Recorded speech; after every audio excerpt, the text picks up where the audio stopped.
Good morning. We are live from Council Chamber. Before we begin, I will go over the emergency response plan for this room. In an emergency, everyone must evacuate through the nearest safe exit. Those seated in the gallery take direction from security to evacuate. Council takes direction from the meeting clerk. After evacuating the room, please proceed to a stairwell. Take the stairs to ground level and evacuate the building through the doors marked emergency exit and go to the muster point. Do not take an elevator or walk through the city room. Anyone with limited mobility should identify themselves to security or the meeting clerk during an evacuation. Finally, please speak with security or a meeting clerk if you require first aid. Thank you. Well, good morning, everyone. I would like to call this meeting to order and acknowledge that we are meeting on the traditional land of Treaty 6 territory and Métis homeland, and acknowledge the diverse Indigenous peoples whose ancestors' footsteps have marked this territory for centuries, such as Cree, Dene, Saulteaux, Blackfoot, Nicorais, as well as Métis and Inuit, and now settlers from around the world. We will do a roll call of council colleagues. Councillor Wright. Good morning. Councillor Nag. Good morning. Councillor Principe. Good morning. Councillor Stevenson. Good morning. Councillor Paquette. Good morning. Councillor Tang. Good morning. Councillor Hamilton. Good morning. Councillor Rutherford. Morning. Councillor Salvador. Good morning. Councillor Cartmel. Good morning. Councillor Rice. Good morning. And Councillor Jans. Good morning. Great. Okay, adoption of the agenda. Councillor Hamilton, do you have the list? I don't have it directly in front of me, so perhaps you could go to Councillor Rutherford. Okay, Councillor Rutherford, please go ahead. Yeah, I will move the adoption of the agenda that the August 18th, 2025 City Council hearing agenda be adopted with the following changes. Replacement attachments 3.1, Bylaw 20996 to adopt the North Saskatchewan River Valley Area Redevelopment Plan, Attachment 1 and Attachment 9. 3.2, Charter Bylaw 21097 to amend the Horse Hill Northeast, North Central, Southeast, Millwoods and Meadows, Scona and West Henday District Plans, Attachment 1 and Attachment 2. Item 3.3, Bylaw 21100 to amend the North Saskatchewan River Valley and Ravine System Protection Overlay, Attachment 1. And item 3.34, Bylaw 21276 to allow for mixed-use development and a car dealership, Strathcona Junction and Allendale, Attachment 1. Second. Okay, please vote. I'm a yes, Madam Clerk. Thank you, Councillor Wright.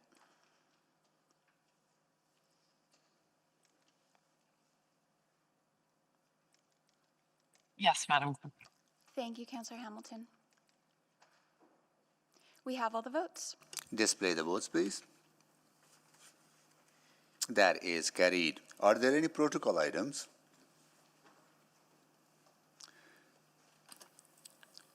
Yes, Mr. Mayor, I think it would be appropriate at this time.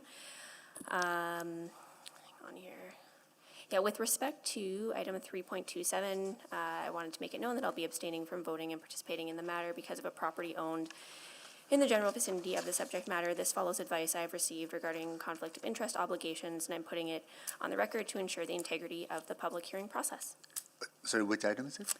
Item 3.27. 3.27. Thank you.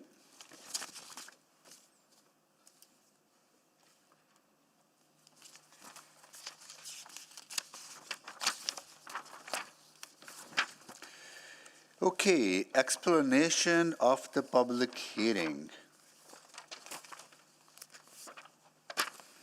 All right, before we begin our discussion, I want to share my expectations of the conduct of everyone participating to ensure a safe and inclusive environment and workplace. These expectations apply to both in-person and virtual attendees. Hearing from the public is an important part of Council's process, so we know the full diversity of opinions that exists in our community.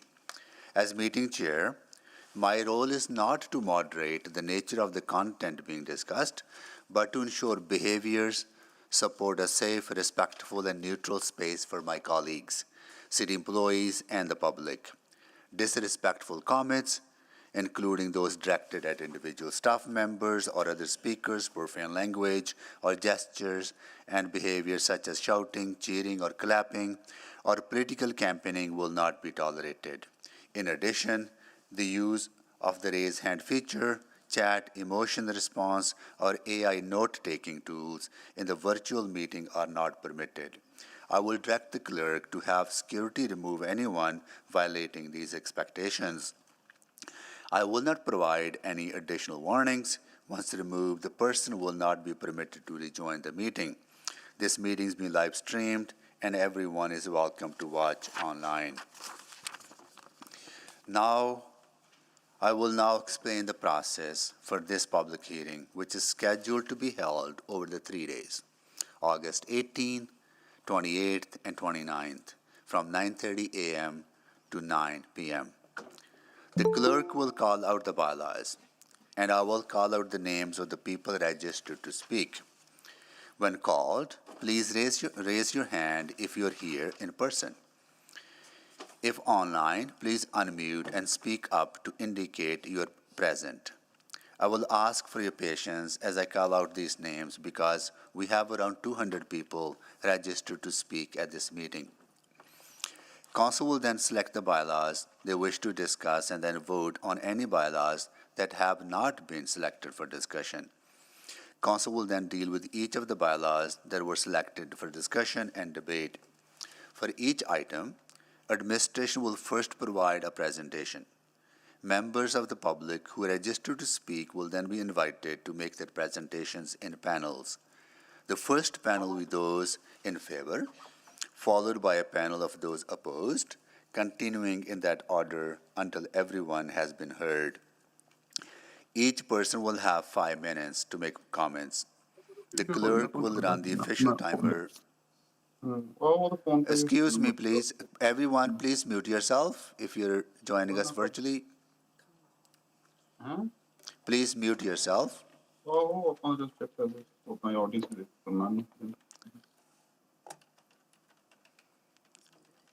Okay, got it. Thank you. Okay, so for each person will have 5 minutes to make comments. The clerk will run the official timer in the meeting room, and it will be displayed in the virtual meeting.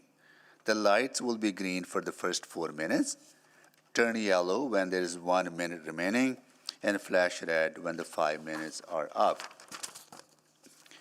A list of public speakers and their respective panel numbers will be posted alongside the meeting agenda on edmonton.ca/meetings. They may help public speakers estimate when they may be called to speak. When everyone in your panel has had made presentation, members of council may ask questions of you or other panel members. After hearing from the public, council may ask questions of administration. After all questions of administration have concluded, I will ask council if they wish to ask any clarifying questions of those who presented in the response to new information that may have arisen during the public hearing. Thereafter, council may close the public hearing and debate the bylaw.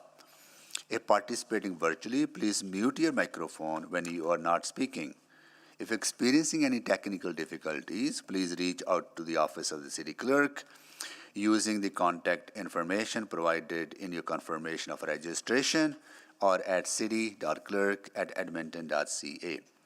If you're here in person, city staff will guide you to your seat when it's time for your panel. Clerk, may you please call the bylaws. Thank you, Mayor Sohi. Is there anyone to speak to item 3.1, Bylaw 20996, to adopt a new North Saskatchewan River Valley Area Redevelopment Plan? We have in favor Kyle Sokol. Good morning, Mr. Mayor. Kyle Lishaw. Yeah, thank you. Okay, you're joining us virtually. Thank you.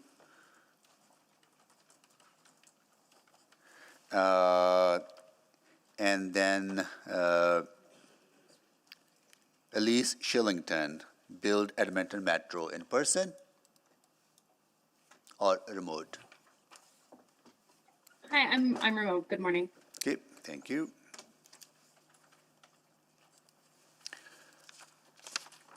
In opposition,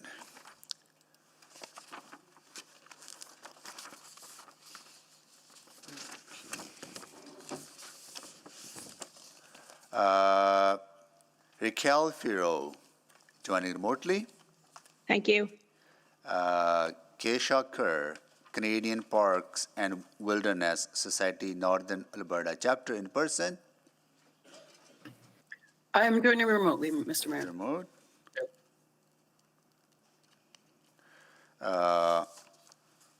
Ansh Gulati, Edmonton River Valley Conservation Coalition, remote. I'm present remotely. Thank you. Good morning. Patsy Cottrell, remote or in person? There you are. Thank you. Mandeep Chahal, Edmonton River Valley Conservation Coalition, remote. Mandeep Chahal? No. Ryan Jakes, remote. Good morning. Thank you. Anjo Zerkovich, Edmonton Mountain Bike Alliance, in person. Thank you. Chris Reckard, Edmonton Mountain Bike Alliance. Thank you. Wanda Mauricio, Edmonton Mountain Bike Alliance. Thank you. Matt Edwards, Edmonton Mountain Bike Alliance, remote. Good morning. That's you, Matt? Yes, good morning. Thank you. Thank you.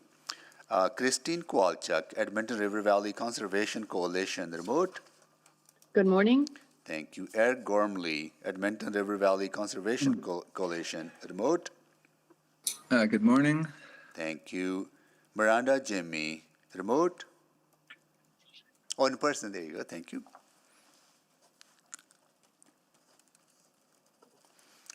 Linda Duncan, in person. Thank you. And Dennis Thomas, North Saskatchewan River Valley Conservation Society. Linda is also from the same organization. In person, Dennis, there you are. Okay, thank you. That is it. We do have a second panel of opposed for 3.1. Oh, that was panel 1. And panel 2. Taylor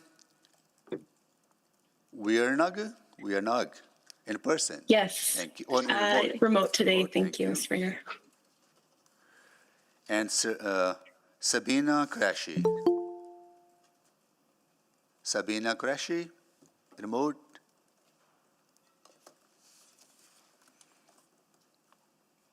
Okay. Clerk, maybe what we can do, because we don't have few people who are not present, maybe we can put them in one panel once we get to that item. Yep. Okay, thank you. All right, next one. Items 3.2, 3.3, and 3.4 will be dealt with together. Is there anyone to speak to item 3.2, Charter Bylaw 21097, to amend the Horse Hill Northeast, North Central, Southeast, Millwoods and Meadows, Scona, and West Henday District Plans? Item 3.3, Bylaw 21100, to amend the North Saskatchewan River Valley and Ravine System Protection Overlay, and item 3.4, Bylaw 21099, to amend the Edmonton Energy and Technology Park Area Structure Plan. Okay, there is no one in favor and no one in opposition, but I understand that these would have to be selected as well because it kind of died with 3.1, right? Okay, got it. Thank you. Go ahead. Is there anyone to speak to bylaw item 3.5, Bylaw 21173, to allow for a range of small to medium scale housing Belgravia? In favor, we have Jacob De Wong joining remotely. Hello. Thank you. Jarek Connors joining remotely. In favor.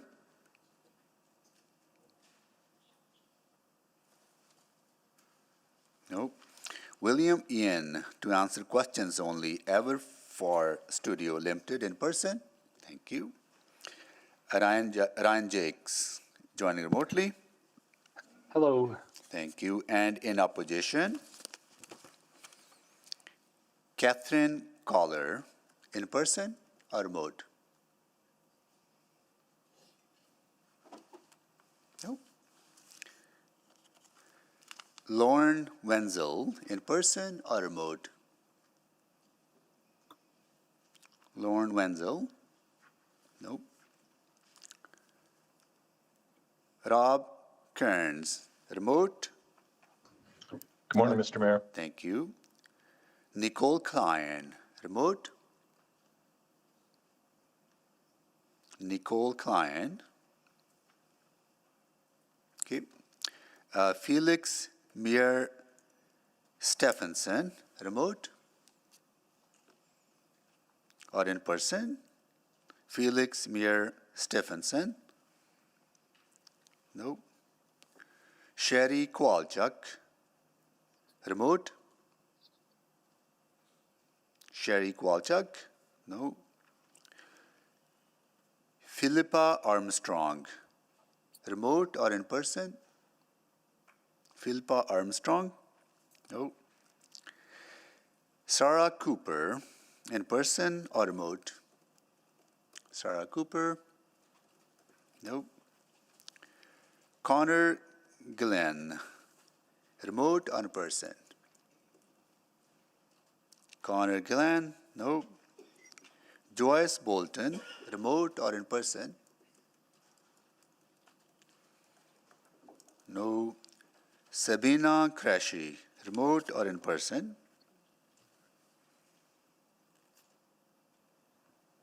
Okay. No. I understand there is a request to withdraw this item as well, so we will deal with when we come to that. Okay, please go ahead. Is there anyone to speak to item 3.6, Bylaw 21174, to allow for a range of small to medium-scale housing Belgravia? Yes, there is. I was not called. Just hold on. I will come to you. We'll come to you. In favor, Jacob DeWong, joining remotely. still here. Thank you. Jerk Connors. Jerk Connors. Okay. William Ian to answer questions only, ever for Studio Limited. In person, thank you. Ryan Jakes. Ryan, you are there, right? Yeah. Yes. Thank you. And in opposition,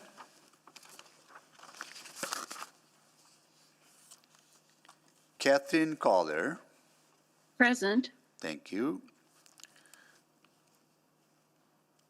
Remote. Rob Kearns. Good morning again. Thank Present. you. Miriam Rezvi. Thank you. Yeah.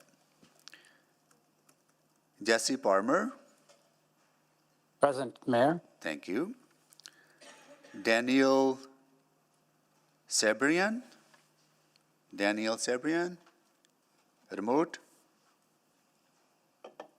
In person? No.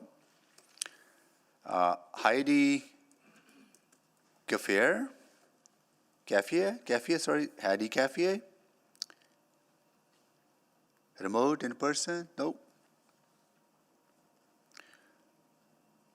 Mohsin Modres, remote? Mohsin Modres, remote or in person? Nope. All right. Nicole Klein, remote, in person? Nope. Felix Meir Stephenson, remote or in person? Nope. Sherry Kowalchuk, remote or in person? Nope. Philippa Armstrong, remote or in person?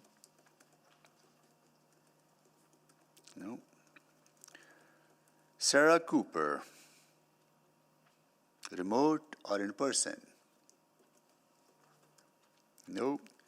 David Ridley, remote or in person? Good morning, Mr. Mayor. Remote. Thank you. Joyce Bolton, remote or in person? Thank you. Sabina Qureshi, remote or in person? Okay. Is there anyone to speak to item 3.7, Bylaw 21184, to allow for a range of small to medium scale housing, Belgravia? In favor? Jacob D. Wong, remote. Still here. Thank you. Kerly Palia, Caremar Properties in person. Thank you. Alison Rosland, Situate Inc. in person. Thank you. Jerk Connors, remote or in person? No. Ryan Jakes, joining remotely. Yes, Thank still you. here. And in opposition, Rob Kearns, remote. In person? No. Present. Oh, sorry, you're yours. Okay. Nicole Klein, remote or in person? Felix Muir Stephenson, remote or in person? No. Sherry Kowalchuk, remote or in person? No. Ruth Bonneville, in person or remote? No. Philippa Armstrong, remote or in person? No. Sarah Cooper, remote or in person? No. David Ridley, joining remotely. Right? Joyce Bolton, remote or in person? Sabina Qureshi, remote or in person? Nope. Items 3.8 and 3.9 will be dealt with together. Is there anyone to speak to item 3.8, Bylaw 21194, to close an alley, Cromdale, and item 3.9, Bylaw 21195, to allow for medium-scale housing, Cromdale? In favor, we have Barbara Reed to answer questions only. Reed Architecture Limited in person. Thank you. Terry Collier, 3 Robbins Borden Park Partnership in person or remote. Terry Collier. No. Ryan Jakes joining us remotely. Hello. Thank you. And in opposition, we have Lori Reckel, remote. Lori Reckel, remote or in person? No. Deborah Bucabella, in person? Thank you. And Charles Dent, remote or in person? Charles Dent. Good morning, Mr. Mayor. Thank you. Is there anyone to speak to item 3.10, Bylaw 21196, to allow for medium-scale housing, Otwell? In favor, Kent Dixon, Bremer Baptist Church. Thank you. David Hall, Bremer Baptist Church, joining remotely or in person? Thank you. David will be in person. Thank you. And Rhiannon Sons, Clarity Development Advisory. Yes, I'm here. Thank you. Thank you. And in opposition, we have Christopher Head, remote or in person? Christopher Head. No. Brian Kalba, remote or in person? Brian Kalba.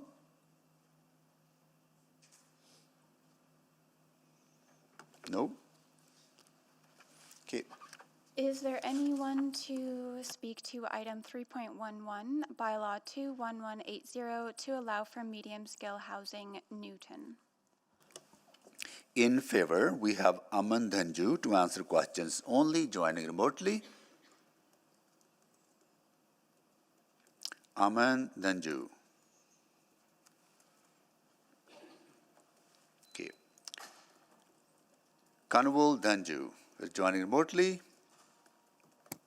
Yep. Thank you. Good morning. Good morning. And Abhi Agarwal joining remotely. Abhi Agarwal. Present. Thank you. Yes, sir, I'm present. Thank you. And in opposition, we have Melissa Hansen, Newton Community League, joining remotely. Good morning. Thank you. Sonia Soban, in person or remote?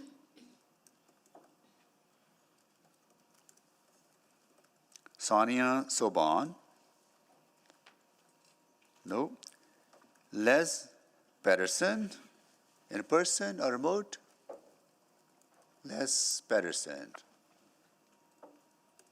No. Items 3.12 and 3.13 will be dealt with together. Is there anyone to speak to item 3.12, bylaw 21185, to amend the Marquee Neighborhood Structure Plan, and item 3.13, bylaw 21186, to allow for a range of small to medium-scale housing and smaller-scale parks and amenities, Marquee? In favor, we have Holly Mickelson to answer questions only from Stantec, in person or remote? Remote? Remote, present. Thank you, yep. And in opposition, we have Liban Hassan joining remotely. Present. Thank you. Is there anyone to speak to item 3.14, bylaw 21229, to allow for a range of small to medium-scale housing, McKernan? We have in favor William Yin, Everfor Studio Limited, in person. Thank you. And in opposition, Rav Kearns joining remotely. Present. Right. Thank you. And Rhonda Bell in person or remote? Rhonda Bell in person or remote? No. Heather Faniak in person or remote? Heather Faniak? No. John Saltis in person or remote? John Saltis. Remote. Thank Present. you. Thank you. Did you hear me? Yes, we got it. Thank you. Thank you. Sabina Qureshi, remote or in person? Nope. Items 3.15 and 3.16 will be dealt with together. Is there anyone to speak to item 3.15, bylaw 21208, to amend the Rossdale Area Redevelopment Plan, and item 3.16, bylaw 21209, to allow for 3 high-rise residential towers with limited commercial and community uses at ground level, centered around the historic Rossdale Brewery Building, Rossdale? Thank you. In favor, we have Jean Dubb, Dubb Architects, in person. Thank you. And in opposition, we have Chris Kalal, in person or remote? Remote. Thank you.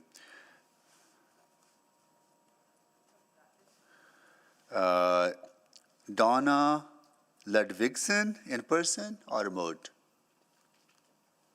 Donna Ludvigsen, in person or remote? No. Don Williams, in person or remote? Don Williams? No. Christine Kowalchuk, Edmonton River Valley Conservation Coalition, remote? Hello? Thank you. Ian Sturek, in person or remote? Ian Sturek. Nope. Sandra Mason, in person or remote? Oh, yeah, thank you.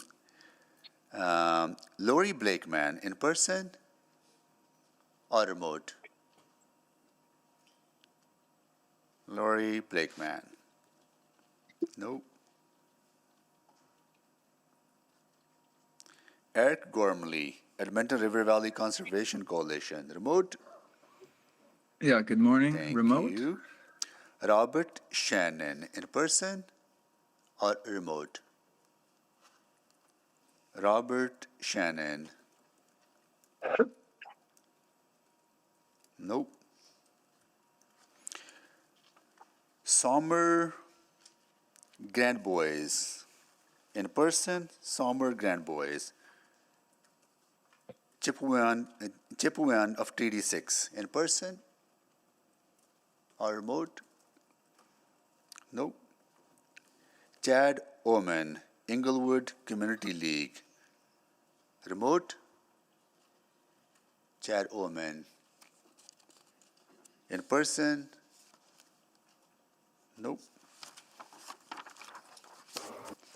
Is there anyone to speak to item 3.17, bylaw 21207, to allow for medium-scale housing, Queen Alexandra?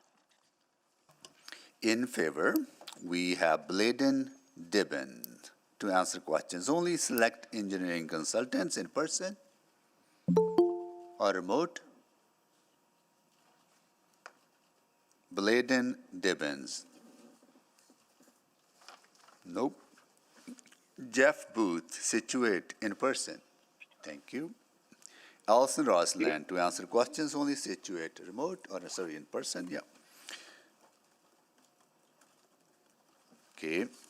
And in opposition, we have Richard Murray, joining remotely or in person. Yes, present, Thank you. remotely. Thank you so Remote. much. Yeah, we got it. Can you mute yourself as well, Richard, please? Thank you. Please carry on. Is there anyone to speak to item 3.18, Charter Bylaw 21157, to amend the Lewis Farms catchment within Bylaw 14380, arterial roads for development?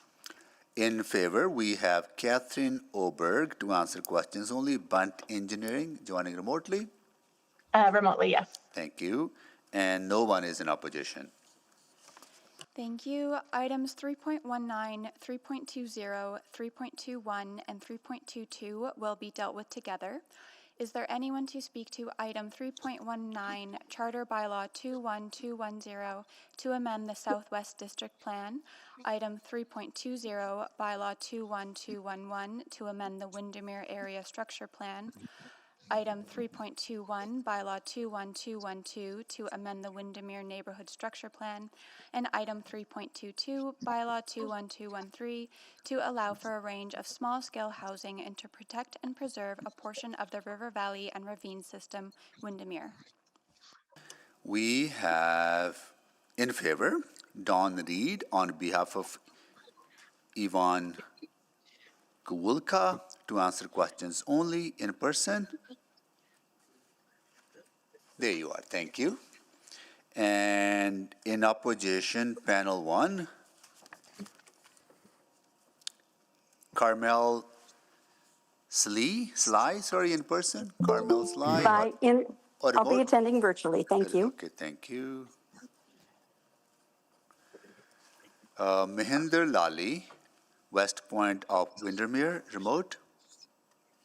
Present. Thank you. Chet Lamba, West Point of Windermere, remote. Chet Lamba, no. Or in person, no. Subin Suli, Subin Lee, West Point of Windermere, remote. Subin, is here for remote, but she's just having technical difficulties. Okay, Yes, thank I'm you. here. Got it. Sorry, I'm Got here. it. Thank you.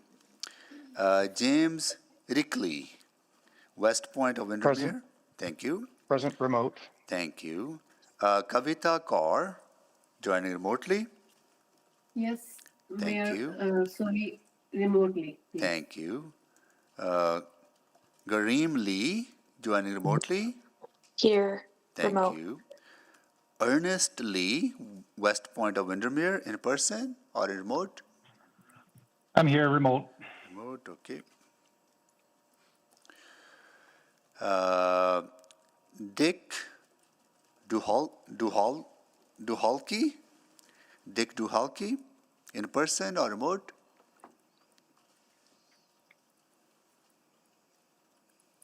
Nope.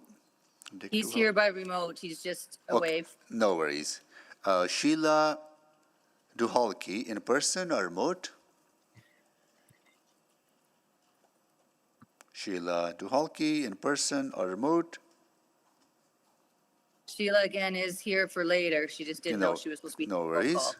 call. Suki Garewal, remote or in person? Suki Garewal? Again, Suki hasn't. Good morning. We got it. Sorry, good morning, Mr. Mayor and Council. I'm present here virtually. Thank you. Thank you. Christine Weber, remote or in person? I'm here remote. Thank you. Anoop Agarwal, remote or in person? Anoop Agarwal?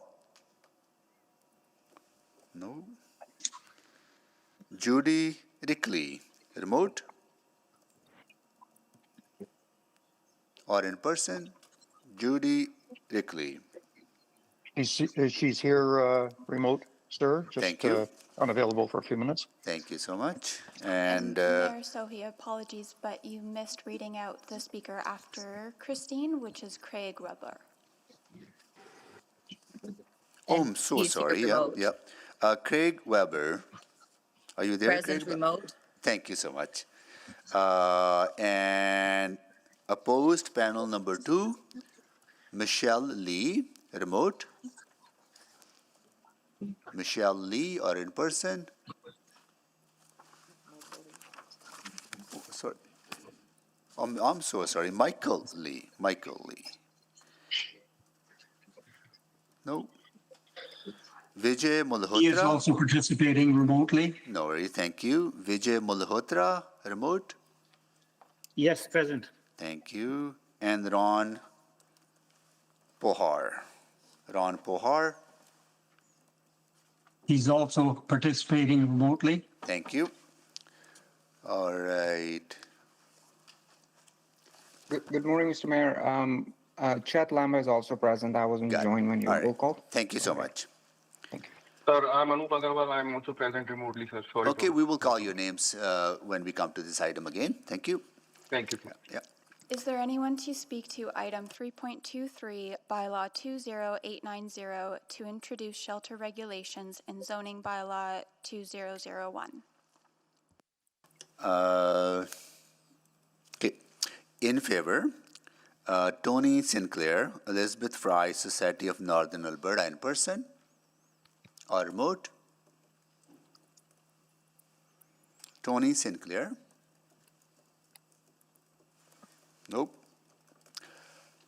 In opposition, Tim Pasma, Hope Mission, in person or remote? Tim Pasma? Nope. Yuru Yan, City of Edmonton Youth Council? Yeah, I'm here. Good morning. Thank you. Tiffany Fan, City of Edmonton Youth Council, in person or remote? Good morning. Remote, thank you. Quinn Strickwerda, Edmonton Coalition of Housing and Homelessness, in person. Quinn Strickwerda, in person. Remote, no. James Miller, in person. Thank you. Items 3.24 and 3.25 will be dealt with together. Is there anyone to speak to item 3.24, Bylaw 21134, to amend the Richford Neighborhood Area Structure Plan, and Bylaw 21135, to allow for medium-scale mixed-use development, a range of small to medium-scale housing, and development that provides a public benefit, Richford?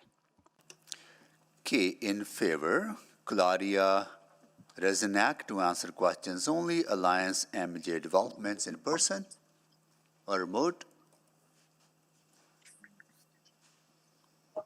Claudia Rezanak? No. Stephen Yu, Alliance MJ Developments in person? Thank you. Armand Sooner to answer questions only. Alliance MJ Developments? Yeah, remote. Sooner, thank you. And Shalu Mohammed Ali. Shalu Mohammed Ali, Alliance MJ Developments in person or remote? Okay. No one is in opposition. Is there anyone to speak to item 3.26, Bylaw 21262, to allow for a range of small to medium-scale housing, Calder? In favor, Neil Ozaduk, City of Edmonton in person. Here you are. Janice Lee to answer questions only, City of Edmonton in person. Thank you. And Rochelle Putt to answer questions only, City of Edmonton in person. Yeah, thank you. In opposition, we have Mary Kavgate. Thank you. In person, yeah. Is there anyone to speak to item 3.27, Bylaw 21269, to allow for a range of small to medium-scale housing, Highlands? In favor, we have Neil Ozaduk, City of Edmonton in person. Janice Lee to answer questions only, City of Edmonton in person. And Rochelle Putt to answer questions only, City of Edmonton in person. And in opposition, we have Jesse Watson, remote. Hey, everybody. Thank you. Francine Gregory. Good morning, remote. Mayor. I'm Thank here. you. I'm remote. Thank you. Nancy Wani. Nancy Wani in That's yeah. person or remote? Yeah, that's Yoni. I will be virtually today. Okay, thank you. Marnie Watts in person or remote? Marnie Watts. Hello, Marty Watts is Thank present. you. Christopher Wallweter. Christopher Wallweter. Yes, I'm remote. Thank you. Thank you. Paul Bukzinski in person. Thank you. Yvette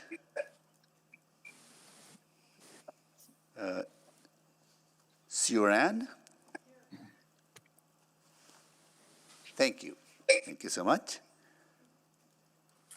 Justin Thomas, remote. In person, Justin Thomas. No. Deborah Marr, remote.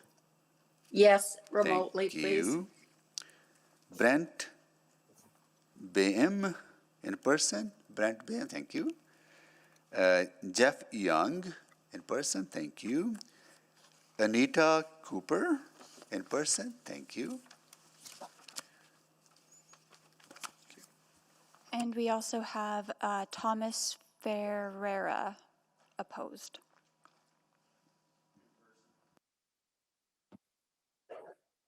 Thank you. Is there anyone to speak to item 3.28, Bylaw 21282, to allow for a range of small-scale housing, Cromdale, Edmonton Northlands, and Virginia Park. In favor, we have Keith Davies to answer questions only Stantec in person. Good morning. I'm remote. Remote, actually. thank you. Thank you. Katrina Rowe to answer questions only Kentiro in person or remote. Good morning, I'm remote. Thank you. And Elise Shillington to answer questions only Kentiro in person or remote. Good morning, I'm remote. Thank you. And Osama Omar to answer questions only Alberta Avenue Business Association. Remote. Good morning, Mr. Mayor. Remote. Thank you. And no one is in opposition. Items 3.29 and 3.30 will be dealt with together. Is there anyone to speak to item 3.29, Charter Bylaw 21277, to amend the North Central District Plan, and item 3.30, Bylaw 21278, to allow for light industrial and commercial businesses Montrose? Okay, no one is in favor and no one is in opposition. Is there anyone to speak to item 3.31, Bylaw 21127, to allow for medium-scale housing West Jasper Place?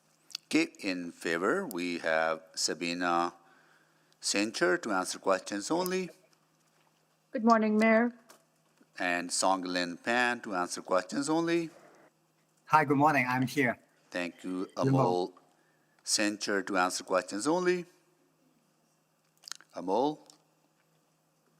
Nope.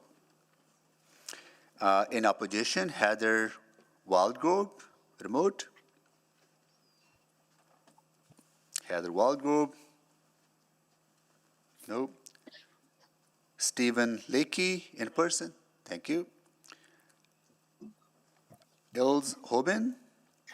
Thank you. Don Mijic. Thank you.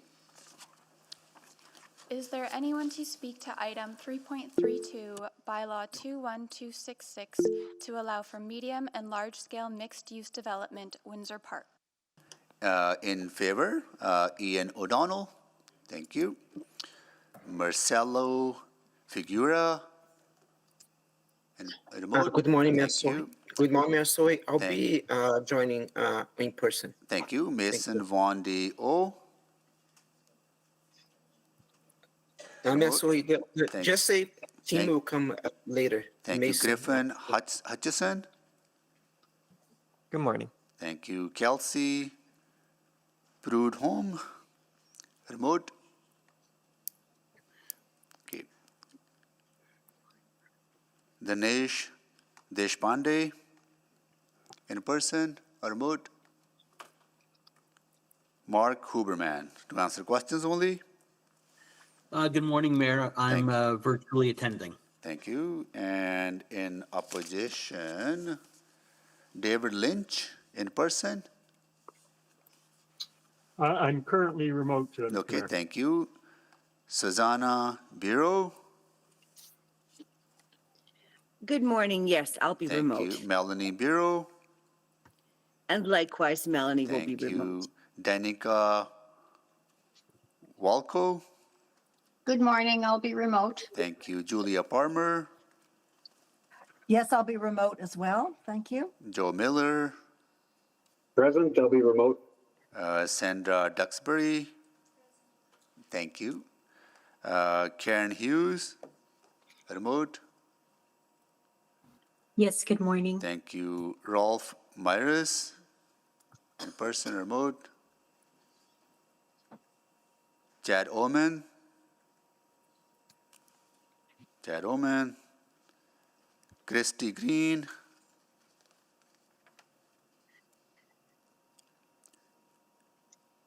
Nirmat Nijjar. Elaine Scholes. Sabina Crashy. Nope. Items 3.33 and 3.34 will be dealt with together.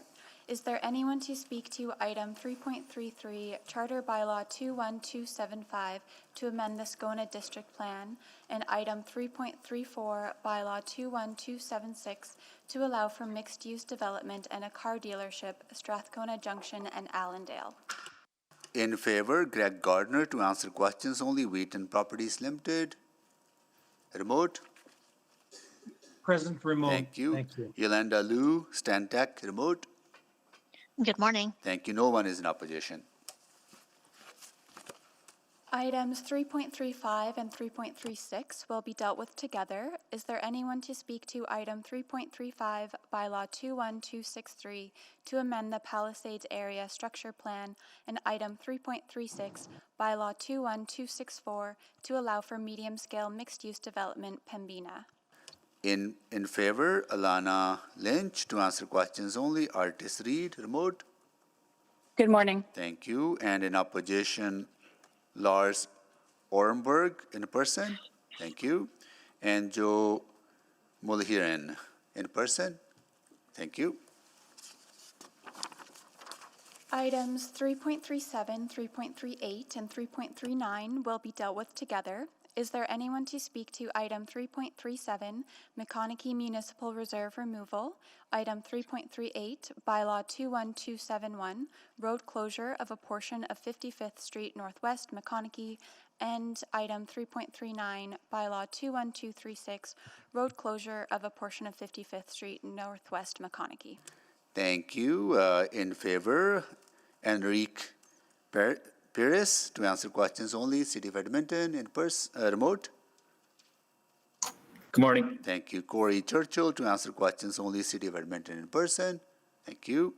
And Neil Ozaduk is here, and Janice Lee are also here. No one is in opposition. Is there anyone to speak to item 3.40, Bylaw 21238, to allow for commercial and limited light industrial businesses, Rosedale Industrial? In favor, Ryan Edick to answer questions only, NS in person. Thank you. And no one is in opposition. Is there anyone to speak to item 3.41, Bylaw 21254? Tish Bruce, please mute yourself. Thank you. Sorry. Yep. Is there anyone to speak to item 3.41, Bylaw 21254, to allow for light industrial and a variety of small commercial businesses up to 4 stories, Yellowhead Corridor East? In favor, Aman Hamid, remote. Yeah, Thank you. present. And I do also have Tish Bruce and the proposed property owner, Munpreet Kaur, also online, available for questions if asked. Okay, we'll add them to the record. No one is in opposition. Is there anyone to speak to item 3.42, Bylaw 21168, to allow for medium-scale housing in a variety of commercial businesses, Rideau Park? In favor, Connor Pope to answer questions only. Good morning. Thank you. And no one is in opposition. Items 3.43 and 3.44 will be dealt with together. Is there anyone to speak to item 3.43, Bylaw 21259, to amend the Heritage Valley Town Center Neighborhood Area Structure Plan, and Bylaw 3.44, item 3.44, Bylaw 21260, to allow for large-scale facilities that provide community services, a variety of commercial businesses, medium-scale housing, and development that provides a public benefit, Heritage Valley Town Center? In favor, Doug Davies to answer questions only. Doug Davies. Holly Mickelson to answer questions only, Stantec remote. Holly was Yes, I'm already. here. Thank you. And no one is in opposition. Is there anyone to speak to item 3.45, Bylaw 21272, to close a portion of Muskeg-Cusick Trail, Stillwater? In favor, Jamie Kitlarchuk to answer questions only, Colico, remote. Present. Thank you. And Chris Davies to answer questions only, Davies Consulting Group. Morning. Thank you. No one is in opposition. Is there anyone to speak to item 3.46, bylaw 21261, to allow for light industrial and small commercial businesses, Hef Bremner Estate Industrial? Chad Irving, Chad, to answer questions only? Yes, present remotely. Thank you, Mr. Mayor. Thank you, and no one is in opposition. Is there anyone to speak to item 3.47, bylaw 21252, to allow medium-scale mixed-use development, Queen Alexandra? In favor, Kirsty Purdy to answer questions only. Handis Inc. Present. Thank you. And Abdul Hamday to answer questions only. Abdul Hamday? Nope. No one is in opposition. Items 3.48 and 3.49 will be dealt with together. Is there anyone to speak to item 3.48, bylaw 21267, to close a portion of alley Boyle Street, and item 3.49, bylaw 21268, to allow for medium-scale mixed-use development Boyle Street? In favor, Neil Ozaduk to answer questions only. Janice Lee to answer questions only, both City of Edmonton. And David Holsworth to answer questions only. David Holsworth. No. And no one is in opposition.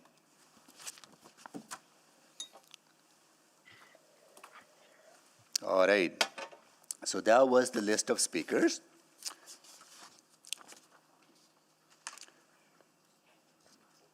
All right, now selections of the bylaws. Then we will deal with the referral and the postponements later, once we have selected the items. All right, Councillor Wright. Go slow, please. Yeah. Okay. Yeah. 3.1, Yeah. and with that then 3.2, 3.3, 3.4, Yeah.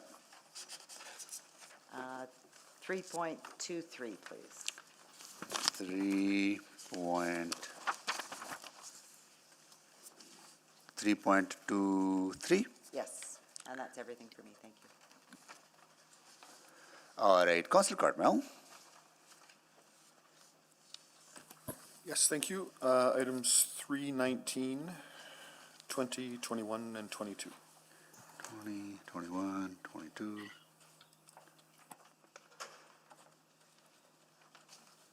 Okay, thank you.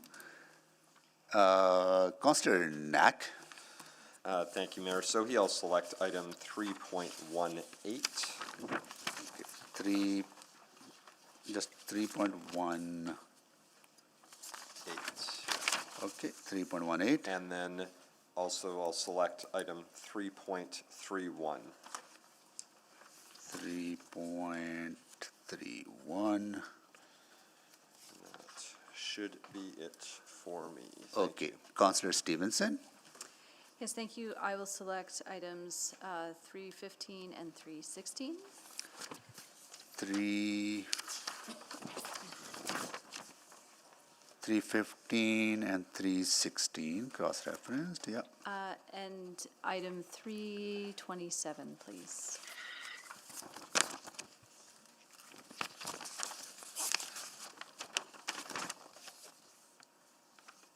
Three to seven. Yes.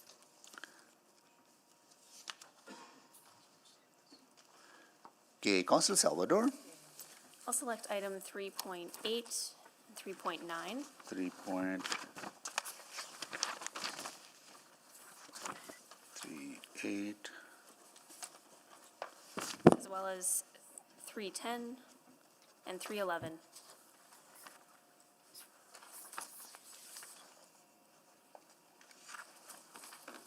Okay, thank you. Councillor Paquette. Yep, thank you, Mr. Mayor. I'll select items 3.12 and 3.13, as we have a speaker in opposition. Thank you. Councillor Rice. Thank you, Ms. Mayor. And I would like to select 3.24 and 3.25. That's deal with together. And That's 3.24 and 3.25? 25, yes. Okay. And it's on 3.43 and 3.44. Let's deal with together. 3.43 and 3.44. That's all. Thank you. Thank you. Councillor Rutherford. Yes, thank you. I will select items 3.26, 3.26, yeah. and item that must be dealt with together, or to dealt with together, 3.35 and 3.36. 3.35 and 3.36. Okay. Yep, there's speakers opposed to both. Okay. Thank you. Councillor Jans. Thank you. I've got a couple. And just to look to the clerk, even if an item is withdrawn, we still need to select it? So the item has not been withdrawn yet, so if you would like to do that, I would suggest you select that item. Excellent, thank you. Okay, 3.3, 3.5. A lot of pages to flip through. Okay, now go ahead. 3.3. 3.3, 3.5, 3. No, 3.3 has been already selected. Okay, 3.5, 3.6, 3.7, 3.14, 3.17, 3.14, yeah. and 3.17, 3.17. and 3.32.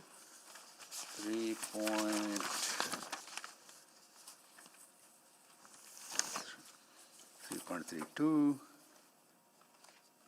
Yeah. 3.32. That's it. That's it. Okay. All right. So let's see. I'll read through what has been selected so it's clear to the public. 3.1, 3.2, 3.3, 3.4, 3.5, 3.6, 3.7, 3.8, 3.9, 3.10, 3.11, 3.12, 3.13, 3.14, 3.15, 3.16, 3.17, 3.18, 3.19, 3.20, 3.21, 3.22, 3.23, 3.24, 3.25, 3.26, 3.27,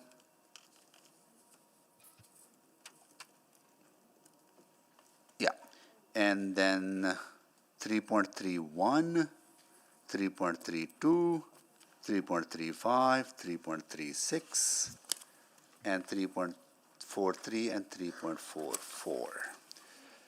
Okay, now Councillor Cardinal. Sorry, Mr. Mayor, Yeah. I think that we need to select 3.29 and 3.30 as there's a request to postpone to September 15th. Yes. 3 point. So I can. Yeah. Okay. Good. Sorry, who's 3.29 and 3 point. Huh?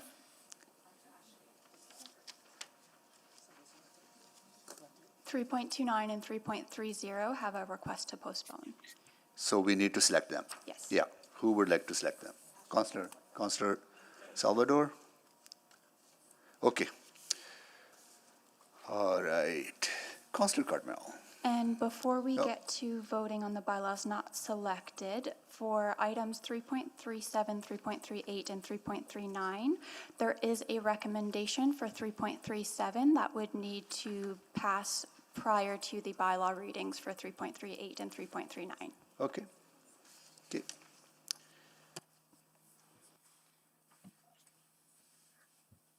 Okay, go ahead, Councillor Carmel.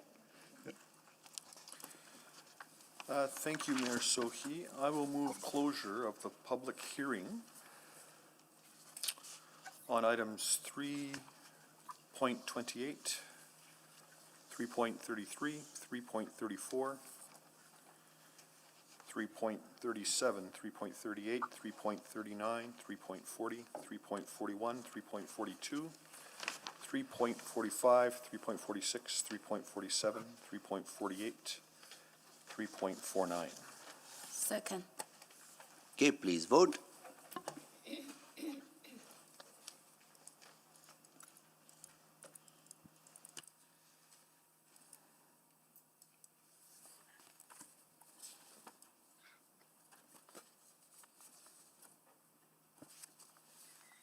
We have all the votes.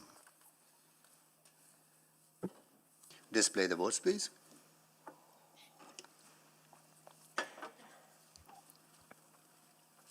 It is carried. Mayor Sohi, I'll move the recommendation in item 3.37. Second. Please vote.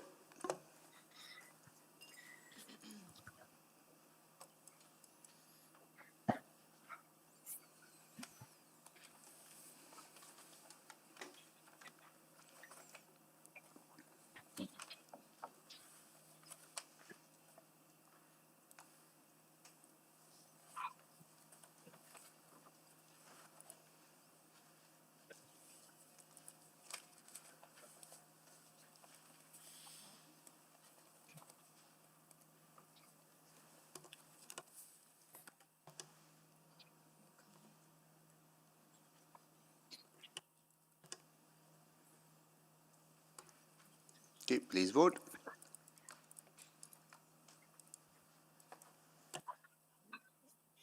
We have all the votes. Display the votes, please.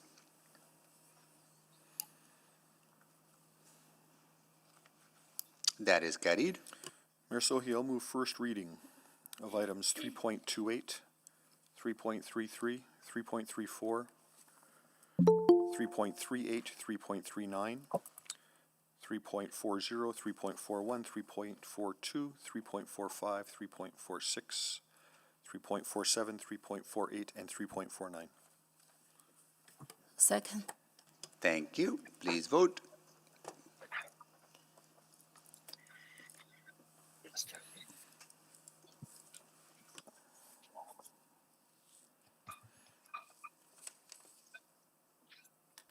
We have all the votes. Display the votes, please.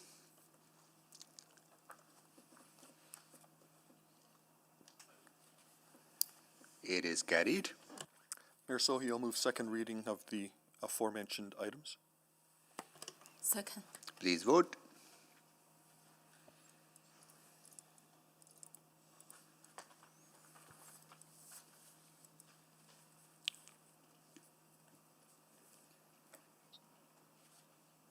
We have all the votes. Display the votes, please.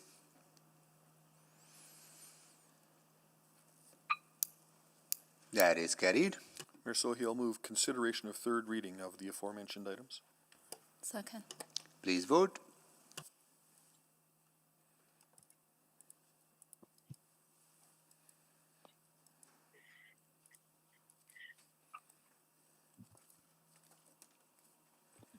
We have all the votes. Display the votes, please. That is carried. Mayor Sohi, I'll move third and final reading of Bylaw 21282, Charter Bylaw 21275, Bylaw 21276, Bylaw 21271, Bylaw 21236, Bylaw 21238, Bylaw 21254, Bylaw 21168, Bylaw 21272, Bylaw 21261, Bylaw 21252, Bylaw 21267, and Bylaw 21268. Second. Please vote.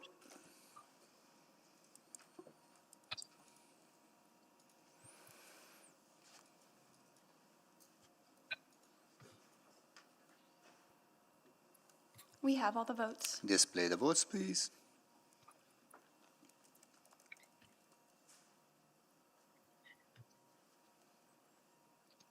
That is carried.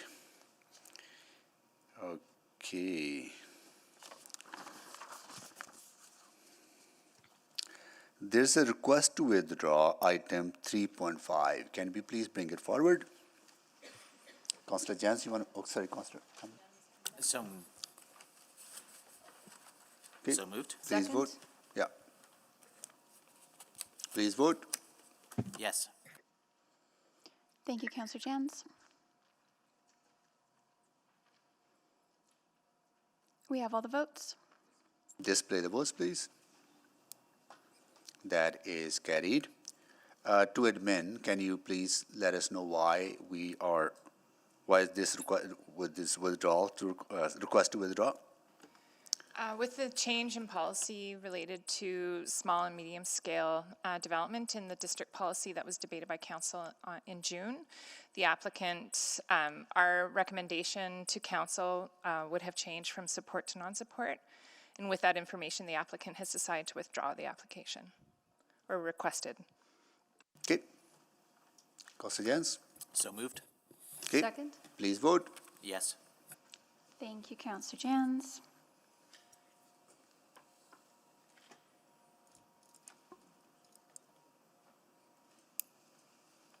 We have all the votes. Display the votes, please.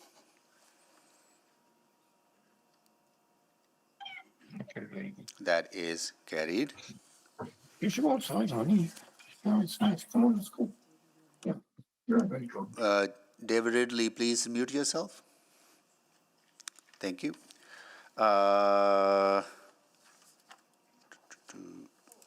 Then there's a request to refer, which is item 3.1, 15 and 16. Councillor Stevenson?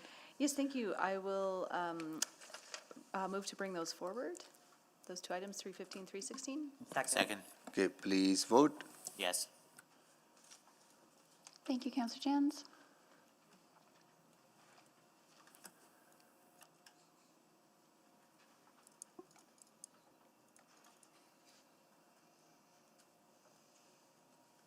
We have all the votes. Display the votes, please.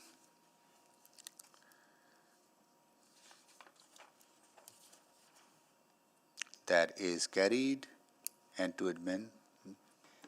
The applicant has requested to refer this application back to administration in attempt to address some of the concerns that have been raised through the review of the application. Okay, thank you.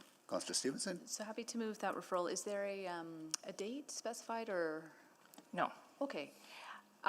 Great. Happy to put that on the floor. And I just want to clarify for those speaking, so anyone for the Rossdale rezoning, items 315 and 316, we will not be discussing that today. That will be at a future public hearing. We'll come to that. Okay, thank you. Second by Councillor Rutherford. Please vote.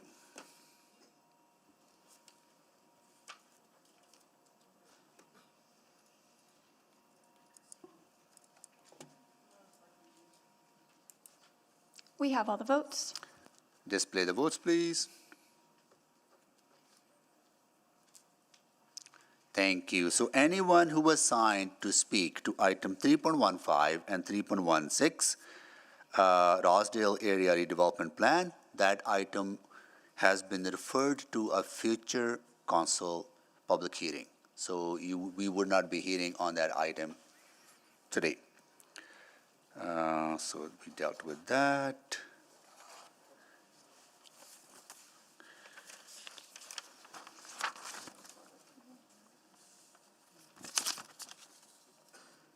Then there's also a request to postpone to September 15, 2025, which is item 3.29 and 3.30. Councillor Salvador. Yeah, I'll move to bring forward item 3.29 and 3.30. Okay, please vote. Oh, sorry. Second. Councillor Rutherford, thank you. Please vote.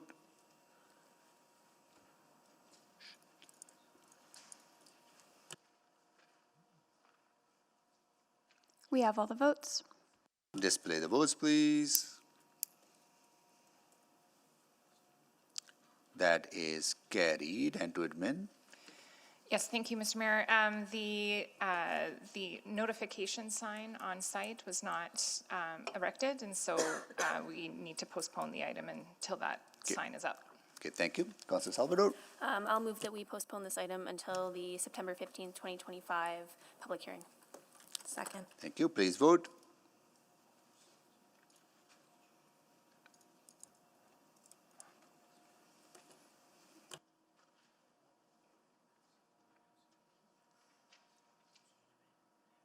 We have all the votes.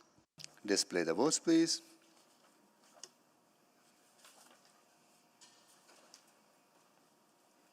It is carried.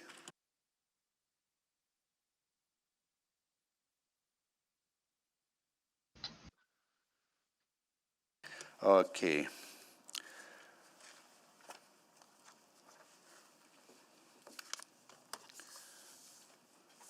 We are on to 3.1 now, right?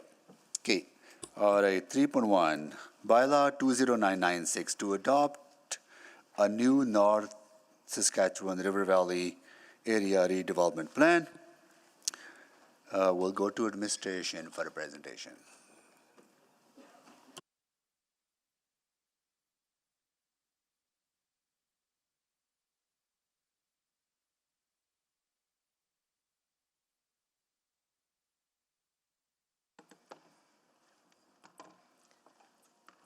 Good morning, members of council. My name is Waida Hassan, Director of Urban Growth and Open Space. Okay, Joining me. just hold on for a minute. I just want to make sure that we're managing people's schedule as well in a way that they're not waiting here.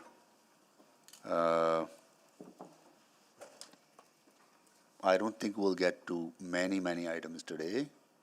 So, but I don't want to also want to keep some flexibility. So, what would you maybe? How many items do you think practically we can get through? Maybe up to 3.10, 310, right?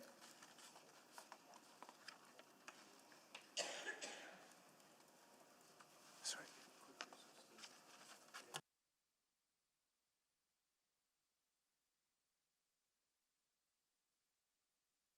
Okay, probably 310.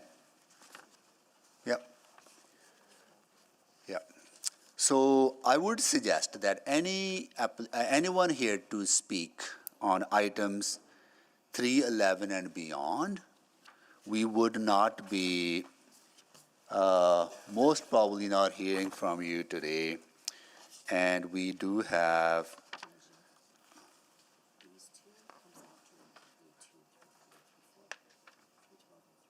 yeah, so 311 is part of it. So yeah, this is part of this.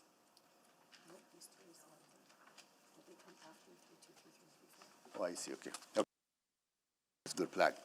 Okay, so items, because items 3.12 and 3.33 are tied to item 3.2, 3.3, and 3.4, right?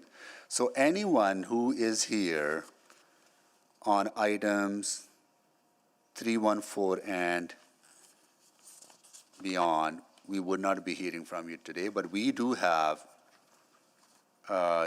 August 28th, 29th as well scheduled to carry on with this public hearing. Okay?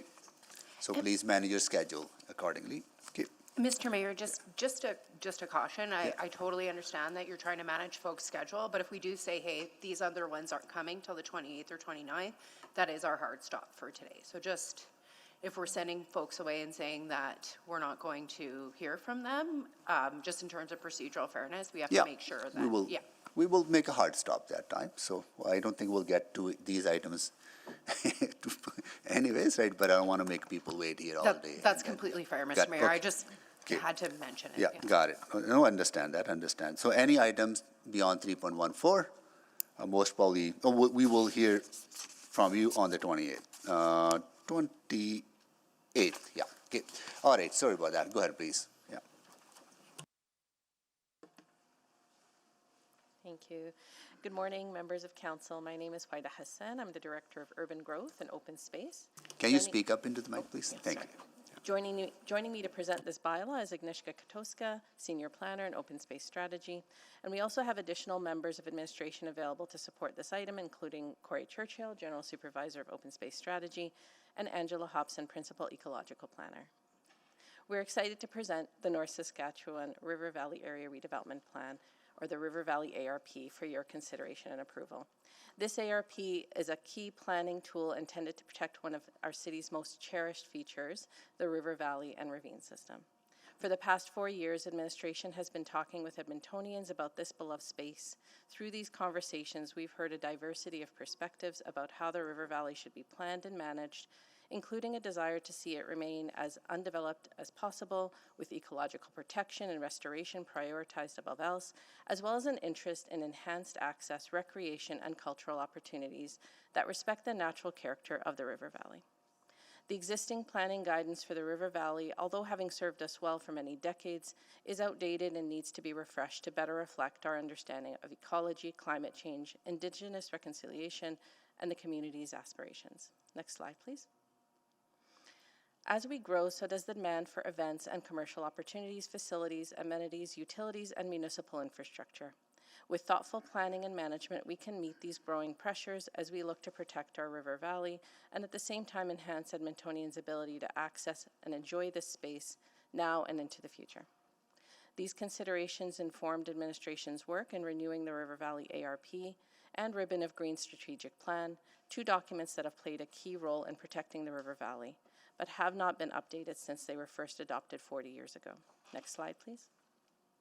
The North Saskatchewan River Valley and Ravine System is the backbone of Edmonton's Green and Blue Network, our system of open spaces. It's a highly valued ecological, recreational, and active transportation corridor, a place of cultural significance, a community gathering space, and a draw for visitors to our city from across the region and beyond.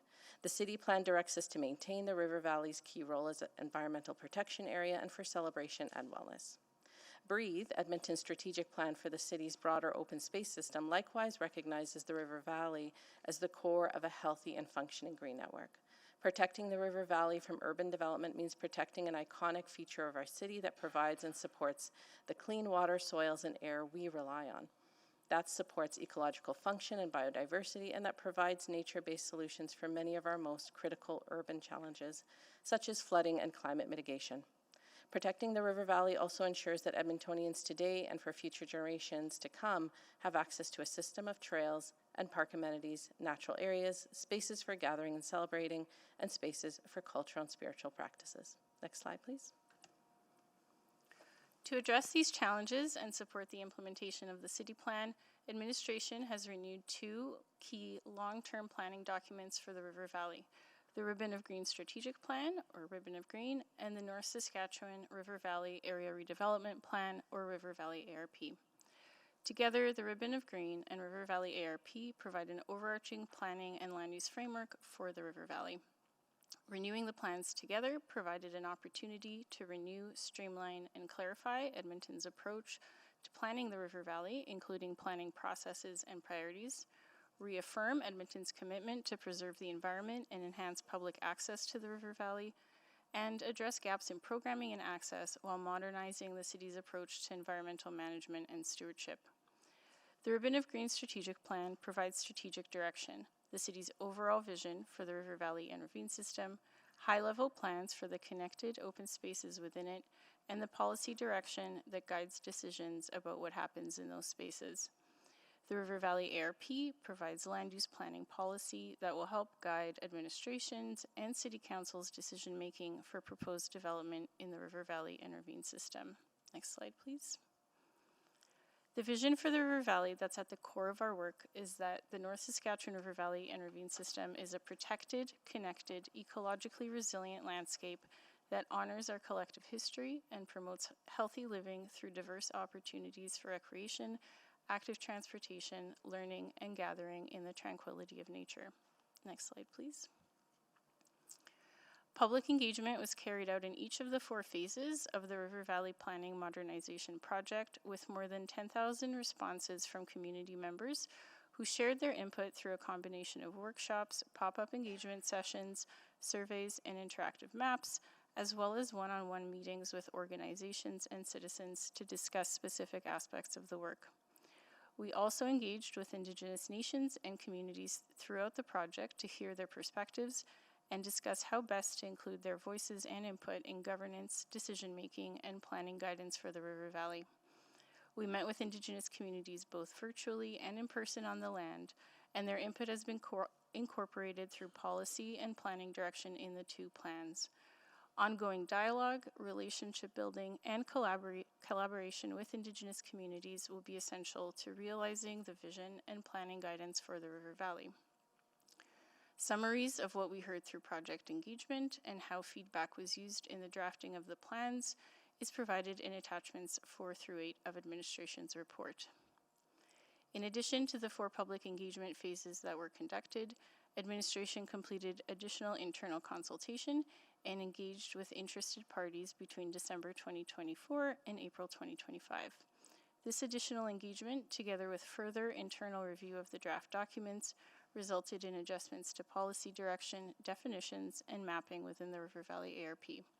Adjustments to the text of the November 2024 draft of the River Valley ARP resulting from this additional review and consultation period are identified in Attachment 9.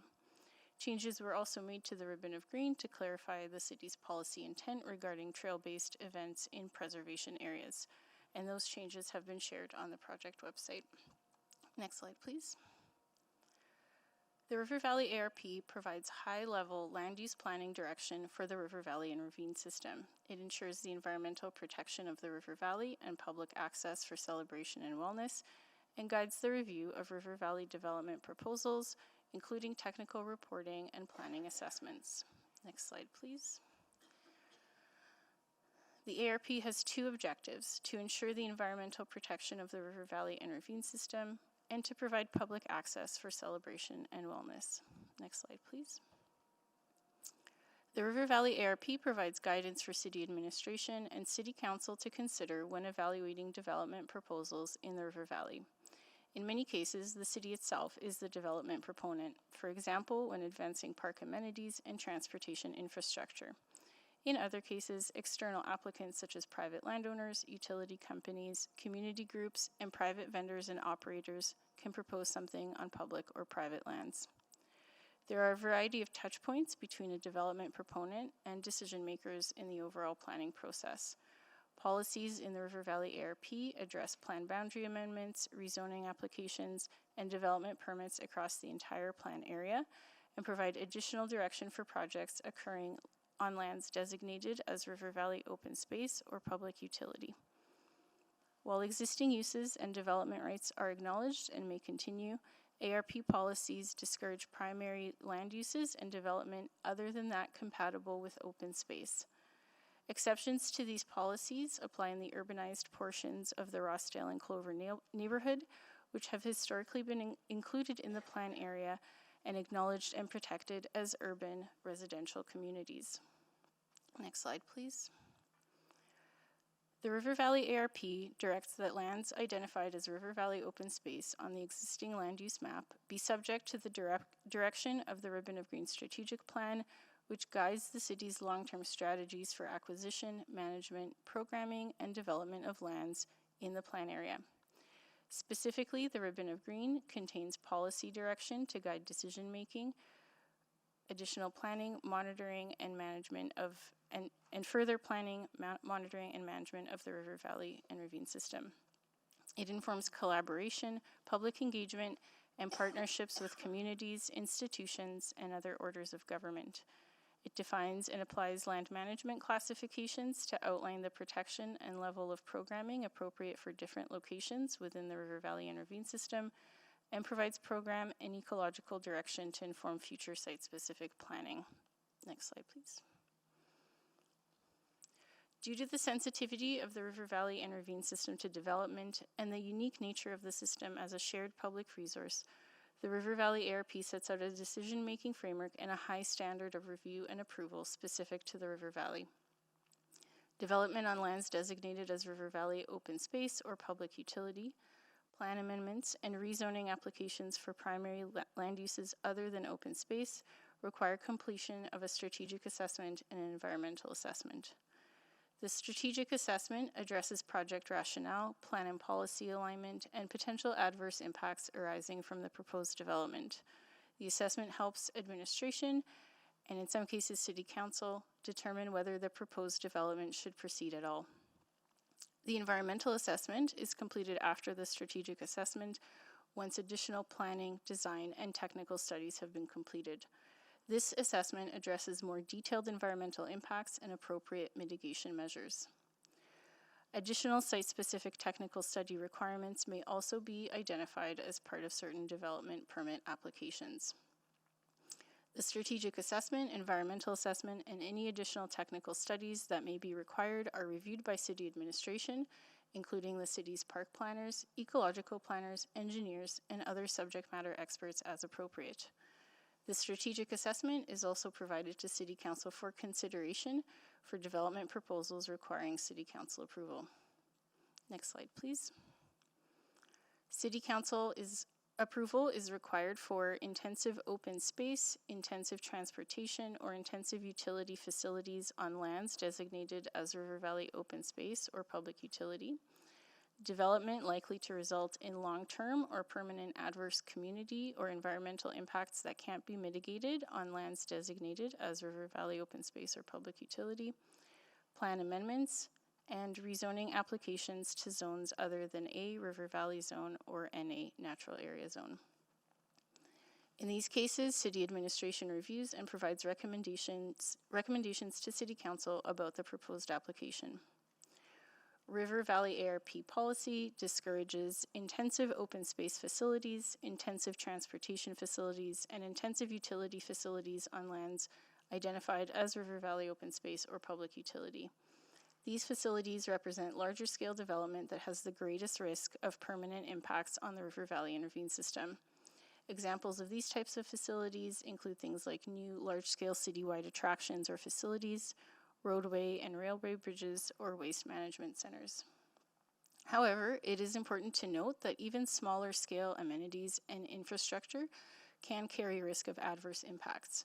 For that reason, the city's technical experts can also refer development proposals on River Valley open space or public utility lands to City Council for consideration and approval if there is risk of permanent environmental or community impacts that can't be mitigated. Finally, plan amendments and applications for rezoning in the plan area are part of Council's authority and require City Council approval through a public hearing process. An overview of the decision-making process for development proposals is provided in attachment 3 of the Bylaw report package. Next slide, please. Stewardship and management of the River Valley is a shared responsibility, and we have much work ahead of us to implement the direction of these two plans. Collectively, the River Valley ARP and Ribbon of Green set out our city's long-term vision and policy direction for the River Valley and ravine system and provide a core framework for River Valley planning, management, and collaboration into the future.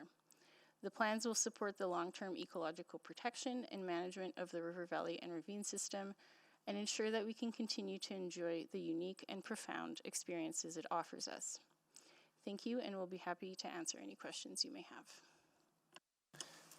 Thank you so much for the presentation. I'll call upon the folks signed in favor. Kyle Sholey joining virtually, as was Elise Shillington joining virtually as well.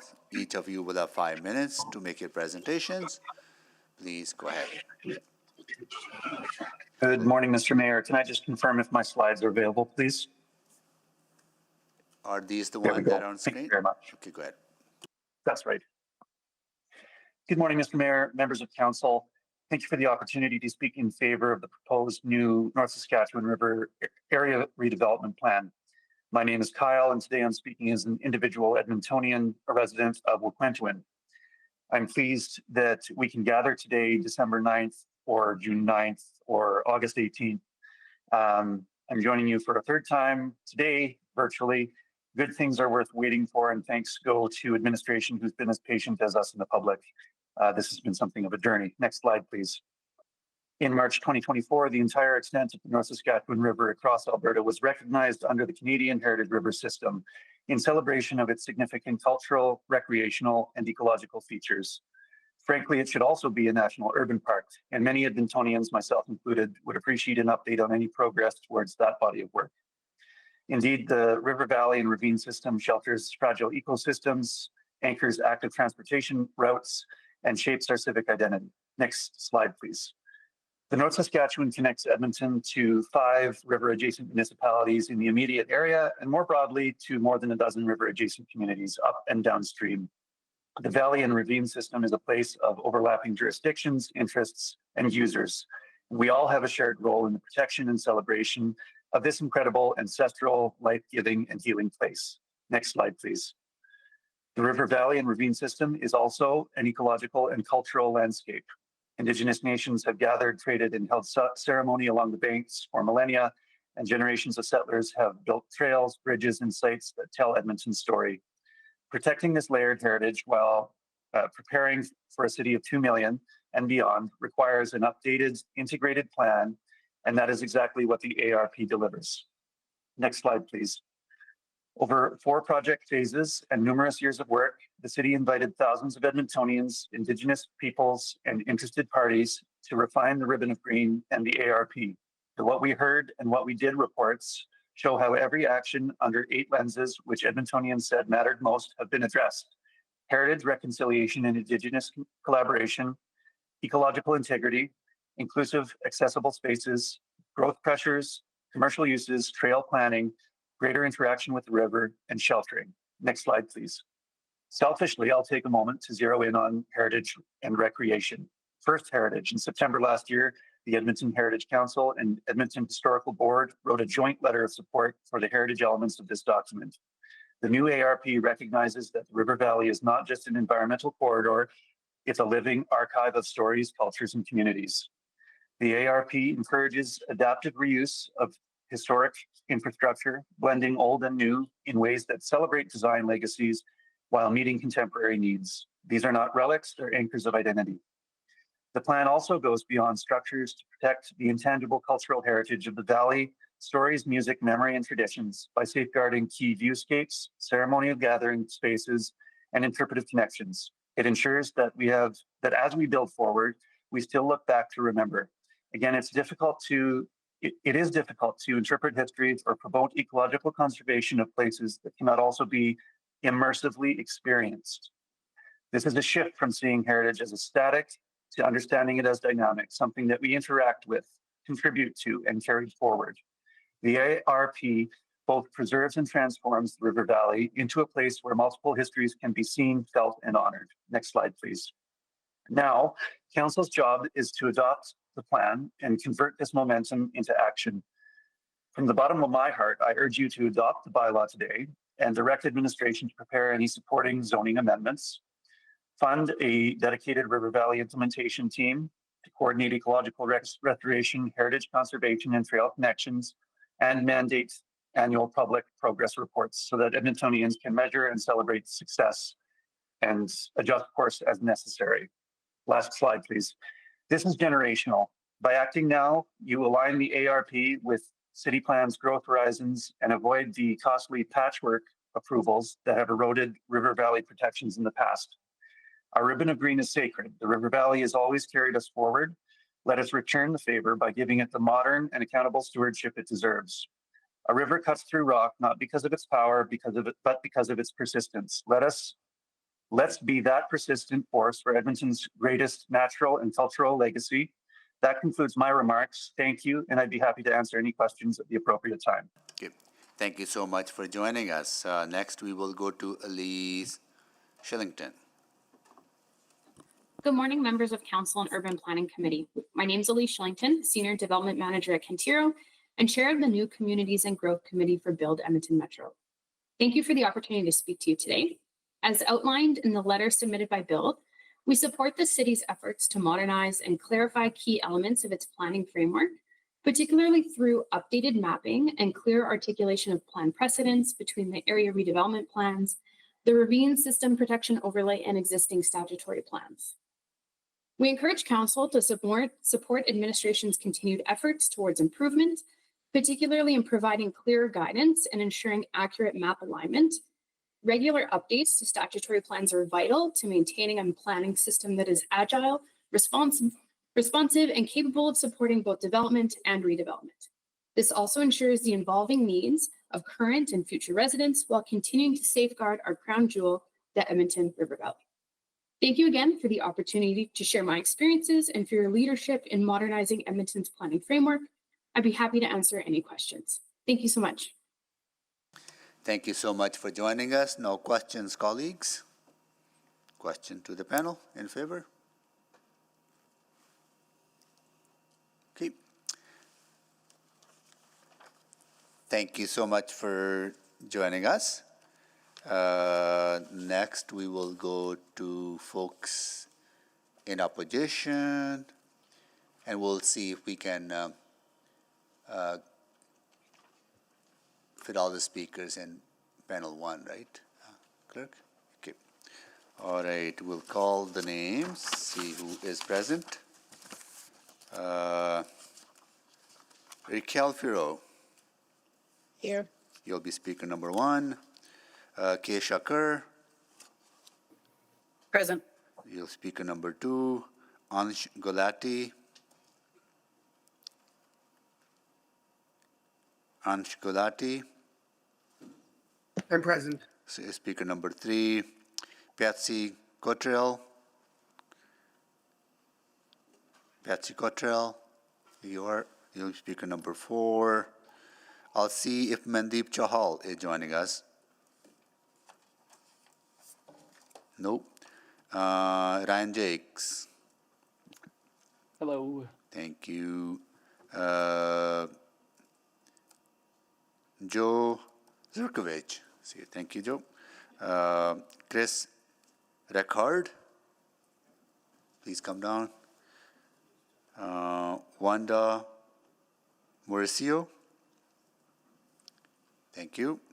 Matt Edwards. Matt Edwards. Yes, I'm remote. Thank you. Christine Kwalchuk. Present. Thank you. Eric Gormley. Hello. Thank you. Miranda Jimmy. Thank you, Miranda. Linda Duncan. Mr. Mayor, I may not be able to speak. I have a doctor's appointment at noon, so given We can adjust the list. Yeah.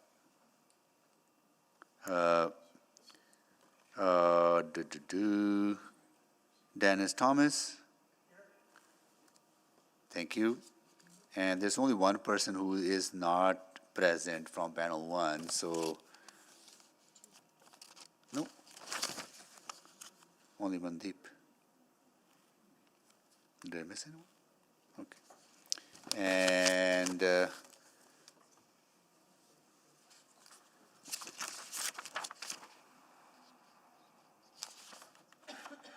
panel two only had 2 people. Okay, I'll wait for clerk to come back. Yeah. And one of them was not present. I'll ask if they are still not present. Sabina Krashi. Hi, I am present. I might have to step away when it's my turn, but I have submitted my comments by email in that case. Okay. How about Taylor Yes. Werniga? Okay. Yes, thank you. Can we create a panel of 16? You may. Okay, let's create a panel of 16, then we will hear from all of them together. Okay, so you will be, both Taylor and Sabina, you will be part of panel one. Okay, thank you. Maybe I'll use my chair discretion to shift the order, clerk, because some people have to leave. It's up to you, Okay. Mayor Sohi. Okay, let's see how it goes. Okay, we will start with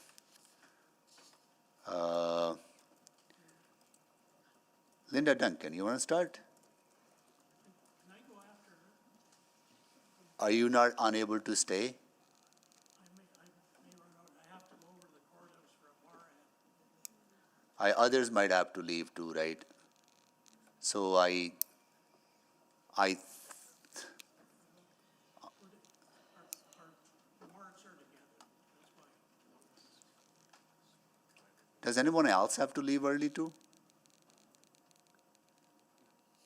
Seems okay to accommodate those three individuals. Okay. Okay. Go ahead, please. Linda Duncan. Thank you, Mr. Mayor and Council. Gonna move that. I think it's important right at the outset, on behalf of the North Saskatchewan River Valley Conservation Society, to state our strong support for the objectives set out clearly in the ARP. We appreciated the opportunity to be consulted on the multi-year-led process to modernize the bylaw, and the objectives that set forth are consistent with the city plan bylaw. The North Saskatchewan River Valley and Ravine System is part of a regionally significant ecological corridor, the backbone of Edmonton's ecological network. It states that in considering development proposals, the city will, that's mandatory, seek to prioritize environmental protection and only consider actions which are essential to providing urban services which require a river valley location. And finally, the entry to the ARP states, ensure environmental protection of the North Saskatchewan River Valley and Ravine System. This is all very important because, as Council is well aware, the Municipal Government Act at Section 3.2.1 states that the purpose of a municipality is to foster the well-being of the environment. So Council is being very consistent with what the provincial government requires of you.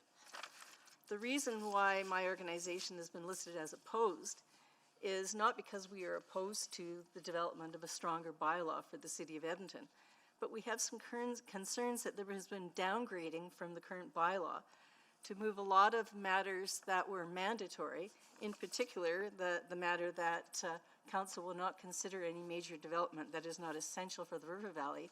Many of these measures have been made are just considerations that they might want to consider. And we think that that goes against the very mandate for the bylaw that, if Council adopts, will state forward.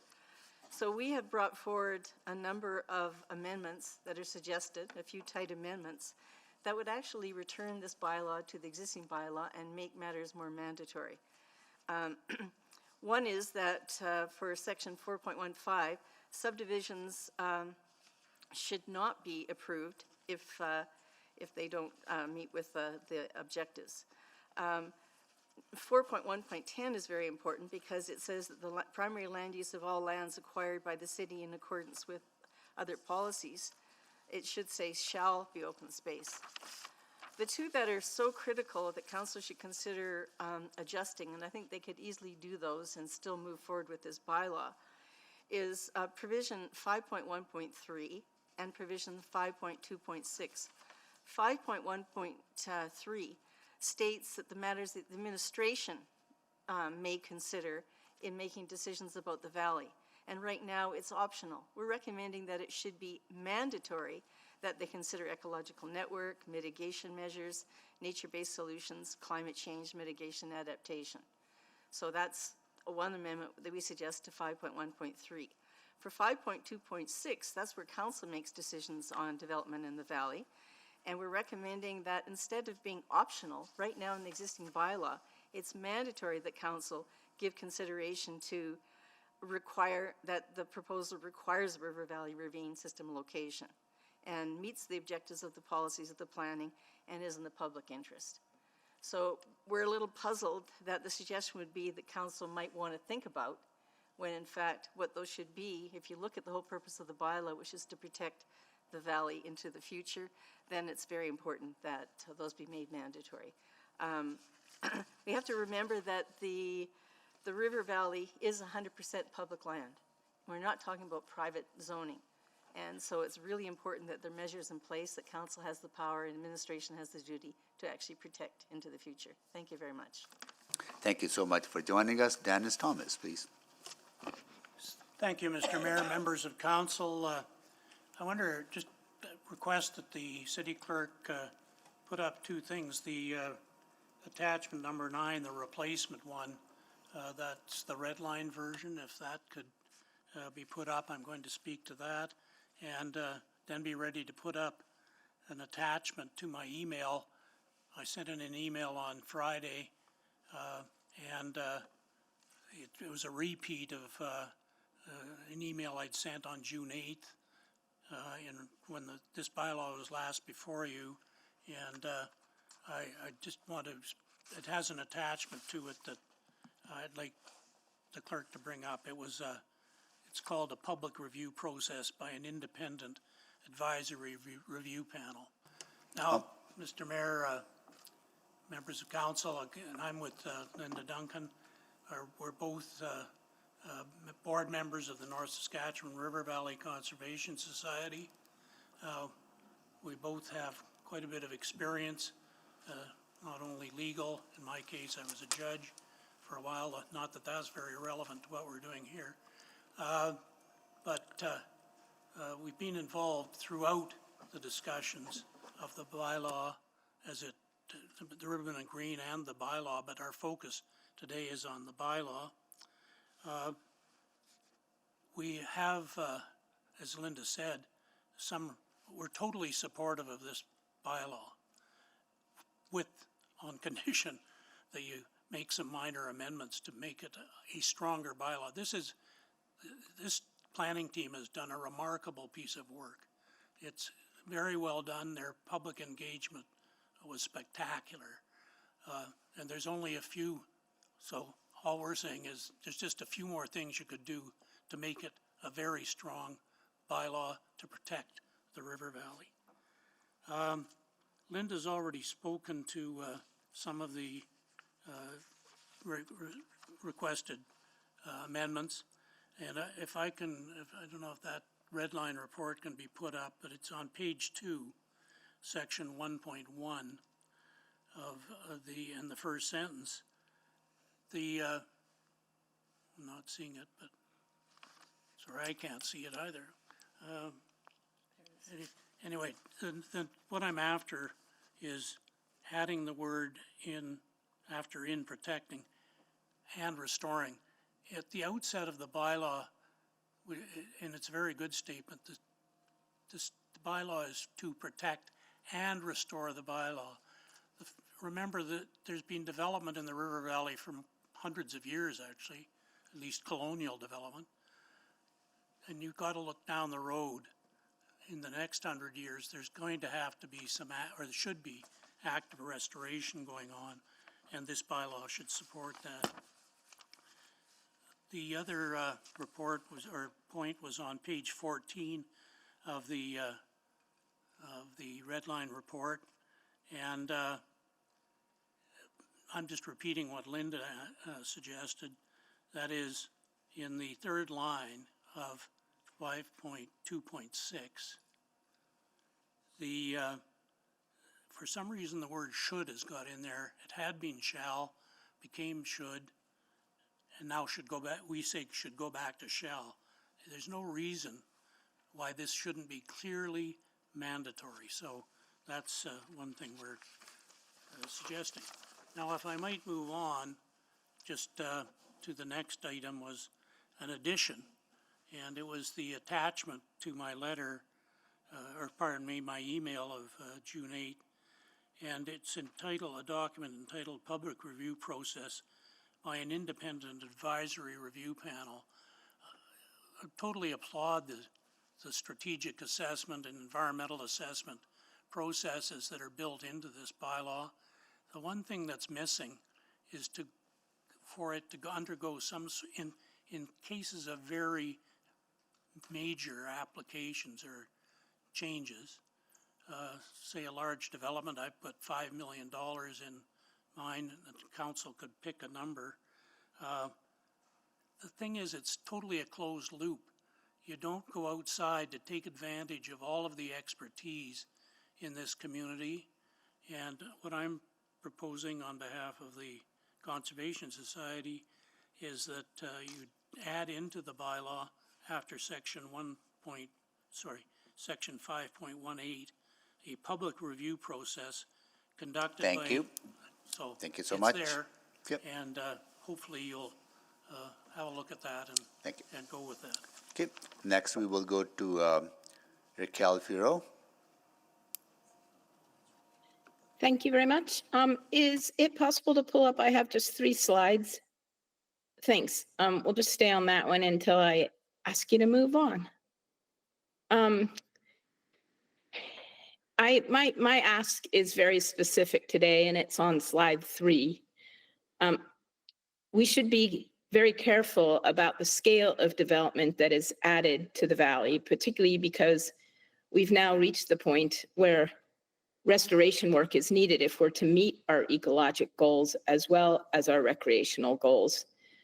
A project of 10,000 square meters, which is the current definition of an intense project, should be an automatic no for the river valley, given existing wildlife choke points. We can grandfather in complexes as large as the Kinsman, but we shouldn't plan for more. Large recreational facilities are more appropriate for tablelands. So as you consider my ask on slide 3, note that lots is being added to the ribbon of green that has not been approved by council, including wish lists from master plans that have not gone through environmental review or site location studies. So it's critical that council have more oversight.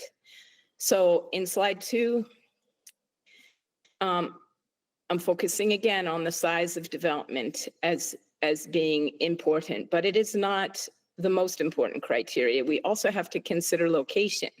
Even a 50 square meter facility in an existing wildlife choke point should really be scrutinized.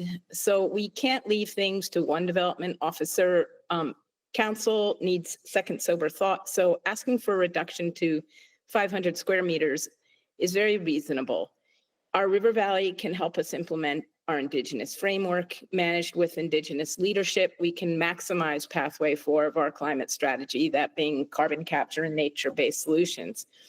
Overdevelopment of the valley would add to climate change.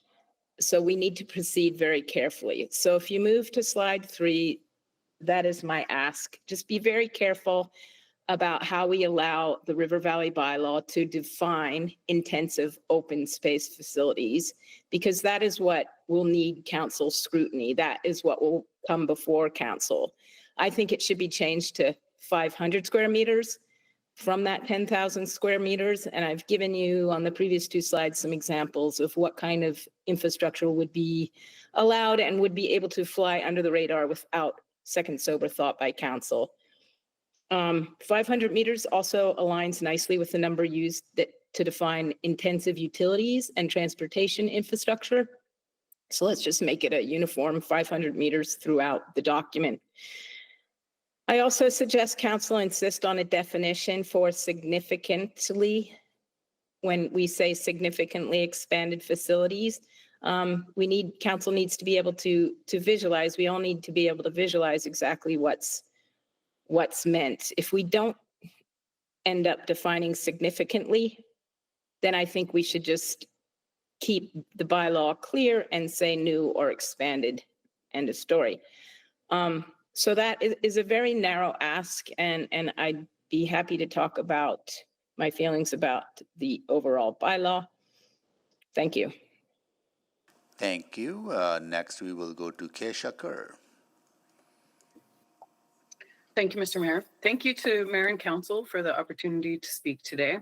I'm the Executive Director of the Canadian Parks and Wilderness Society Northern Alberta Chapter. We're a nationwide environmental charity dedicated to the protection and good management of public lands and the species that call them home. The Northern Alberta Chapter was formed by local residents in 1968.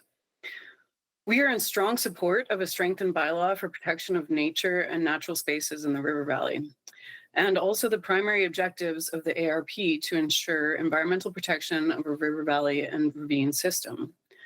Unfortunately, we do not feel that the proposed bylaw as is currently written represents a positive change from Bylaw 7188. However, we do think that the proposed bylaw could be strengthened with some amendments.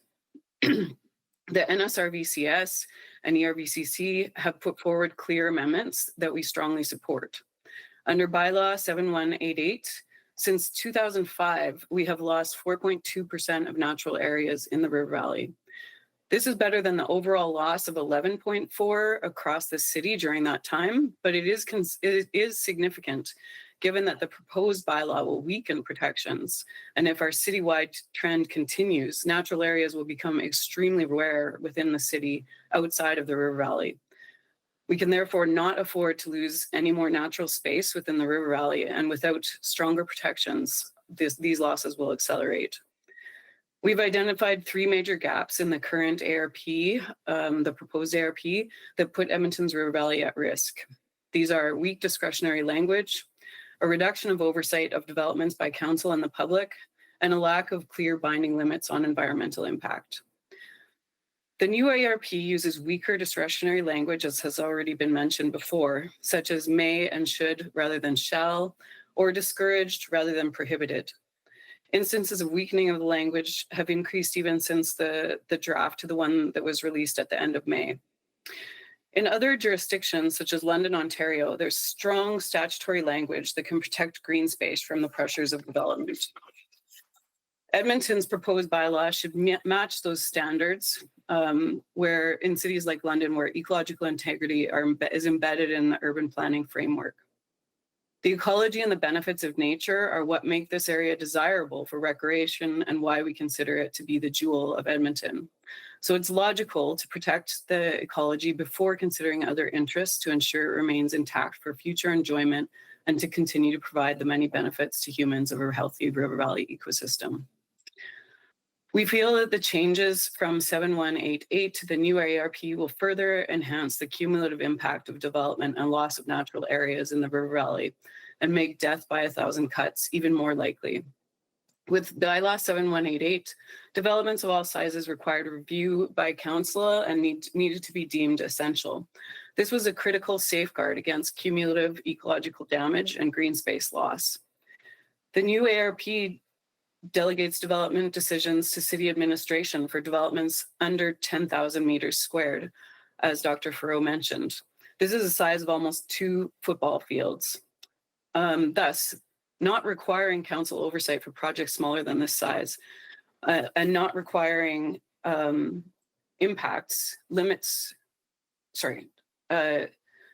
thus not requiring council oversight for projects smaller than this size, and also does not impose limits on developments under this size. These large thresholds mean that significant developments can move forward without council oversight or public hearing.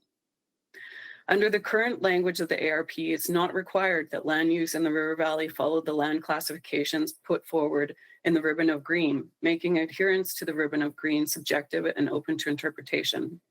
We are concerned that removal of council oversight for developments under a certain size opens the door for greater and more accelerated green space loss. This is even more concerning projects not subject to council approval, limiting oversight, limiting transparency, and removing the opportunity for meaningful public engagement. We are also concerned there's a lack of clear binding limits on environmental impact.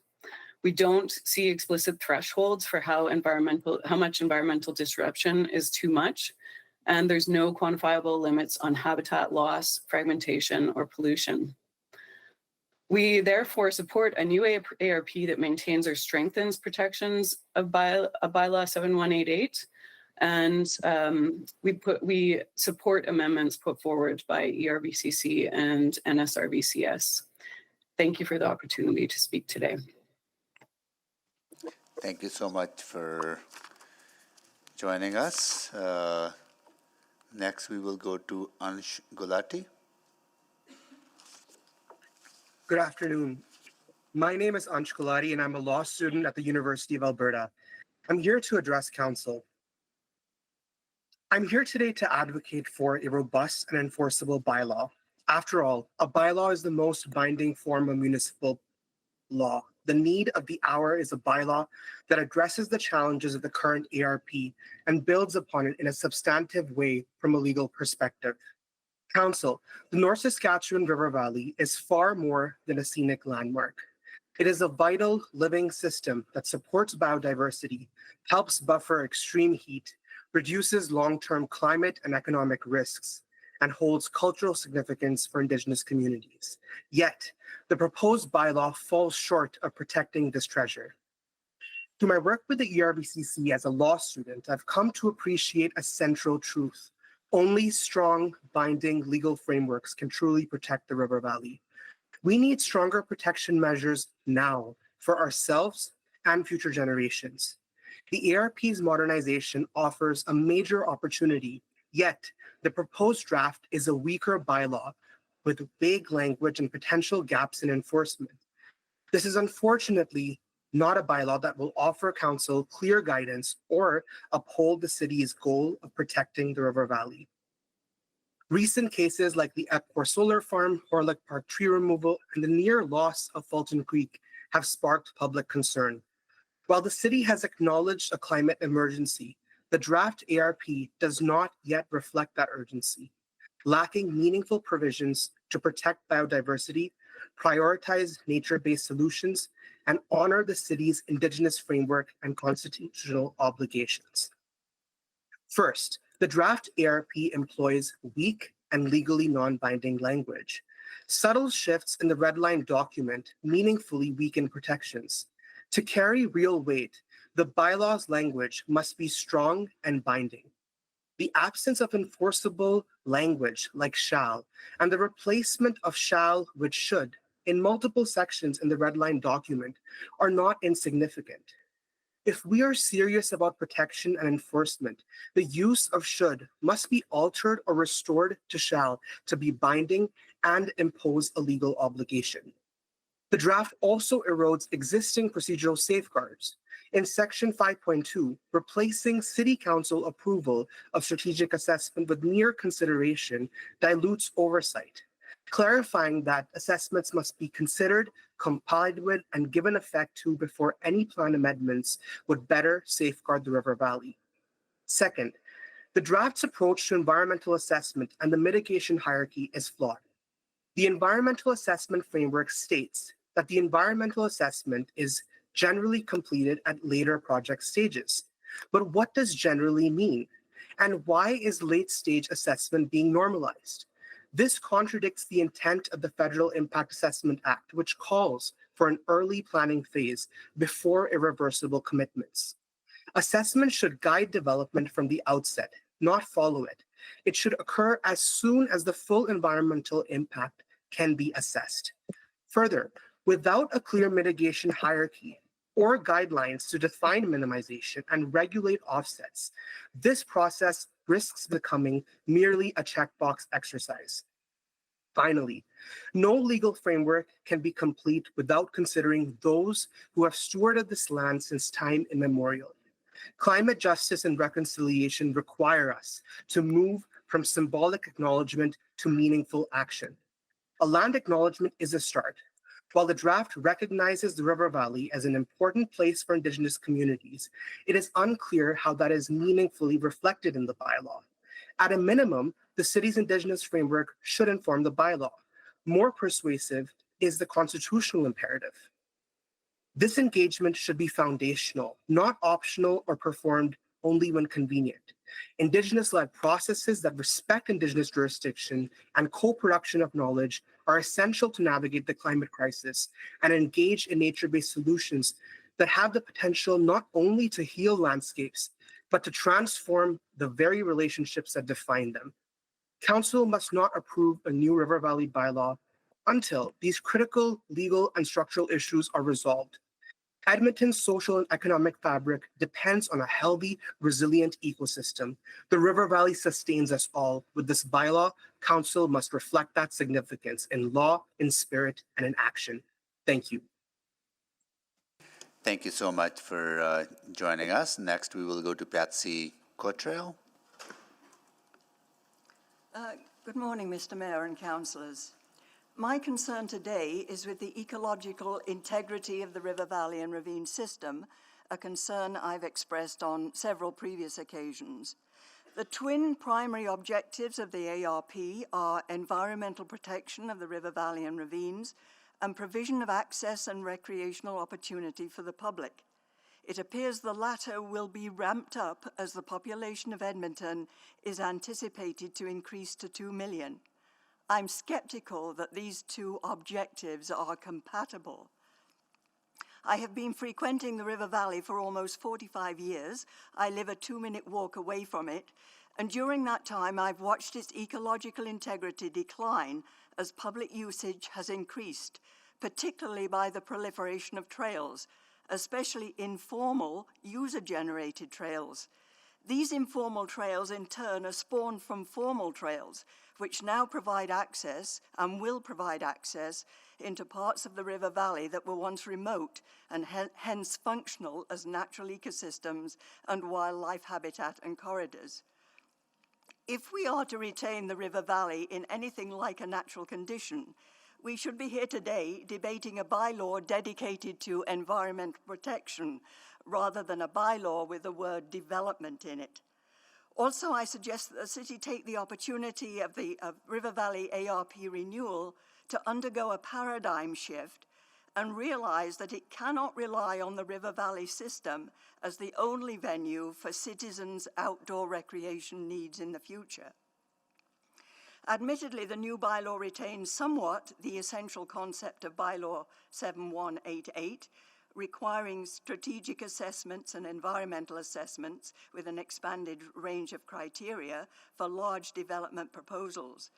But the old essential was a very fluid concept, even allowing areas of the river valley to be removed from zoning if they obstructed development, based on the fact that the new bylaw allows a lot of wiggle room in decision-making, and you've heard from several speakers about this, and my previous experience with 7188, I have little confidence that decision-making will be any different under the new framework, and that non-essential projects will be stopped.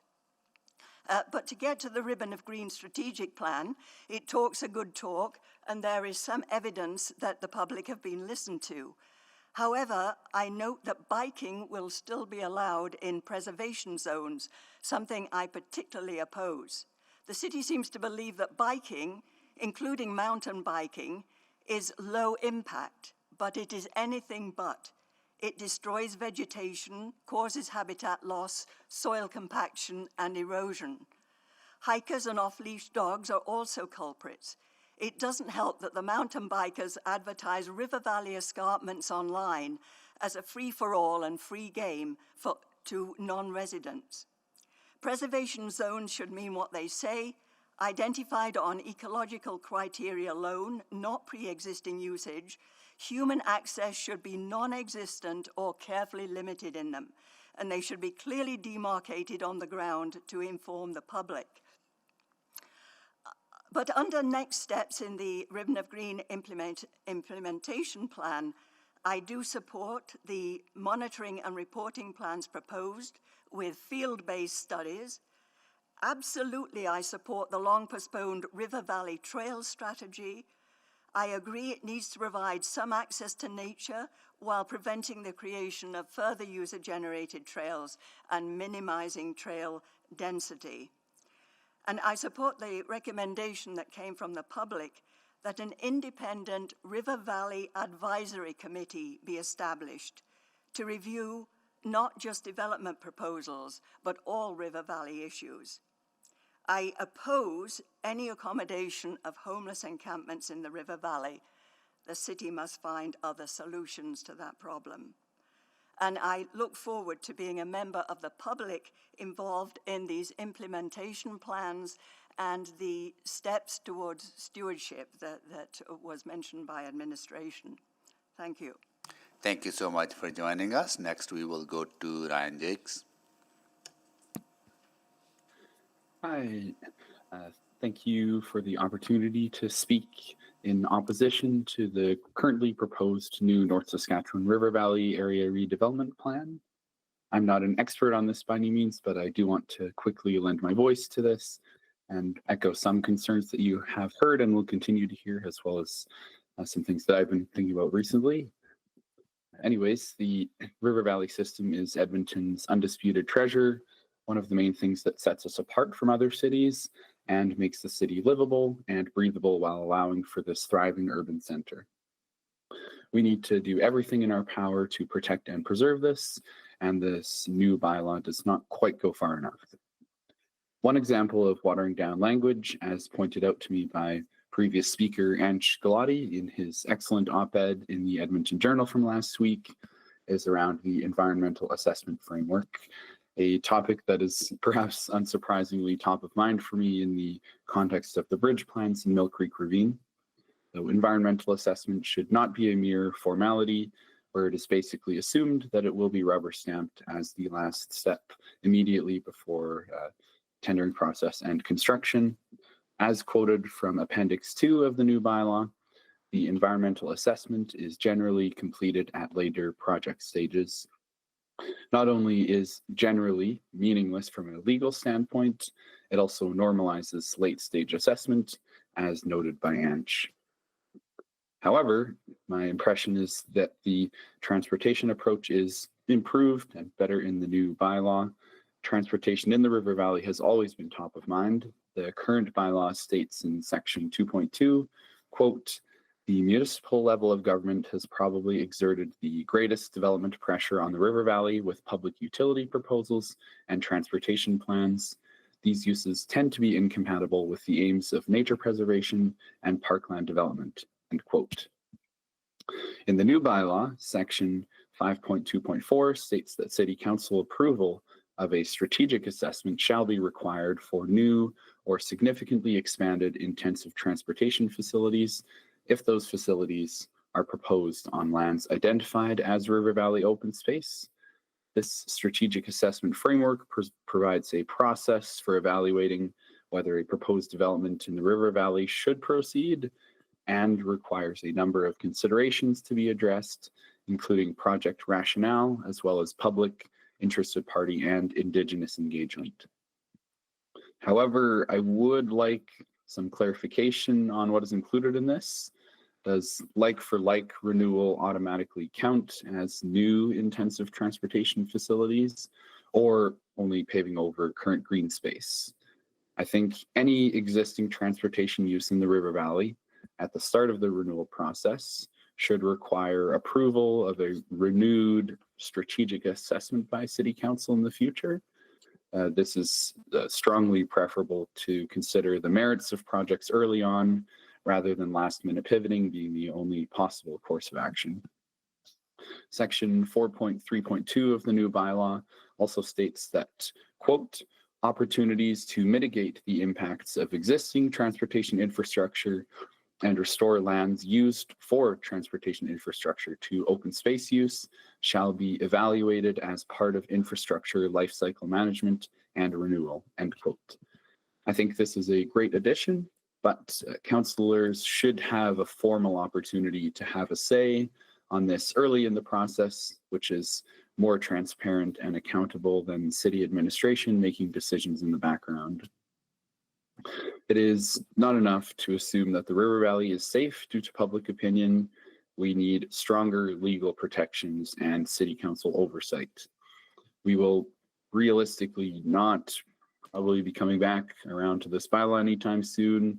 So this is our chance to make amendments and set the foundation for River Valley governance for decades to come. As a young Edmontonian, I think it is very important that we strive to get this right, especially as the climate crisis worsens alongside growth pressures across the Edmonton region. And just also want to say thank you to City Admin for their hard work on this new bylaw, and thank you, Mayor and City Councillors, for hearing my perspective. Thank you so much for joining us. Next, we will go to Joe Jerkovich. Could I have my presentation up, please?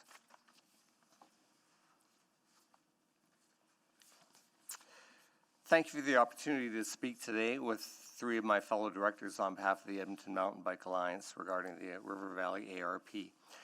This is the third attempt at the public hearing, and I've changed my presentation on each occasion.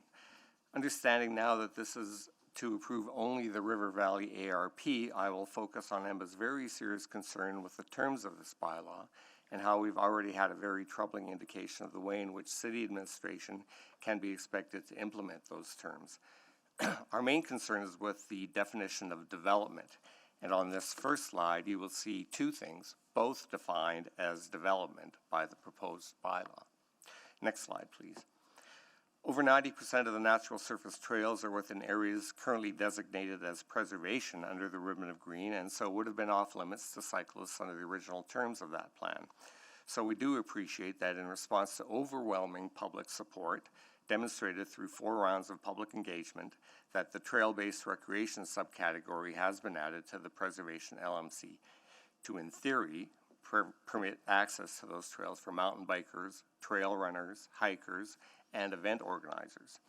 I say in theory because it's become evident since June that the terms of the proposed River Valley ARP can and will be used by pockets within city administration to thwart that access. Next slide, please. This slide shows the definition of development from the proposed ARP.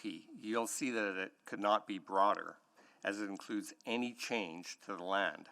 So the trimming that this lady is doing is a development and subject to the same level of oversight as EPCOR's solar farm. I've also included proposed policy 4.1.11, which indicates that development in the floodplain shall be discouraged. ERVCC and others have complained about the discretion that this language, like discouraged, of the proposed ARP provides, but the broad development definition requires this. For example, the prior draft of the proposed ARP stated that both public and Indigenous consultation shall be undertaken for any development. Next slide, please. But how can we expect that this discretion to be exercised? We've already had an indication. Even though there's an EPCOR pump station and the adjoining service road as close or closer to the river, the ecological planner has insisted that the Queenie natural surface flow trails avoid the floodway entirely, and that a 100-meter setback from the river be maintained. And you can see here where that pump station is on that map. Next slide, please. These are pictures of the EPCOR pump station. The bottom one shows where the planner now insists that the flow trails enter the main park, which creates congestion and potential user conflict. As noted on the previous slide, one reason for this, the setbacks is for controlling erosion and pollution prevention. That makes sense for a building, but no sense at all for a natural surface trail. Just east of the park, the city has a multi-use trail right along the river. The pictures show how the city deals with risk mitigation there, and this is a solution we've proposed for the flow trails. Next slide. There are also concerns regarding human activity and noxious weeds. These pictures show the encampment damage and Himalayan balsam, which is a prohibited noxious weed, in the floodplain area that we are prohibited from building in. Next slide. This slide shows extracts from the current ARP, which specifically defines trails and associated minor amenity structures as low-intensity recreation, which are to be permitted in ravines and river edge lands and areas with significant vegetation, potential wildlife, and waterfowl habitat. Next slide. Again, how is this oversight exercised? We've multiple examples of 8, 11, or more subgroups all being required to weigh in on our natural surface trail developments, and in many, many cases exhibiting a complete lack of understanding as to what EMBA does. Next slide. So, how do we resolve these problems? I ran through the slide quickly, but the applicable policies from the current ARP should be maintained. I've met with environmental services and asked that the development definition be changed to recognize that natural surface trails do not require the same oversight as a building.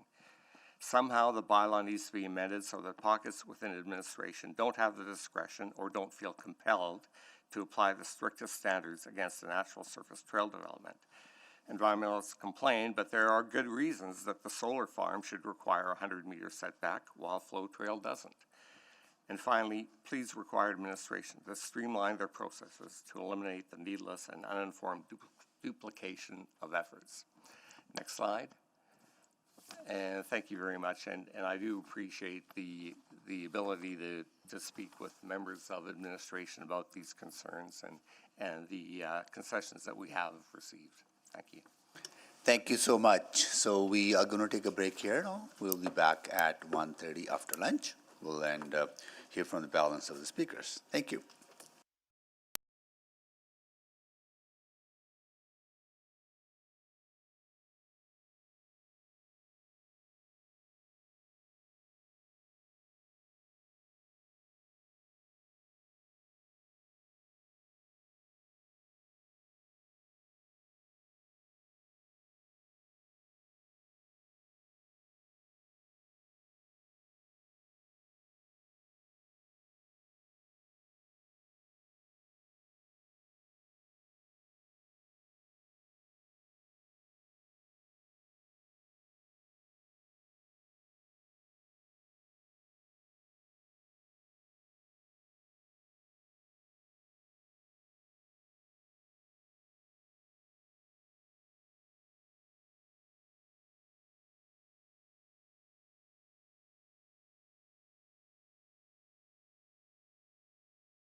back to order and do a roll call of council colleagues. Councillor Wright. Good afternoon. Councillor Knack. Good afternoon. Councillor Principe is away for a family situation, and Councillor Stevenson. Good afternoon. Councillor Brickett. Good afternoon. Councillor Tang. Good afternoon. Councillor Hamilton. Good afternoon. Councillor Rutherford. Hi, Councillor Rutherford. Hello. Councillor Salvador. Councillor Carmel. Good afternoon. Councillor Rice. Good afternoon. Councillor James. Good afternoon. All right. We heard from Speaker Joe Yurkovich. Next, we will go to Chris Record. Hello. Could you bring up the presentation that would have been forwarded? Yeah, that one. All right. Thank you very much. My name is Chris Record, and I'm a member of the board of the Edmonton Mountain Bike Alliance. And I'd like to talk about some of the challenges the ribbon of green, as it's written, may be placing on us as we endeavor to maintain the natural surface trail network. We are a volunteer organization. Oh, next slide, please. Sorry. We are a volunteer organization focused on ensuring that the natural surface trails in the river valley are the best they can be. These are trails that are used by all types of users, not just cyclists. We work for free, and we add value to one of Edmonton's greatest assets, the amazing trail network that so many users enjoy. We have about 500 members, and we run trail days to maintain, trim, and improve the trail system. Next slide, please. Sorry, point of order. Councillor Paquette, your mic is on. Thank you. Go ahead, please. Yeah. Our cornerstone program is Adopt a Trail, where we have trail nights with groups of volunteers where we trim and maintain trails based on permission by the City of Edmonton. Reroutes and new trails are rare, but we have the expertise and skills to provide these services. We run about 25 to 30 trail days a year and are allowed by the city to maintain only about 25% of the 200 plus kilometers of trails. Next slide, please. Under the ribbon of green, as it's written, it will be very difficult to formalize the existing trail system, as it seems to be very heavily focused on limiting access and reducing trail density. One of the criticisms of the cycling community often is the proliferation of illegal trails. And the best way to avoid these illegal trails is by having a well-maintained, planned, thought-out legal trail system. Next slide, please. The impact of the ribbon of green on trail adoption and development. So I've got a few build slides coming up next, and they're going to illustrate the constraints contained in the ribbon of green and the difficulty they present in trail adoption and development. Next slide, please. So this hard-to-see city map of the core of the city shows the river running through it. We're top center in downtown. Next slide. So one of the constraints is avoiding wildlife corridors, and the hard-to-see crosshatch pattern throughout the river valley shows the wildlife corridor. Next slide, please. And then if we add on to that the wildlife pinch points in red, you can see that, again, the river valley has a network of trails through it, and obviously this would put further constraints on it. And if you, next slide, please. Then we add on the areas of special interest or restoration, and those are the green dots all over the place. You can see the map is getting fairly full. And next slide, please. And we there's language where the floodways and flood fringes and floodplains need to be avoided as well. And so the blue dotted areas are those flood areas. So you can see that adding all this on, and well, if you want to go to the next slide, please, as well. What's not shown here is the preservation and ecosystem protection areas. So next slide, please. You can see the result of these constraints, and that all new trail applications and reroutes over the last 4 years have been rejected. And most of our requests to adopt trails have also been rejected. And you know, that's something to keep in mind is that 95% of these trails already exist and are in use today. And also that we work for free. We don't cost the city a cent while we create tremendous value. Next slide, please. So ideally, we'd like to be able to maintain a lot more of the trail network. And there's currently 15 events that we're aware of scheduled for 2025 that are using the natural surface trails. And these events draw over 3,000 participants and will use over 170 kilometers of trails. Some of this is duplicated, of course. These events include races and charity events. They all use the trails. EMBA currently maintains only about half the trails in the identified routes. Also worth noting is that the ribbon of green prevents events that restrict access to trails, so that could become an issue. Next slide, please. So the conclusion is that most trail users strongly support protection and conservation, but they do want to continue using the natural surface trails that exist today. And the current draft of the ribbon of green is focused on limiting and reducing trail use. Next slide, please. And our hope is that the ribbon of green will lean into a more balanced approach that favors access and recreation. So, and that's it.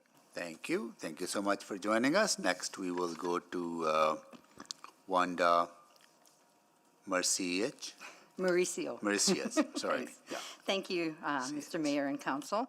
I'm speaking on specific definitions of the classifications of lands in the River Valley. We would like to recognize and thank the Ribbon of Green team for all of their hard work. I do have slides, sorry. Next slide, actually. Good. We'd like to thank for their hard work. They were very open to feedback, responsive to concerns, and did their best to find a balance between many different interests, even going so far as to try to coordinate meetings between opposing groups. Next slide. There are still some considerations, though, one being how River Valley lands have been assigned into the land management classes. Specifically, there are many areas of the River Valley that have been placed into the preservation class, the most restrictive class from a use perspective, and they do not match the definition of this class. Lands in this class are considered the highest value and most sensitive ecosystems and features. Please keep the term highest value and most sensitive in mind as we go on. Next slide. To quickly review, the definitions of the classes are shown here. Notably, the preservation class shows an essentially intact natural landscape with minimal human impact. The next two pictures illustrate the conservation class, which permits more recreational use and limited development with natural features still prominent. The bottom three pictures show the active or working landscape, which allows more intensive uses, activities, and development, with the natural environment being modified to some extent. Again, keep these definitions and examples of the types of land that should be in each class as we go through the next few examples. Next slide. Here we have the Terwillegar area. The LMCs are shown on the left, and the corresponding areas are shown on the right with labels and the current air photos.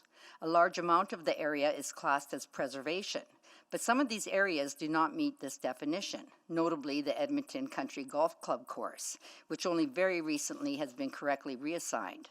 A large portion of Jan Reimer Park is also a former agricultural field, and the TUC corridor, or the TUC, is cleared and has variable levels of human impact and development throughout. Relative to the other more natural areas, these should not be considered the highest value and most sensitive. Next slide. The next example shows the area around White Mud Drive north of Quesnel Bridge. The road margins next to the White Mud, which are planted and highly managed and adjacent to major roadways, and the green areas in Laurier Heights, which are regularly mowed, are used by community members and are classed as preservation. Although ecologically important and valuable, are these the highest value and most sensitive? Next slide. This example is northeast Edmonton, where the Anthony Henday crosses the river. This area has seen intensive human impact and development in the past, with gravel extraction, the waste management center, and agricultural use leaving a strong human footprint. Many of these areas are classed as preservation. Okay, next slide, and we're going to skip that one. So next one, good. Hopefully some of these examples illustrate that a substantial amount of the River Valley has been overclassified into the preservation class. This designation prevents many common passive recreational uses, which limits where recreational activity can occur in the future. Notably, the Ribbon of Green notes the classification is based on desktop analysis and does recognize field confirmation may be required for some locations. Finally, I'd like to emphasize how seriously people take map data and these initial classifications, even though they may not represent reality. Some groups will use these designations and maps to lobby against recreational use in areas where it is actually appropriate. Therefore, it's extremely important to ensure that the highest value and most sensitive land is designated correctly. Next slide. Currently, the map data doesn't include the preservation trail-based recreation class. This and a trail management strategy are key components that need to be addressed in order to successfully implement the River of Green.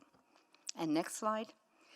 In conclusion, there needs to be additional analysis and verification of how the river valley has been classified, especially lands in the preservation class. Alongside this, we hope that there will be a recognition that responsible and sustainable recreational trail use can go hand in hand with preservation of the river valley. Finally, formalizing that missing component of the ribbon of green, the preservation trail-based recreation class, and a trail management strategy are key to successful implementation of the River of Green.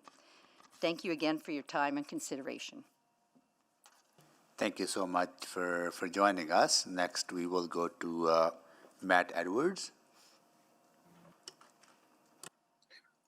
Hello, I believe I have some slides. I hope the city clerk was able to receive my slides I sent last night.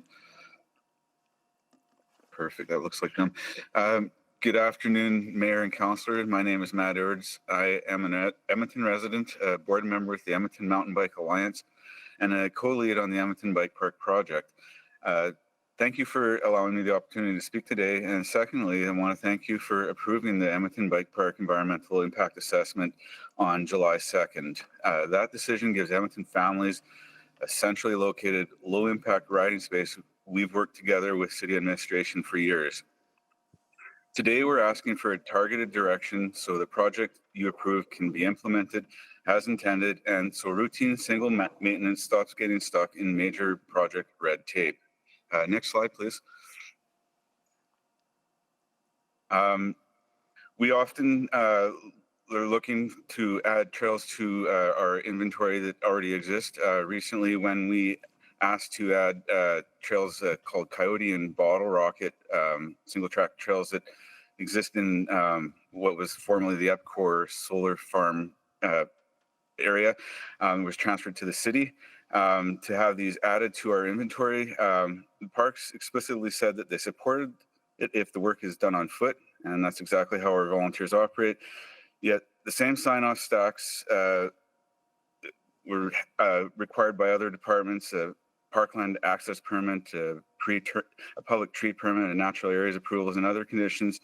And this is just for us to do our work that we've always done on trails in other areas of the River Valley, hand tools and light surface work.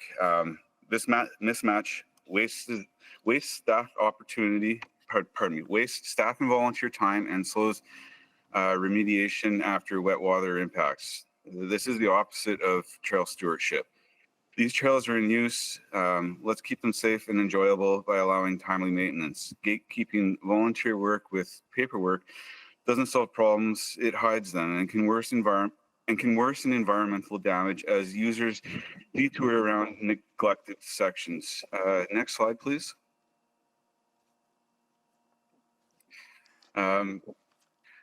After council's approval for the bike park, administration conditional sign-offs asked us to reduce the flow trail density towards an older concept to keep a blanket 100-meter setback from the river floodway, which would block a practical return via the existing Epcor service road. Inside operations, one team indicates no concern, while another says it does not support additional flow trails. Blanket setbacks and blanket do not support statements cut against the environmental impact assessment evidence and council's approved intent for the bike park. The Epcor service road is a road that's already used regularly, allowing bikes to return on it, avoids congestion, manages risks, and protects the skills area of the bike park. It doesn't create a new impact. Next slide, please. One other problem, or one of our another asks, is the inconsistent treatment we see versus what we're allowed to maintain versus events. As Chris kind of indicated, the North Sun Ultra Marathon and many other trail events were permitted on trails where EMBA isn't even allowed to do maintenance. The races proceeded on saturated tread, causing damage, yet EMBA was told not to remediate these same trails. Events get the green light while volunteer stewardship gets barriers. This is backwards. And may I have next slide, please? What EMBA is asking council today to implement what council approved with the bike park, finalize the flow trail alignments using the what was approved through the environmental impact assessment and not the conceptual density map. We believe that this is the best design for the bike park and will avoid further conflict. The second ask is for single window proportionate maintenance. For the existing single track on foot hand tool, use one coordinator and one simple checklist. No duplicate pre-post inspections or overlapping permits for low risk tasks. Our third ask is for consistency and parity, where the city permits events on trails, authorize EMBA to remediate any damage, apply the same standard to all user groups. May I have the next slide, please? These directions let EMBA keep doing what we've done for 15 or 20 years. Steward trails responsibly, reduce environmental impact through timely maintenance, and deliver the bike. Thank you so much. Really appreciate you joining us today. Thank you, and I'm happy to answer any questions. Thank you. Next, we will go to Christine Kowalczuk. Good afternoon, Mayor Sohi and City Council. Edmonton River Valley Conservation Coalition has closely engaged with the River Valley Planning Modernization process to update the ribbon of green in the River Valley bylaw. Oh, and I have slides as well. Great, thank you. Next slide, please. The River Valley is a regional biodiversity core area and Edmonton's most important natural asset, and a regionally significant wildlife corridor connecting the Rocky Mountains with the prairies all the way to Hudson's Bay. Yet currently, Edmonton continues to lose rather than gain River Valley land every year, and that which remains is increasingly degraded. We have an opportunity with the updated bylaw and ribbon of green to turn these losses around and to better protect the part of the River Valley that runs through our city. Next slide, please. ERVCC generally supports the updated ribbon of green with two major caveats. First of all, the document should require City Council approval rather than simply be received for information, so that any changes made in the future also require City Council approval. Secondly, approval of the document needs to be paused until a trail strategy is funded and completed. The trail use guidelines in the document run against the current ribbon of greens guidelines and were approved by City Council as a temporary measure until a trail strategy was completed. This trail strategy has still not been done, and it's poor governance to simply adopt what was meant to be a temporary measure without monitoring and evaluating the impact of the changes. We see the negative impacts of the current trail use in the River Valley and know that monitoring and evaluation are important to make necessary changes to prevent further damage. We also know from our meetings with the city manager and others that a trail strategy is recommended by administration and that they are going to request that it be funded this fall. We thus ask you to fund and require a trail strategy to be completed before approving the ribbon of green. Next slide, please. In terms of the River Valley Area Redevelopment Plan, ERVCC is concerned that this document offers less protection than the current bylaw when it urgently needs to offer more. As the bylaw's introduction notes, in this time of ecological crisis, it is critical that we protect and restore the River Valley. Yet the wording of the bylaw itself fails to ensure this protection and restoration. Rather than using clear, definitive wording that outlines what is and is not permitted in the River Valley, the document uses the weak language of suggestions. As conservation groups and the Environmental Law Centre at the University of Alberta have repeatedly pointed out in the engagement sessions, a bylaw should be a clear legal tool, not a set of suggestions. We have seen City Council struggle with interpretation of the current River Valley bylaw. We nearly lost Fulton Creek a few months ago. Thankfully, enough of you saw the serious problems with that proposal and did not approve it. But another council could have easily approved it. And as noted above, we continue to lose rather than gain River Valley land each year. Without clear, definitive language, this new ARP sets City Council up for long, frustrating debates and continued losses of the River Valley. ERVCC, the North Saskatchewan River Valley Conservation Society, and CPAWS are united in our request that you return the River Valley Bylaw to administration to make the specific changes outlined in our letter to you and on this slide on the right-hand side to make the bylaw legally binding, enforceable, and clear for City Council. And these changes include things like changing the word should to the word shall in a number of sections, changing the words shall not be supported or shall be discouraged, to shall not be permitted in a number of sections, and so on. I've sent my this list to you all, and it's also on the slide. So you can see the changes, the very specific changes to wording that we are recommending for the ARP. Finally, we request a River Valley ARP process change, that the strategic assessment by the city's ecological planners occur at the outset of a proposal rather than late in the process. There are now many examples of inappropriate projects approved in the River Valley because of sunk cost or proponent expectations arguments, and this completely skirts the River Valley ARP. Next slide, please. These amendments are the bare minimum required to prevent devastating loss of the River Valley. Work still will be needed to bring River Valley protection up to the standards of similar natural area protections in other cities in Canada. Please require these changes that we are requesting. Thank you very much for your time this afternoon. Thank you so much for joining us. Next, we will go to Eric Gormley. Good afternoon, Mayor Sohi and City Councilors. The draft ARP goes hand in hand with the Ribbon of Green document. The River Valley ARP says that River Valley open space be subject to the direction of the Ribbon of Green strategic plan. The Ribbon of Green, we are told, contains policy direction to guide decision-making, further planning, monitoring, and management of the system. The goal of the Ribbon of Green plan is to sustain ecological health and responsible recreational use. Since the two documents are so closely tied, ERVC's first ask is that the Ribbon of Green plan be approved by Council rather than just be received for information. And previous speakers have noted this as well. The original Ribbon of Green plan of 1992 was approved by Council. It makes sense that this version be approved as well and become an active Council document.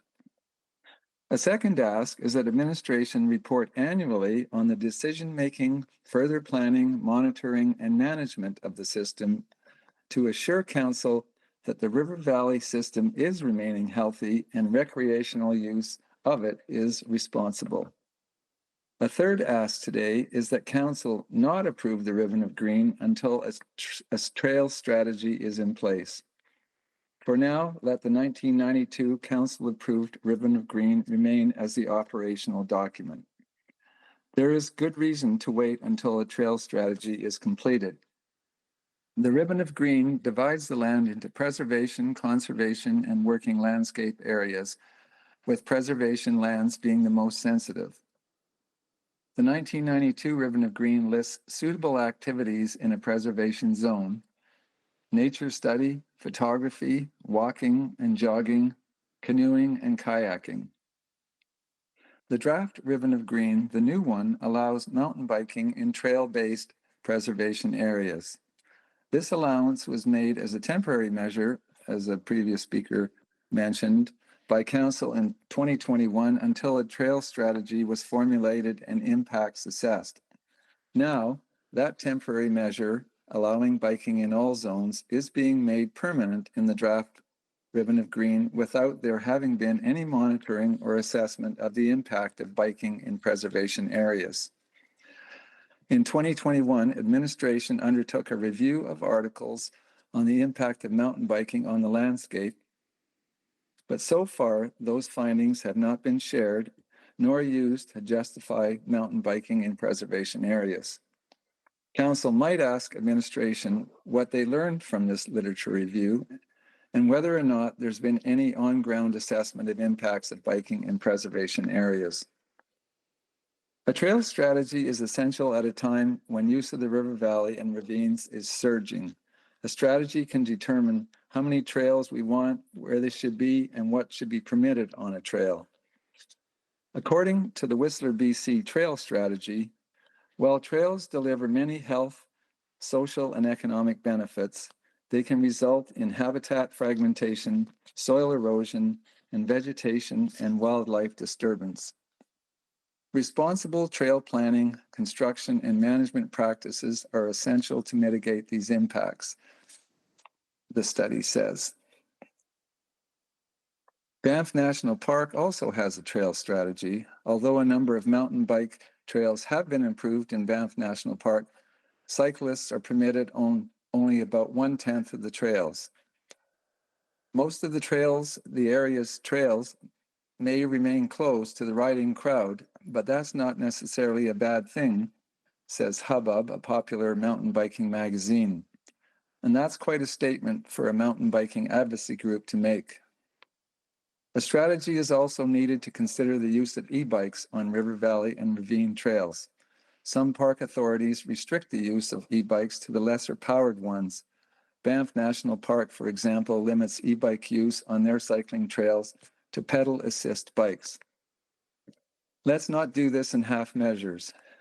The valley and ravines can be fun places, but protecting them from pressures associated with modern living is serious business. To use an old camper's motto, let's leave the river valley in better shape than we found it. An essential part of the Ribbon of Green is a scientific and evidence-based trail strategy. Thank you very much. Thank you so much. Next, we will go to Miranda Jimmy. Hello, I'm Miranda Jimmy and a member of Thunderchild First Nation. I have lived in Edmonton for more than half my life. I'm here to speak to you as a First Nations resident of Edmonton who accesses, appreciates, and advocates for the River Valley on a daily basis. More importantly, I'm here to speak to you because my ancestors have been here since time immemorial. My relatives have been accessing the river, surrounding valley, and the connected ravines and watershed long before this place was referred to as Edmonton, before Alberta or the nation-state of Canada even existed. My ancestors visited here, held ceremonies, gathered medicines, and more importantly, stewarded the land and the water in a way that allows for each of us to benefit today. They know, as we know, that the river is what sustains all life for the two-legged, the four-legged, the winged, the finned, the rooted, and the flowing relatives that surround us and provide for our well-being. I'm also here on behalf of future generations. I'm thinking about those who will come after us and the legacy of stewardship we are leaving for them. I'm worried about how our decisions today will impact their ability to access and appreciate all the gifts that the River Valley has to offer. At the start of the week, when we collectively recognize the 149th anniversary of Treaty Number 6, I carry the weight of the past, the present, and the future as I speak with you today. In 2021, the City of Edmonton launched the Indigenous Framework to all city staff. At the same time, city staff were already working on engagement for the River Valley Planning Modernization Project, the results before you today. I had hoped, because these two important projects were launched around the same time, Indigenous involvement in River Valley planning would be different than it had been in the past. Unfortunately, that's not the case.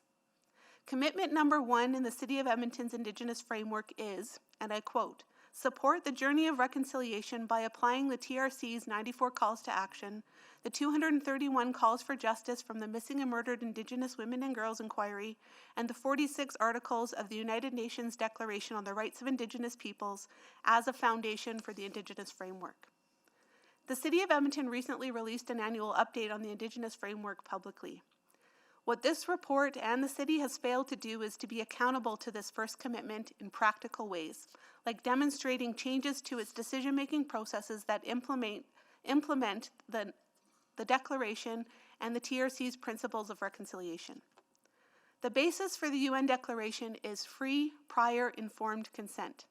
In simple terms, this means that Indigenous peoples, as right holders to the land in their territory, must be involved in and consent to every decision made that impacts their peoples and lands. Every parcel of land you call Edmonton is the traditional and treaty land of First Nations peoples, most of which the city have a formal relationship agreement with. In those agreements, the significance of land is acknowledged, specifically the importance and relationships to the river and its surrounding valley. The City of Edmonton's Indigenous Framework is not a document. It is a work of reconciliation that is given life each time Council and administration choose to put it in their actions and into their decisions.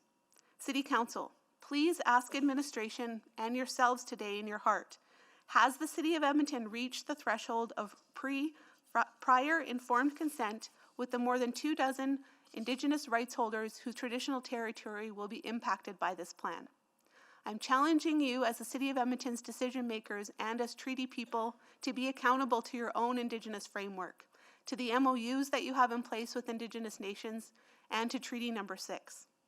In my opinion, the ARP and the bylaws before you today do not meet this threshold of free, prior, informed consent, the basis of the United Nations Declaration on the Rights of Indigenous Peoples and the TRC's Principles of Reconciliation.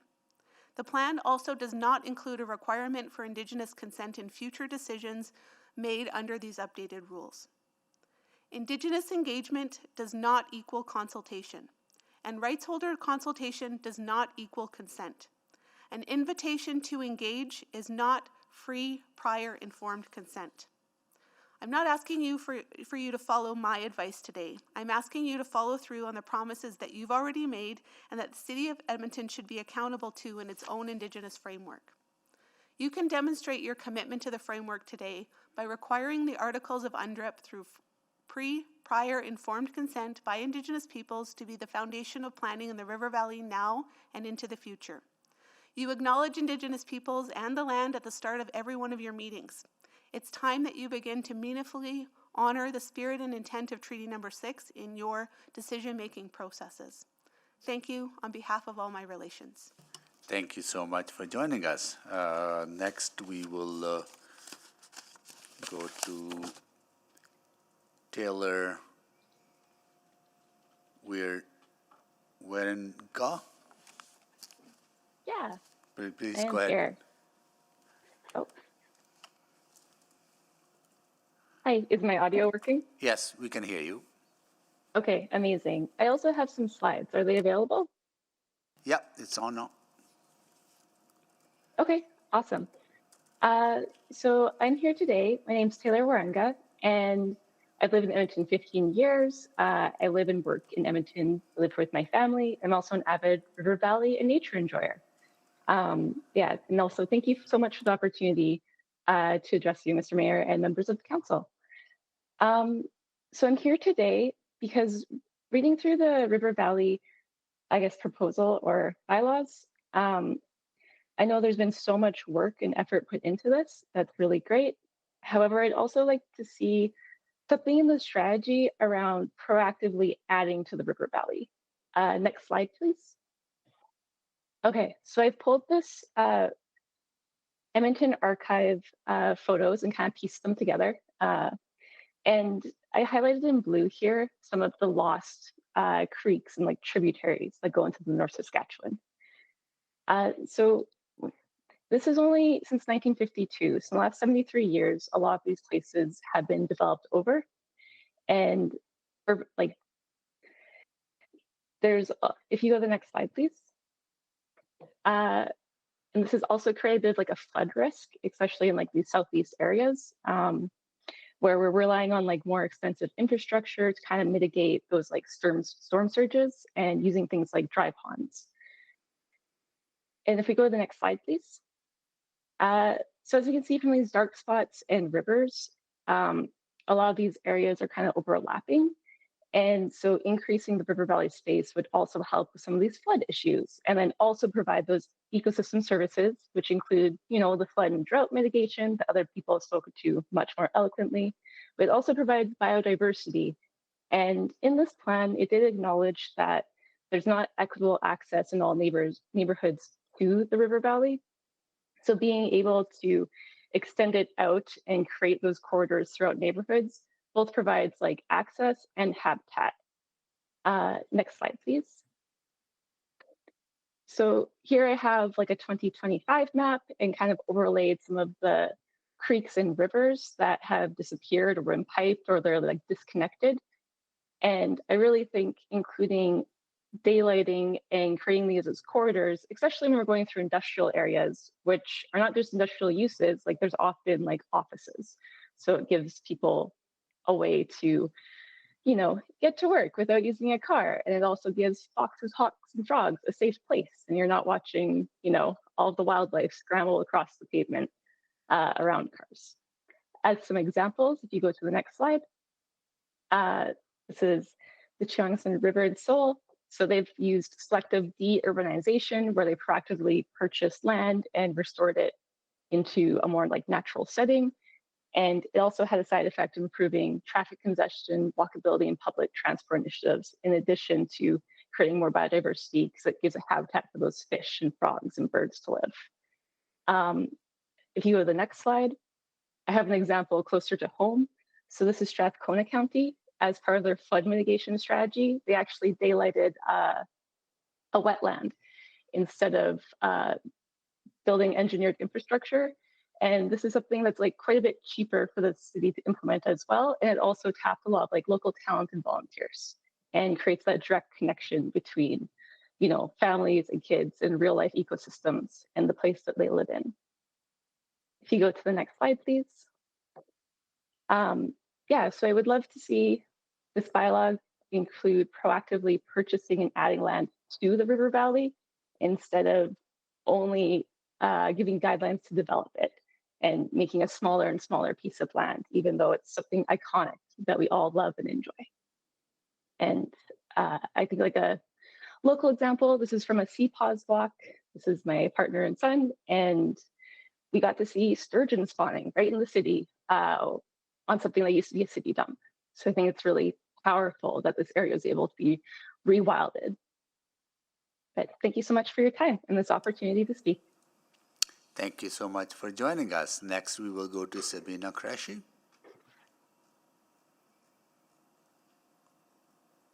Okay, they have sent their presentation, right? Okay. We do have a couple people joining by phone. It is *6 to unmute if Sabina happens to be joining us by phone. Sabina Crashy, are you there?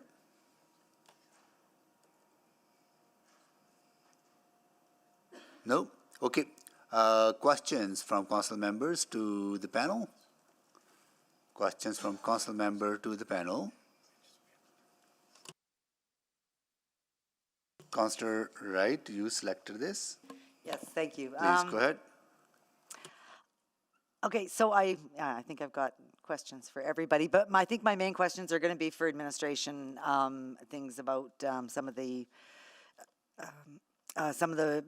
items, the amendments that are being requested.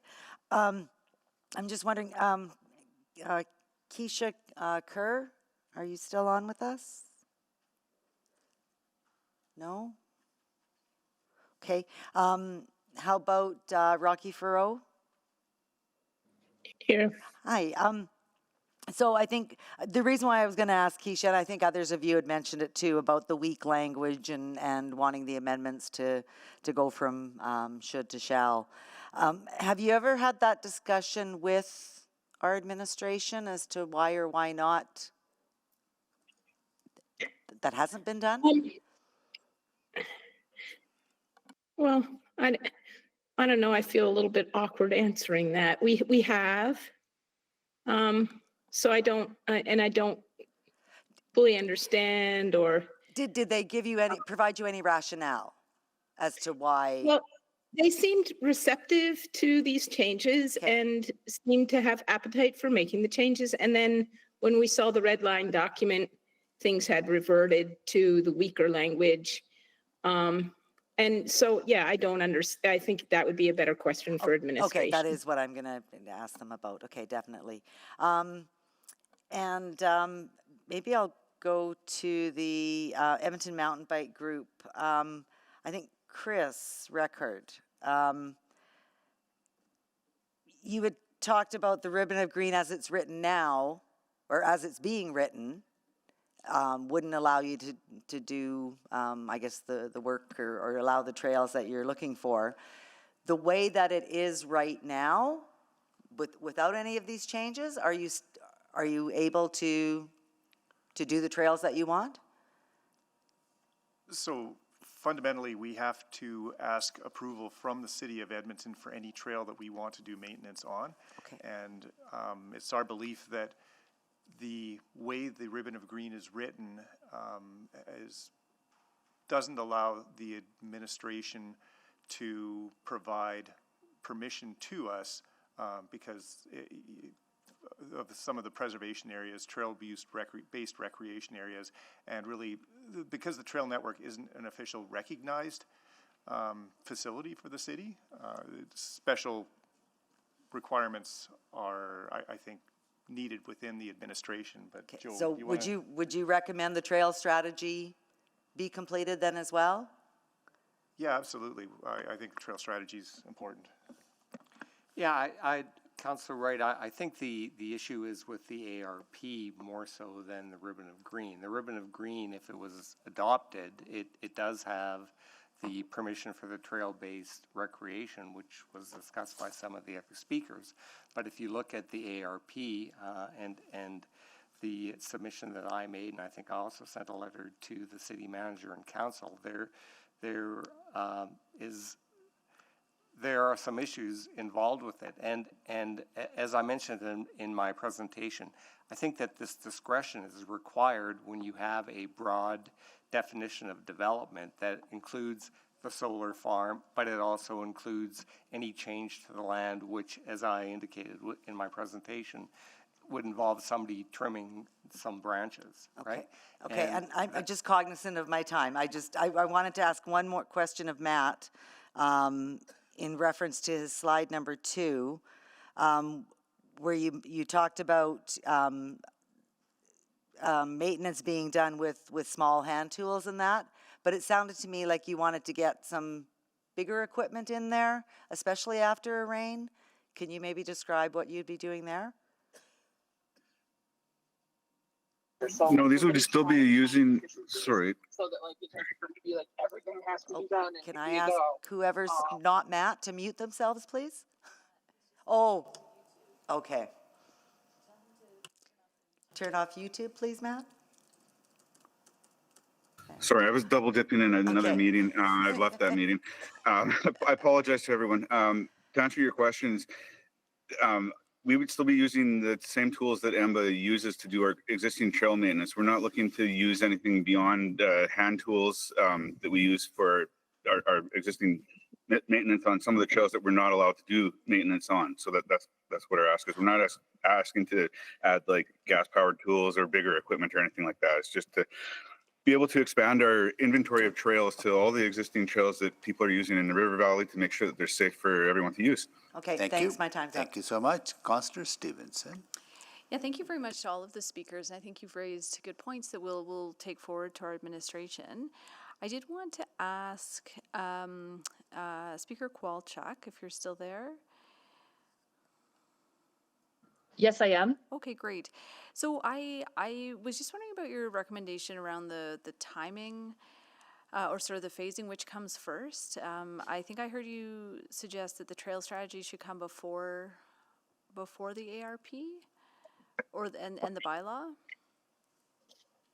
Well, we're asking that the trail strategy be completed, yes. And since before the ribbon of green is approved, and we're asking that it be approved rather than simply received for information. Sure. And since the ribbon of green and the ARP go hand in hand, it might be worthwhile to send both back for changes. We're asking for very specific changes to the ARP.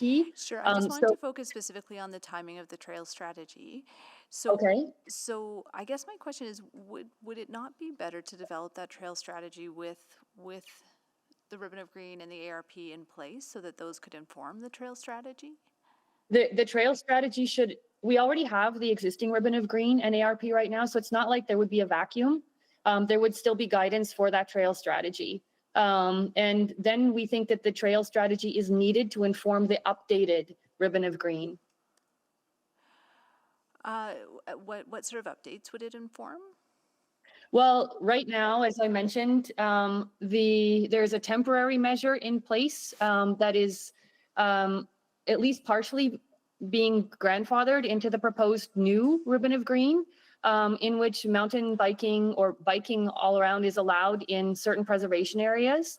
But that temporary measure was made in, I believe it was 2021, with the thinking that a trail strategy would follow soon after, so that there would be monitoring and measurement of the impacts of allowing in preservation areas. So to simply grandfather that into the new proposed ribbon of green doesn't make sense. Okay, thanks for that clarity, and I can see sort of what the provisions would be again, sort of once a trail strategy is in place. And then I was going to ask Speaker Galati if you're still there, but I know Dr. Furrow, you just weighed on it as well.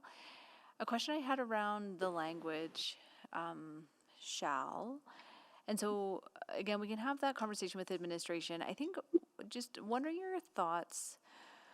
I think a risk is if we have the language shall and then we see exceptions to that, it can weaken the strength of shall. And so what I'm understanding is that having should helps to accommodate some of the very particular situations that may arise without undermining, those really essential things that there isn't flexibility on, that again would require an amendment to the plan.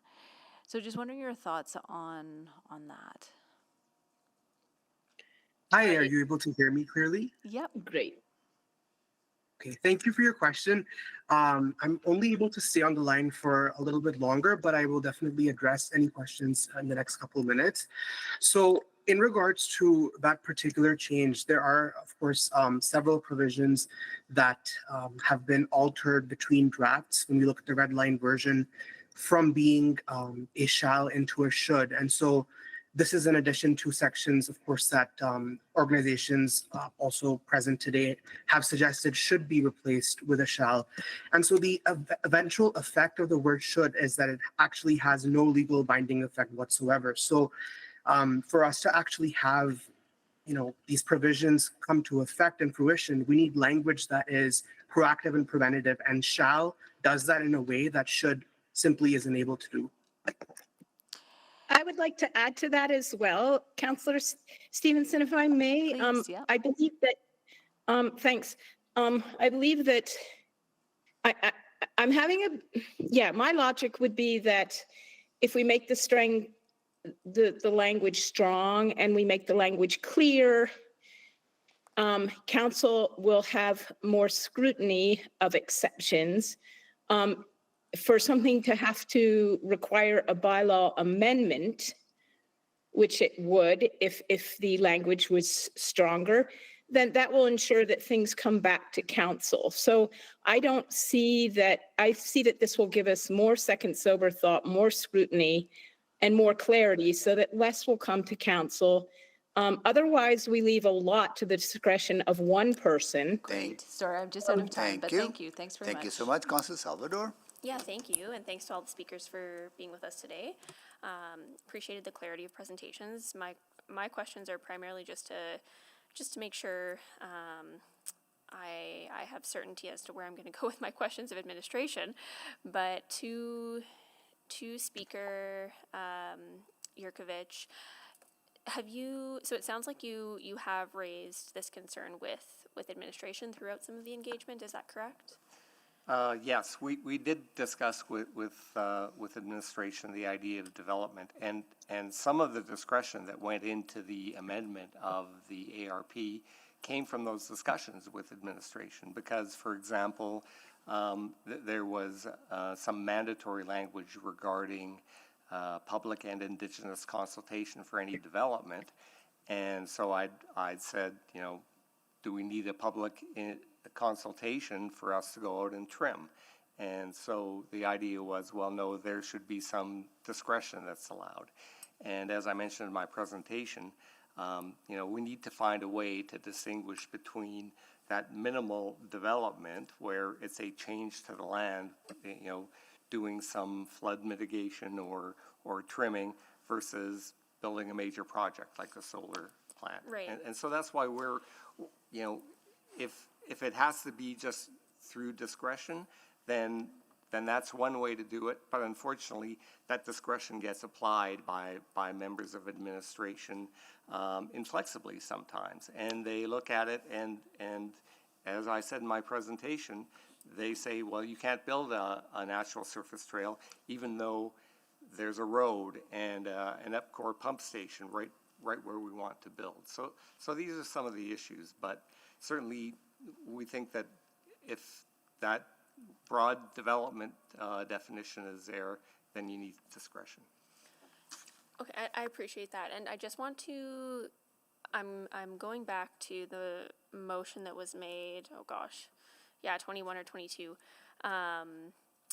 around, and I have the language in front of me, but that administration amend the agreement with EMBA to allow authorized maintenance of the city's existing natural trail, or natural surface trails within preservation areas until the River Valley Trail Strategy is approved and funded. So I guess with that understanding,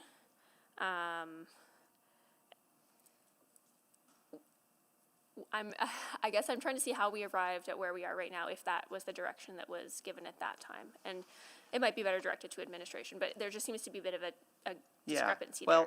Well, obviously these trails are being used, so I think that was a practical decision by council, first off, because I don't think you're going to stop people from riding those trails, even if you went back to the original green ribbon of green, as ERVC has suggested.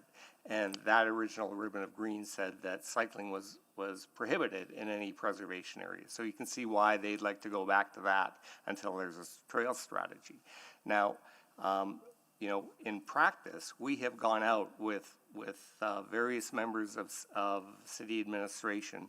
And for example, in White Mud Creek, we weren't allowed to maintain the trails at the top of the bank on the east side until the Five Peaks people ran a race there, and 150 people ran down those trails that we weren't allowed to maintain. So then we said, can we go and fix them? And they said, yes. One of our people went out with them, and they said, well, you can maintain these trails, but the trails by the Tufa Springs, you're not allowed to go near. They said, there are some rare orchids here, and we're not even going to tell you where they are, but you can't use this trail because it's kind of close to them. So there has been some balance in the city's approach to this. It hasn't been you can ride and maintain every trail. There's a ton of trails that we still can't maintain while we're waiting for the trail strategy. Right. Okay, that is helpful context and will inform some of my questions. Thank you. Thank you, Councillor Salvador. Councillor Carmel. Thank you. So maybe to Ms. Kowalczyk, first of all, there's a lot of talk about a trail strategy. What do you expect that strategy to include? Like once that strategy is complete, what is it going to tell us? It's going to tell us what the impact of all of the proliferation of illegal trails has been on the River Valley, what the carrying capacity is of trails in the River Valley in terms of paved trails and gravel trails and dirt trails, which highly sensitive areas need to have restoration work done, what kind of use is appropriate for all of those trails, and what kind of monitoring is needed on an ongoing basis to evaluate the ecological health of the River Valley. So that's what we're looking for. And just to go back, if I might, Councillor Cartmel, Mr. Yurkovich was suggesting that ERVCC is looking to go back to the old ribbon of green until a trail strategy is done. That it's not because it disallows mountain biking in all preservation areas. It's because we need to not grandfather in what is supposed to be a provisional change until that study was done. So we really need that trail strategy. So your expectation of that trail strategy will be that it maps every single path and trail in the River Valley, paved, constructed, rogue, cut, and will determine the level of traffic on every single one of those trails, and then do some sort of analysis about where that traffic should be allowed to continue and where it shouldn't.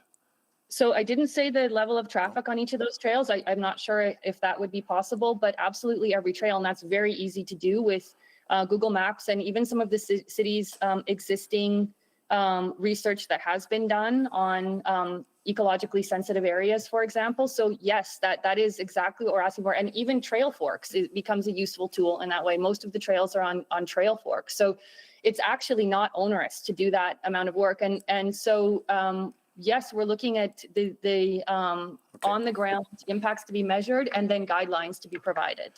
So maybe then to Mr. Yurkovich, do you share that same understanding of what the trail strategy would provide? Yes, I mean, as I said, we've gone out with the city. We've gone out with the city on a number of the trails near Keeler Road, where they said you can't maintain these trails because they're in an unstable area, so we can't maintain those trails. I mentioned the example of the White Mud Creek, where we got most of the trails because they had been used, but other ones we were prohibited. These are things that do take time, though. You have to get 3 or 4 people from the city and EMBA people to go out for a couple of hours and look at the trail. Yeah, there's not a consistent response. No, there's some people that are supportive, and then get people that are on the other end of the spectrum, just like within the public. Right? Yeah. If a trail is not maintained, do people stop using it? Certainly not, and that has been our issue. But doesn't that make it worse? Like if there's a trail that is not maintained, then things like erosion prevention are not employed, right? Absolutely, and we talked with the city specifically about that in relation to the North Sun Ultra, where they ran on trails that were heavily rain saturated. And so North Sun Ultra, to their credit, came out with us and helped to remediate the trails in Gold Bar, but there were other trails that they had run on that EMBA is not permitted to maintain. We said, will you let us go maintain those trails because they were damaged during this run? And the answer we got was, well, we made a mistake in letting them run, but we can't let you go and maintain those trails. Which means that a trail that was in whatever condition it was, that condition was made worse by this event. Correct. And the trail will continue to be used by all users, which will continue to make it worse and cause more damage, as opposed to repairing the trail. Yes. Or I guess effectively trying to close the trail. Right. Right. Councilor Clark, I'm sorry, Ms. Kowalczyk, I've got a few more questions for Mr. Yurkovich. I'm sorry. When it comes to the maintenance work that you do, because there's a question around the question of what's development and what isn't. Are you widening the trail? Are you deepening the trail? Are you, or are you sprinkling a little bit of gravel? What is it we're talking about? So we have a trail maintenance agreement that sets out various levels of maintenance. The basic level of maintenance is to do trimming, which would improve sight lines, and to do water control. So if there's a puddle, and that North Sun Ultra again was an example where there was a ton of footprints, they created a bunch of puddles, created a depression in the trail. So you have to go out and you have to provide for the water to run off the trail. And again, that's to assist with making that a sustainable trail, and it frankly is ecologically helpful in our view. I think my time is up. Thank you. Thank you. Councillor Rice. Thank you. Thank you everyone for coming to speak. So my first question goes to Ms. Farrell. So in your presentations, there is one recommendation about the change from 10,000 square meters and to 500 square meters. And so may I just get some information? How did you calculate? And so what's the rationale and for that change from 10,000 square meters to 500 square meters?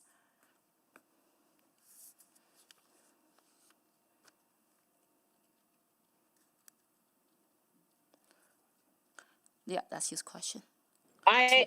Sorry, can you give me the question one more time? Yeah, the question is in your presentation, and so the recommendation made to change from like 10,000 square meters to 500 square meters. I just want to have better understanding how this rationale to lead into this change. Can you provide more information on that? How did you come to the 500 square meters? Got it. Thanks a lot, Councillor Rice. If you could pull up, if the clerk could pull up my first slide.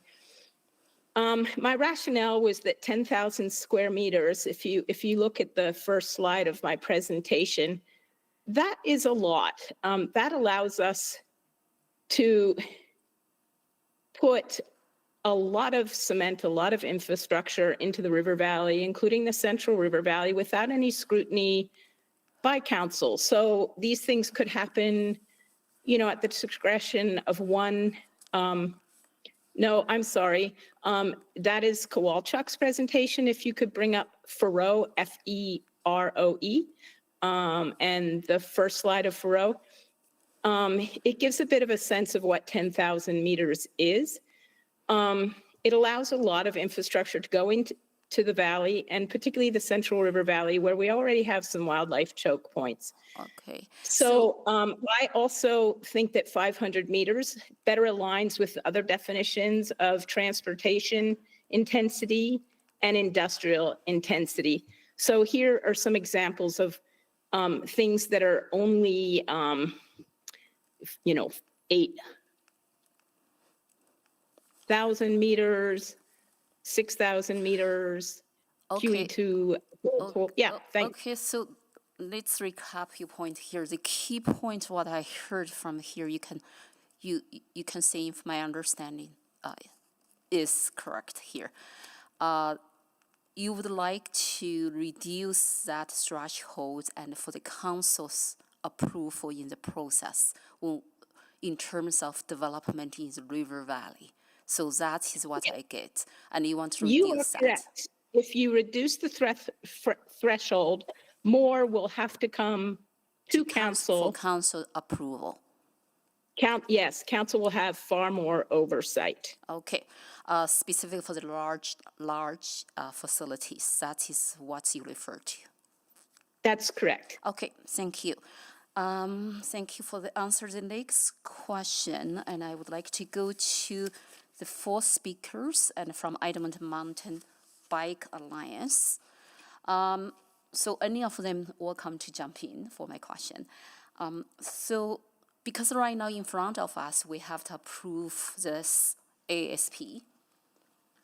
And so is there any, the top one impact, and you think if we approve as it is, I would like to know what's, from your perspective, what's the top one, the most negative impact, because you are speaking in opposition.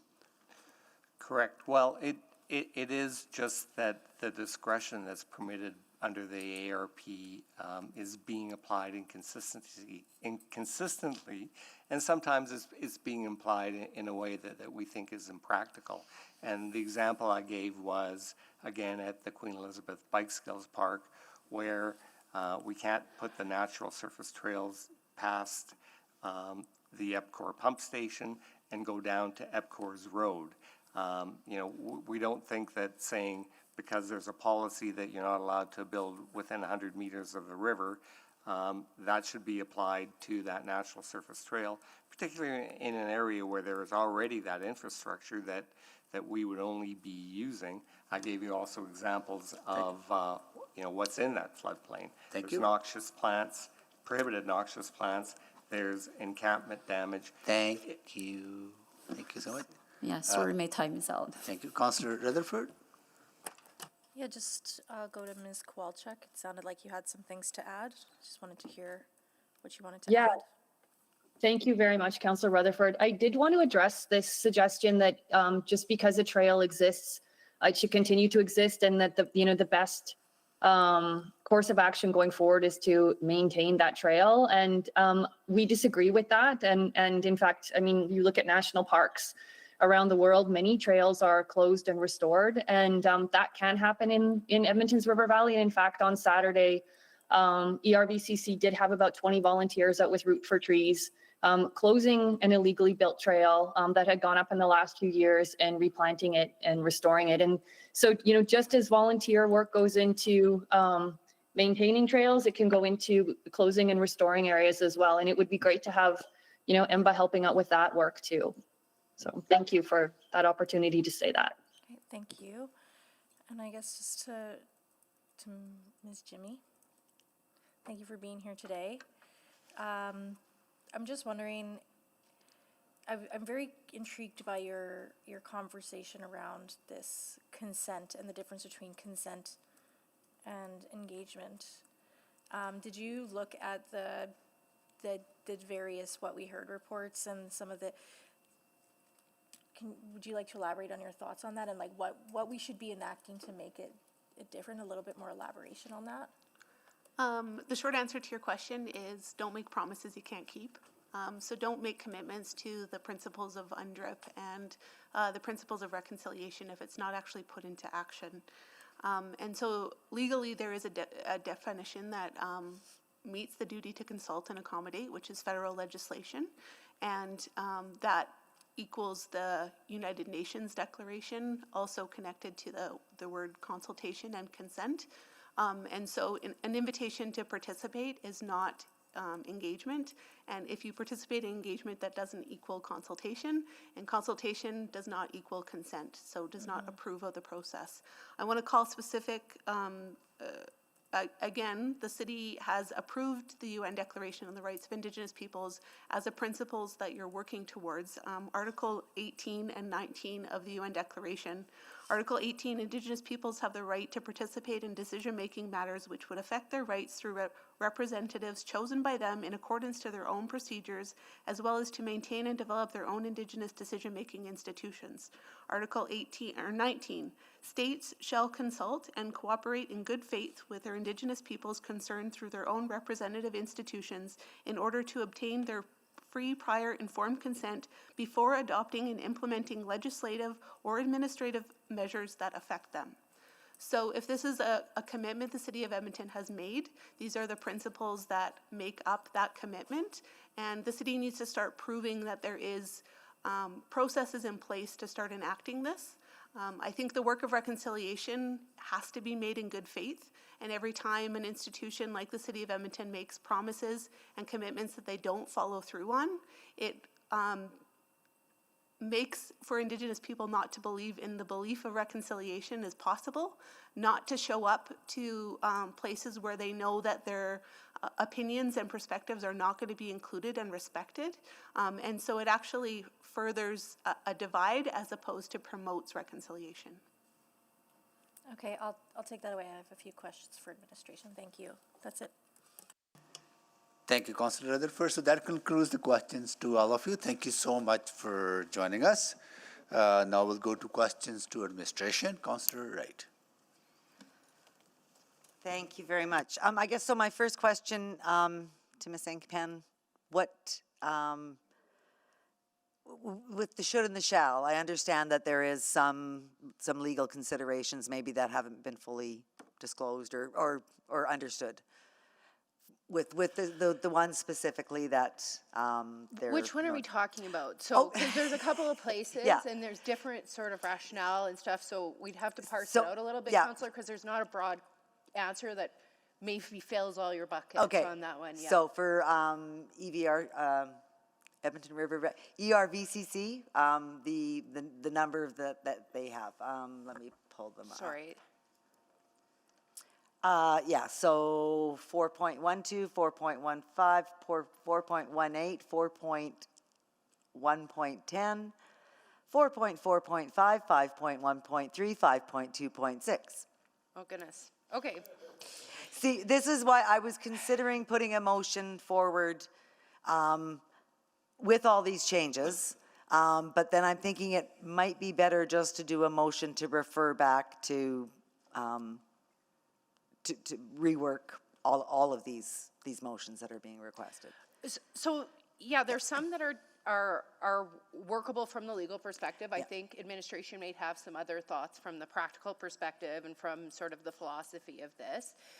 There are some that from a legal perspective, I would say are legally troublesome, and although may not create a legal issue today, is certainly setting up the city for a legal issue down the road. So it's specifically what I'm talking about in that context, Councillor, is the amendments from should to shall, where the discretion is in fact council's to make, so the decision is in fact council's to make. So the one that comes to the top of my mind is the one that says, hey, all the land should be planned as open space, and we should amend the boundaries of this plan to include anything that comes into the city's inventory that is in our, I think it's exhibit or attachment 2, correct me if I'm wrong here, folks, but that is actually council's decision to make. You folks make these decisions at public hearing on rezoning applications, plan amendments, those sorts of things. So saying shall to the next council really puts them in a difficult position, because how do you come to a public hearing with an open mind when the plan says, well, you have to do it this way? So you don't have that opportunity to have an open mind that you would normally would in a situation where it says, you should do this, but you're going to hear the representations at a public hearing, you're going to hear what both sides have to say, and then ultimately you're going to make that decision after having an open mind.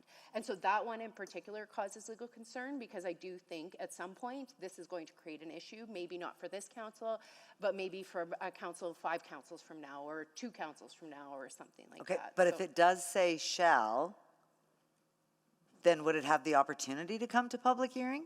I mean, it still has to. It has to. Okay. You're the only ones, and I say you, I mean the assembly, yeah. are the only ones that have the authority to amend this plan. This cannot be done by administration. Remember, there are some things that administration just simply can't do and needs a public hearing and due process and procedural fairness. Okay, and that was one of my other questions, because there is like one whole big section about amending the plan that has been crossed out, which says that it could be amended through bylaw and that. So is this ARP in perpetuity forever? Like, it's... I'm maybe not understanding exactly which specific one you're talking about, but it's always within council's purview to amend the plan. That's council's decision. It's not administration's decision. Okay, so on page 3, it does state, or in the red line version, it talks about plan amendments, Yes. and that whole thing has been struck out. Yeah. Councillor, that section was reorganized to provide greater clarity on how the strategic assessment would come into play with regard to a plan amendment or a rezoning, which are both council's decisions to make. In the previous version, we had explicitly said that the plan can be amended by council. Through our further review, we found that that language was not necessarily needed, because that is something that is inherent in the Municipal Government Act and in council's rights. So that felt redundant to restate that, and we reorganized that section to introduce the strategic assessment component for plan amendments and rezonings under certain circumstances. So we actually added rather than took away through this revision, but it looks like a bunch was crossed out due to that reorganization of content. Yeah, and I can say certainly now that I'm honing in, thank you to my colleague on that one. Yeah, the plan amendments, rezoning, that is council's purview always. We don't need to state it in the plan. Okay, I'll come back for a few more. Thank you, thanks. Councillor Salvador. Yeah, thank you. I'll just jump in with some questions from speakers. So, project size, the 10,000 meters square versus potentially smaller when it comes to that threshold for council oversight. Just wondering why the 10,000 square meters? What was some of the rationale there, and what would it mean to reduce that? Yeah, so that size threshold actually comes into play in 2 situations within the ARP. The first being where intensive open space facilities are discouraged on River Valley open space, and the second being the council approval component. So by changing the size threshold, I just want council to be aware to reduce that would also mean that we'd be stating that we want to discourage open space facilities greater than 500 square meters. So that would create greater challenges, let's say, for more routine or typical uses of the River Valley that are in alignment with the Ribbon of Green strategic plan.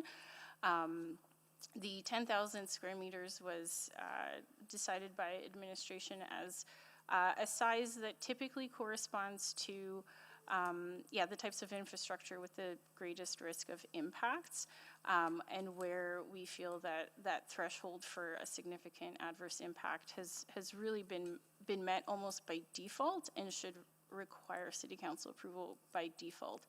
I do also want to draw attention to another policy that says that regardless of size, it doesn't state that in wording, but that any development with significant risk of adverse community or environmental impacts that can't be mitigated can be referred to City Council by the department responsible for River Valley strategic planning.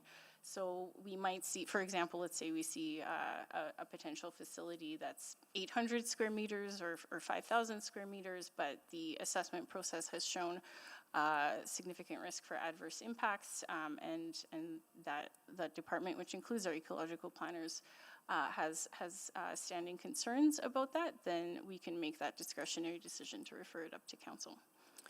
Okay, thank you for that explanation. I will likely come back to that, but I'm just aware of my time for first round, and then I'll loop back in a second. Jumping over to, I just want to talk about the trail strategy for a second. That's been, of course, coming up in conversation, and my question is around sequencing.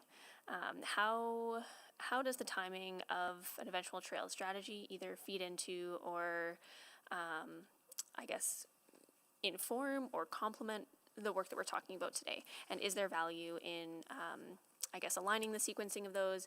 I see in the next steps that are outlined in the attachments in front of us that is an intended next step. So to me, it seems like it is complementary, and the path that we are going down. Is that the correct understanding? Yeah, that would be our understanding. Like, we would want to bring forward for council's consideration at some point, some kind of like a package, service package to consider funding the trail strategy. However, we think that the sequencing we're suggesting here with approval of the bylaw and administrative approval of the ribbon of green would then give us the appropriate direction to then embark on scoping that trail strategy and looking for budget from council to advance that. Okay, and then just in terms of scoping, it sounds like a number of stakeholders are coming to the table with the expectation that would be sort of a comprehensive mapping exercise of all of the trails that exist. Is that administration's understanding as well in terms of that scope, even at a high level? Ultimately, I think that would be the goal, but we understand, of course, that would be a large undertaking. We have, like I said, started looking at the scope of what the trail strategy could be, and there could be certainly sequencing, looking at areas of sensitivity first that need to be considered over others. So it's a large undertaking, and we understand that, and we understand that sequencing would have to occur as a part of Councillor this Salvador, program. I would just add, it's Kim over this side. We would have to consider the budget and scope and how we would prioritize the approach to a trail strategy, knowing how vast our river valley and ravine system is. So we're very mindful of that and how it can be accommodated within a budget. Great, thank you. I'll come back, thanks. Thank you, Councillor Paquette. Thank you very much, Mr. Mayor. So just to go back to legal, my understanding is that the language is very, very old. And doesn't really align now with the language of the MGA, and so that was one of the spurs for that update, because we just have to be legally aligned. Well, I think we're trying to bring things into contemporary language, to answer your question very simply. So I wouldn't say necessarily there was disjointment or disalignment, but we're using sort of contemporary legal language with this, and we're also trying to recognize that things don't typically happen from a practical standpoint in absolutes, right? Verily, thus it is. So I would wonder then, there's that semantic power between shall and should that I think people are worried about, but what you're saying is essentially it's the same thing, because even when it says shall, it's the same process for council as if it says should, but there's that worry though. I think there's a distinction there. No, okay, that's what I wanted to dig into a Councillor. little bit. Should is very strong direction. Shall is mandatory. Right. We say it's mandatory, but then things come to council anyway. They could come with an amendment, so you may say this shall happen except for on this parcel, right? There is an expectation, if this says shall, that is what administration and council will undertake. There is an expectation. Okay, so that's the crux of it. Yes, yeah, there is that expectation that once we make it mandatory, that that's what everybody follows along with, or we amend it. A should allows for the practicality of different situations that may come up, but it is very strong direction that you should or should not do something. It's not as flimsy as say, oh, you may do this or you may not do this. I think that's where the concern is, that slippery slope, that opening of the door. And then, maybe you trust one council, but what if you don't trust the other to like follow that sort of mandate? But I think But you that could do it's that up to the anyway. I council guess of it the really day is to immaterial. Sorry, I've talked over you. Yeah, Councillor. I was just like, I think it's up to the council of the day to make that decision when it comes before them, right? If it's a decision that is in council's purview, I think it is their purview to decide on one thing or another. And we have a very fair process. It's called public hearing. We're here today that allows councillors to come with an open mind on any question and weigh out the pros and cons and then make that determination. Okay. That's why I say it's not legally recommended to try to bind the hands of future councils. right. And by the way, I didn't see it as an interruption, so it was a duet. So, I think that, okay, I get that. Now, I guess then the next question someone would have is like, well, what about accountability and oversight? Because I understand that this is because like there are some small scale like administrative efficiencies that happen. Like they come to us quite often, like this like literally 3-meter section versus that 3-meter section and things like that. And then this would make that a lot easier, reduce costs because of time and things like that. That's sort of part of that intent there, but then there's the bigger concern that people have about like, well, what about checks and balances? Right, and I think administration can speak a little bit more to the checks and balances that we've put into this plan, but there's still a fairly robust process that is going on for certain types of development within the River Valley based on how this plan has been drafted. Right. Because like Councillor Briquette, if I could add, sorry, just to Jesse's answer. Administration did review the feedback we'd received from this interested parties in terms of some of the wording changes. Before you today in the bylaw is our best recommendation. There is an attachment that provides more information about why we did or didn't.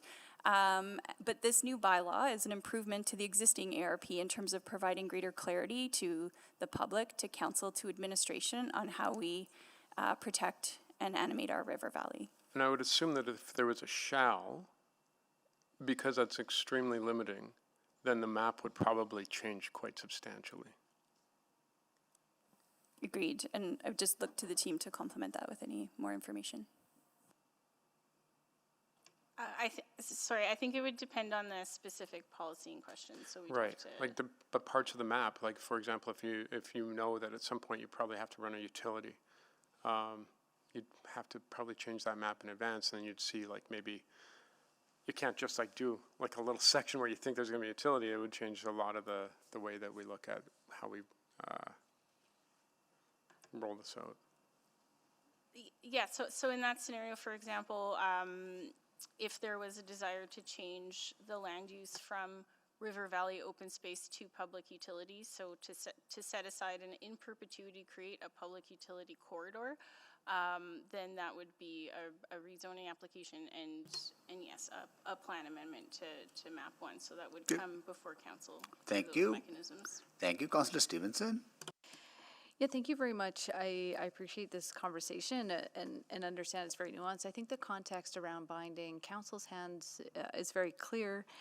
You know, the two provisions that were flagged, 4.15 and 5.13, again, those are administrative directions around subdivision, which is a delegated authority, and then just considering.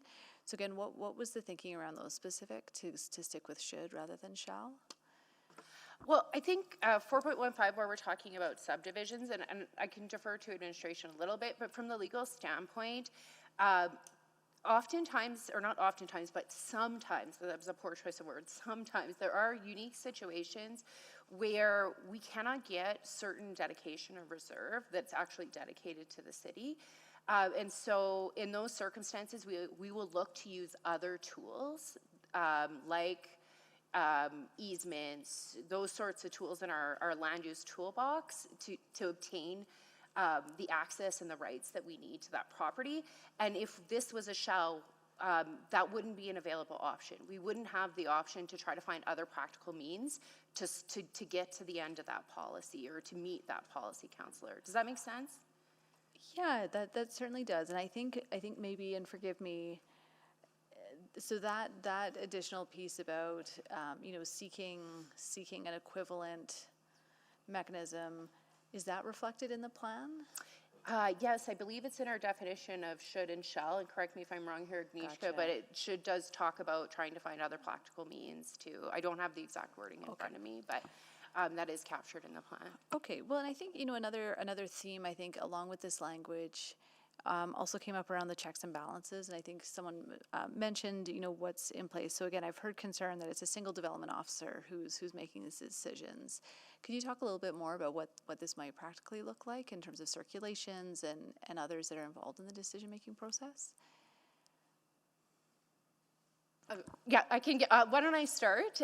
And I would say that you are correct that is who has been delegated the authority to make a development permit decision is the development officer. Obviously, it rests with them at the end of the day, but there's a very robust circulation process, and I'll let Haweda and Agnieszka speak to that about the folks who are actually circulated and give their opinions and backgrounds before a decision is made by the development officer. Yes, that's correct. So the department responsible for River Valley strategic planning, which includes open space planners, is circulated on development permit applications. And in the case of proposed development on lands mapped as River Valley open space, there's almost I wouldn't say a standalone process, but there's almost a higher bar or a process over and above just that development permit application, where particularly for capital projects, things happening on city land, there's a very robust circulation process and review process that's led by the department responsible. So that is recognized in this ARP and is actually formalized to a greater extent than it was in the 1985 ARP. That role of reviewing the strategic assessment and the environmental assessment for all proposed development on River Valley open space that's an explicit role identified for that department, and that is again led by ecological planners who circulate to other subject matter experts for their input as well, such as geotechnical engineers and others. Yep. Okay, that's really helpful. Maybe just to Ms. Petrin, so recognizing that I think both of those bodies would fall under your purview, is that your understanding, expectation that again the ecological planners have that higher order role to play in this area? Yes, I would just add, though, there are other projects like through our integrated infrastructure services that also lead capital projects that do consult with the team in terms of River Valley and Ravine projects, capital projects. And there's a sense that, again, they are subject to the provisions of this that's correct. bylaw, which, again, puts that authority, I guess, in the parkland. Okay. Well, I'm going to come back, and something that I think might be helpful, or that I would find helpful to wrap my mind around, just to foreshadow, would just be around working through a specific example. And the one that comes to mind, which is more recent, is just around the Fulton Creek example. And I'd be interested if we could sort of talk that one through the flow chart, just to better understand, again, when and how council would be involved in those types of decisions. But I'll come back for that. Thank you. Thank you, Councillor Stevenson. Councillor Tang. Yeah, great, thank you. So the current updated ARP, I'm hearing from administration that offers greater clarity, which I think, yes, especially with the schematic, the decision-making tree, that's very helpful. But a few groups have said that it offers less protection. Clarity is one thing, less protection is another. I'm wondering if you agree with that statement. I think that there are a number of improvements being proposed as part of this updated ARP. So one improvement that we've made is to explicitly identify which types of development are not supported or shall be discouraged. The previous ARP basically referred a lot of decisions to council for a deemed essential decision without actually spelling out what does the city support and what does it not support. And so we've done that here, where we kind of go use by use and a lot of very specific situations where we state our position from the get-go. And so I think that does help discourage or dissuade proponents with potentially high impact applications from coming forward in the first place. In addition to that, we've added the strategic assessment piece, which is meant to come early in the process, in addition to the environmental assessment, and that also provides council with the and administration with the opportunity to review a project before it undergoes years and years of additional technical assessment, additional technical review, and we think this actually helps respond to that concern about a sunk cost, that it's a checkmark exercise. We're looking to bring certain types of applications forward to council earlier, and potentially get in front of things that are going to be problematic down the road. And yeah, like I said earlier, highlighting that explicit role for the department responsible for River Valley strategic planning in the technical review process. Thank you for that. That's very, I mean, I think that's the streamlining portion that you were talking about. I was also curious about the language for public and Indigenous engagement changing from shall be considered to, from the original shall be undertaken to shall be considered. I read that a few times. Can you just, what's the rationale there? Because it does feel like it makes that weaker. Yeah, absolutely. I can appreciate that. The reason we made that change is because with further internal consultation and review with our public engagement advisors and administration, as well as further discussions with interested parties outside of administration, we realized that in many cases the city policy on public engagement actually guides us not to do engagement or to do limited engagement. So in circumstances where there is, decisions are being made on highly technical reasons and there might be limited opportunity for the public to weigh in, and that's a standard practice, and that's something that's been incorporated into the city's public engagement framework, is that not every single project requires engagement. So we wanted to recognize that distinction, that basically to point to the policy and the process and to say, go to the public engagement framework and the public engagement policy that's been approved by City Council, follow that process, determine your engagement requirements specific to your project, to your affected parties, to your potential impacts, and then conduct engagement accordingly. So that's what, with this shall be considered, that's what it will look like in practice. If there's a technical project, this is what your team would direct the applicant or whatever. Our team does, the open space planning team does not alone dictate or set out terms for public engagement. That's often a decision that project teams make with the advice of the Public Engagement Office and with the advice of our Open Space Office. So we would enforce that they have looked at the public engagement policy in the framework and that they have followed it through our review process, but we wouldn't dictate exactly what that looks like. Like, we wouldn't be dictating the number of workshops. So not so much weaker, but more procedurally clear. Yes, correct, yeah. Just really quickly, because a few things came up about council should approve the ribbon of green as is, but leave the ARP. But for today, we are just talking about the ARP approval. Is that right? That's correct. Okay, thank you. Thank you, Councillor Tang. Councillor Rutherford. Yeah, I think I'm just going to pull on a similar thread to Councillor Stevenson, just using a recent example. Because one of the speakers did mention that it's public land, but there are parcels in the map area that are industrial or utility or even residential outside of Rosedale and Cloverdale, right? And I think about that one with the Nordic Spa, because that was an anomaly in a way that it was already zoned residential, right? Am I making you recall this conversation? This one wasn't my public hearing, but I have a bit of familiarity. It was a privately held. Oh, I see. The mayor's Hi. pointing to. Yeah. So on the Nordic Spa example, that was a historic piece that was developed previously. It was also above the top of bank line. There were pieces that were below it that we were working with to require or restrict development on it until we could acquire it.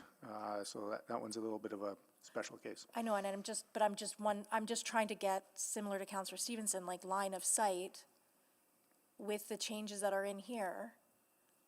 What would have, if anything, would have changed with that process for that specific application example? And then my next question will be, what would change if it was should versus shall? So I'm going to ask two questions along this way. So in terms of a private development application moving forward, it would come in, administration along with the applicant would look at that and complete that Appendix 1 exercise, the strategic assessment, and then there'd be maybe a decision on the applicant whether or not they should go forward with it, and then it would go through the similar steps that went through and bring it to council ultimately at a public hearing. Okay, so basically, if I'm summarizing that, nothing would change with those kind of applications. It would provide clarity to roles and responsibilities for both the applicant as well as administration moving forward. So it would simplify the process. In an example of a application that were to come forth as a land development application or a rezoning, there wouldn't be an additional council check into that as there's regulatory or statutory requirements around not having a public hearing before a public hearing. So there's still some requirements that we would need to follow along that. Okay, and then and I am like having a flashback to zoning bylaw renewal where we were also talking about should or shall. If things were amended as recommended by some of the speakers, the public speakers, to strengthen the language, would that have changed that application? Like if we do refer it back or if we do take those in and they're put in, how does that change something like that? That was recently before us.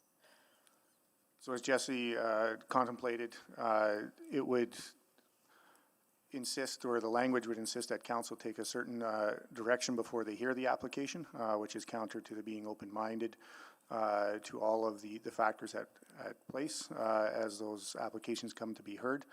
So in terms of the should and the shall, and the difference between, say, policy versus regulation in the zoning bylaw, as you drill down in your planning continuum to that regulation piece, that is where you want to be super directive and clear in terms of what you can and can't do, because you're providing clear direction to decision makers or the delegated authority through the development officer. But as you go up into your policy, you're looking to be more directive and positive in terms of what you want to achieve in terms of your outcomes, not necessarily limiting every single possibility that's out there, because those possibilities aren't all known. Yeah, but if the possibility is limited, it's just another step that an applicant would have to do to amend the ARP. So if we're put the guardrails in now, I'm not really seeing the risk there. Am I wrong? I think in some of the examples of the asks on should and shall, it's limiting the ability to be innovative and creative and not yet knowing what might be contemplated or proposed in the River Valley. Okay, I'll come back. Thank you. Thank you, Councillor Rutherford. Councillor Knack, can you take the chair, please? I've got the chair. Yeah, so a few questions. One on the better protection under this ARP compared to what we have now. So, for example, if this was in place when, say, solar farm was approved, what would be different? Would that be recommended as for approval? Or I can't remember. I wasn't here. I can't remember what the recommendation was from administration. What has changed? What I would think that was a rezoning application, and correct me if I'm wrong here, because it's been a lot of years, but I think in that instance, 4.1.13 of the plan would come into play to suggest that rezoning or plan amendments to allow for a use other than open space shall be discouraged. So I think that gives direction to administration to say we would want to discourage this type of application. Okay, got it. So that's better, stronger protection than, okay, got it. That's what, Because the current plan doesn't give that Got it. specific type of direction to administration on Good. these types of use. What would happen to existing facilities that are in the river valley, say Ski Hill? So those all have development rights, Mr. Mayor, and so. But if they're coming for upgrades, It would depend what those upgrades were, but so long as they were permitted and there was no exercise of discretion, this plan is actually not going to come into play on those private development rights, right? We have to remember that statutory plans, although powerful and helpful and giving guidance, on a development permit application, it's actually your on-the-ground zoning bylaw rights that rule the day. It's only when there's some sort of exercise of discretion, so either discretionary use or somebody seeking a variance, that the development planner then looks to the plan for direction, right? So let's say you're asking for something that was discretionary and the plan said that shall not be supported. As a development officer, you would say, okay, I'm using discretion here. Now I have to look to the plan, and the plan says that I shouldn't support this, and you're now bound by that direction, and so you should be refusing that exercise of discretion, or that discretionary use, or that exercise of variance. So it's important to understand that at the end of the day, your on-the-ground development rights are your on-the-ground development rights. This plan will have an impact on private development rights insofar as exercises of discretionary use.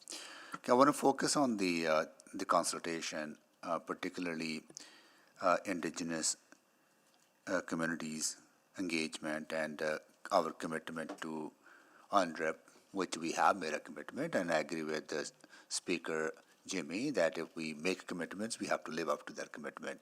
So how deep was the engagement with First Nations? So we did undertake Indigenous engagement in each of the 4 phases of the project. We invited the 32 nations with cultural connections to River Valley lands to participate in online workshops in the first 2 phases of the project because it was during COVID. That was what we could do. We had one-on-one meetings. And then in phase 3, we were able to meet on the land with Indigenous nations and communities and had some really good conversations there. In phase 4, we shared back what we'd heard, each of the themes, and how what we heard from them had been incorporated into the policy of the 2 plans. Can you, I know maybe I'm putting you on the spot, like, can you give me an example that where what you heard from Indigenous communities informed the ERP? Yeah, absolutely. And so there are a number of topics that we heard from them on. For example, acknowledging treaty rights and sovereignty. We now have policy within the Ribbon of Green that speaks directly to the importance of that, as well as respecting and observing Indigenous protocols. So smudges and prayers and ceremonies, for example, when projects intersect with Indigenous interests and concerns. We have policy now specific around engagement, so identifying opportunities to advance reconciliation and strengthen relationships with Indigenous communities and peoples. We also heard about incorporating Indigenous knowledge and practices into our decision-making for the River Valley. So, for example, collaborating with Indigenous communities to explore opportunities for Indigenous-led stewardship. So these are just a few examples. We do have a document that outlines this in more detail, but it was really important to us to make sure that we embedded this, especially within the Ribbon of Green policy. Okay, got it. How much, like, we do have Indigenous Relations Office, right? And it's, it has a greater role now than what it was 4 years ago, 3 years ago. So what was the involvement of that office in guiding you some of the conversation? Yeah, and so we worked directly with them to plan our Indigenous engagement, and then they were actually a part of each of our Indigenous engagement events, conversations along the way as well. So they provided substantial guidance. Good. Okay. Thank you. Can you move the second round? I will move the second round. Thank you. Have a second? Second. Seconded by Councillor Rutherford. Please vote first the second round. Councillor Principe is a yes. Thank you, Councillor Principe.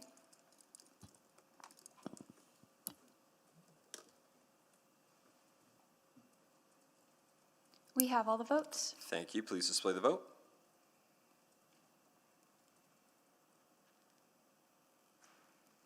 That is carried. I'll return the chair. Thank you, Councillor Knack. Councillor Wright. Thank you. Okay, so with the solar farm, just picking up on that, because the word shall was in there, I think you said it would probably have fallen under 4.1.5. I can't. I think it was 4.1 point, sorry, just pulling the plan up here. Oh, right. Or was it 4.1.15? 4.1.13, so if there was a rezoning component to something other than open space, it would be discouraged for that decision to council. Okay, but if should had been in there, would it have been at the discretion of the development officer? No, I think the operative word in this is discouraged, right? Okay. Should doesn't effectively change how that functions. So if it was shall be discouraged or shall not be, if it was not be permitted, because I think that's one of the other recommendations. So not be permitted, I think would be, it would be difficult because now we're saying to council, hey, you can't do this, you can't, right? Like, shall be discouraged gives that opportunity, like, hey, we generally don't want these sorts of things, but we're not binding your hands and telling you you can't approve these types of So reasons. I'm just wondering where would more, I guess, more rationale, more mitigation be required? Is if it said shall not be permitted, then they'd really have to up their game as to what rationale? I think that if shall not be permitted is pretty, like, it's pretty final in terms of this is not allowed in this area, right? And I think that also sort of binds those hands of a future council like we've just talked about. Okay, and haven't, I mean, previous councils have made decisions that have provided direction to this council. Yep. I'm thinking things like the city plan and that, so can we not provide that direction to future councils?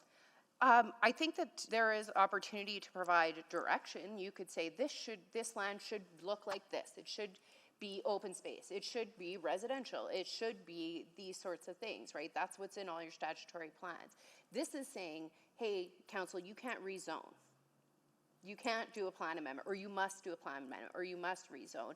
That's different than saying, this is how we see this neighborhood building out, and the school should go over here, and the park should go over here, and the residential should go over here. Like, that is direction, I agree, to council, but it's not binding direction in the same way that you can't rezone, you can't do plan amendments, those sorts of things. But what if it was you should maintain these open spaces? Yep, but and that's sort of the type of language that we've been drafting under. But if you say you shall maintain these open spaces, it could still be done with appropriate mitigation. It's not that it cannot be done. I think we'd have to talk about the specific policy, but if you're saying this shall be X, then it must be X, right? This should be X means it should be X, but there's possibility to do something a little bit different.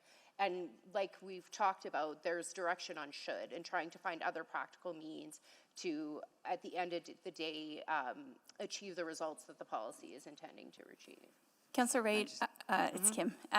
What's new as well in this ARP is the strategic assessment. So what's different from what you would have experienced in past applications like the solar farm is that work would be done first and early in the application process, and that would come to council for a decision. And so there are improvements in the process and the policy direction of the ARP that helps to mitigate some of the complexities that maybe you're finding between should and shall.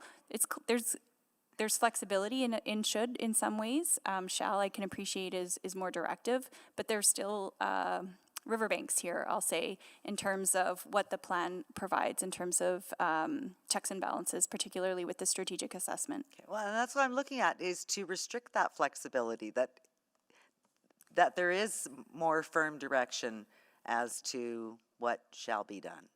And would look for that direction from council. And the bylaw before you is administration's recommendation. Okay, and it only includes receiving for information of the ribbon of green. It's not. So I want to be really clear, you're not receiving the ribbon of green for information. That's not what's before you today. You don't even have that plan attached to your package. Okay. That administration can speak to what the plan is with that. But today and today's public hearing is about the ARP specifically. The ribbon of green is relevant, but you're not being asked to approve it. I want to be clear. And the maps. Thank you, Councillor Salvador. Yeah, thank you. I just want to go to the definition of development and I guess the distinction between more intensive open space facilities versus, as one of our speakers was describing, like natural surface trails, and I guess expectations around level of process for each of those, and whether that's all under one category of development, or if, yeah, I guess I'll end there. That's my question. Absolutely. So our definition of development is fairly broad, and that is intentional so that we can enable that review of the strategic assessment and the environmental assessment by administration for a variety of things that come before us. The difference with an intensive open space facility or intensive utility or intensive transportation is that in those cases, City Council is also required. So it adds that additional council oversight to those larger facilities. To speak to the comments around trails specifically, trail maintenance, so things like minor branch trimming would be, in most likelihood, would be considered work on an existing facility, particularly as we move forward where those trails have been reviewed and taken into the city's inventory through the trail strategy. So that would enable that more formalized process, and we anticipate that in the future there will be streamlining of those trail maintenance requests and reviews once we have that trail strategy in place. In the meantime, we do have a practice of continuing to evaluate those requests on a one-on-one basis to make sure that we're not missing anything. But the definition of development in practice will most tangibly apply to, or would apply, sorry, to the construction of new single-track trails. Those we feel strongly require additional technical oversight. And with regard to trail maintenance, it would come into play where that trail maintenance was actually changing the land. So if a structure was being added, let's say a retaining wall to support a trail, or a new jump, or other things that are sometimes added as part of trail improvements and maintenance, that triggers that development, and we do the technical assessment. But yeah, trimming tree branches is not. It's something that we might review, but we wouldn't review it as like a bylaw requirement in alignment with the ARP. We would provide our advice to our partners over in sports events and strategy. Okay, thank you. And I guess the secondary question is, if in the absence of having a trail strategy, during this interim period, we'll call it, if things are being reviewed on a one by one basis, how are we ensuring a certain level of consistency and predictability there? So the process does remain the same and does remain consistent currently for trail maintenance requests. Those are guided by the EMBA agreement with the city, and the open space planners, which includes ecological planners, are circulated on those requests. Sorry, could you repeat your question? Yeah, I was just curious about sort of how to ensure that there's sort of a consistent and predictable process if they are being done on a one-on-one basis. Right. Yes. So the process is predictable in the sense that those trail maintenance requests go through and are led by River Valley Operations, who circulate to the open space planners. Now, the outcomes of that review may differ, and we acknowledge that because context is very important and site conditions are very important. So what's appropriate in one area may not be appropriate in another. We have a diverse landscape across the River Valley with greater environmental sensitivities in some areas, and other areas can potentially sustain a bit more trail use and ongoing trail maintenance and expansion. And so we take that site context, we take the environmental considerations into perspective, we take the details of the proposal before us into perspective when we conduct those reviews.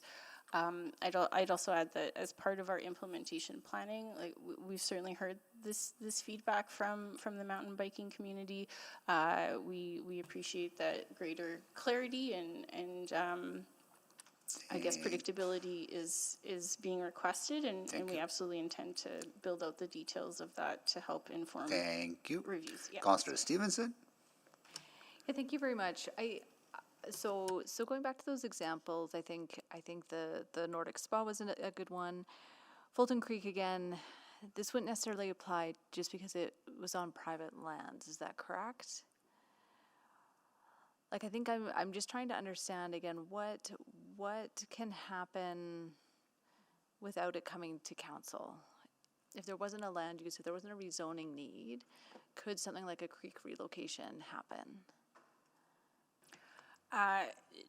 Not without coming to council, because a creek relocation would change the map and would trigger a plan amendment almost by default. So that plan amendment would come forward to council with a strategic assessment attached.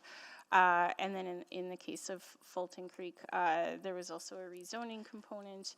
And through that deliberation, we would look to policies within the ARP that among other things, discourage water body modification for purposes other than some limited technical circumstances. So, yeah.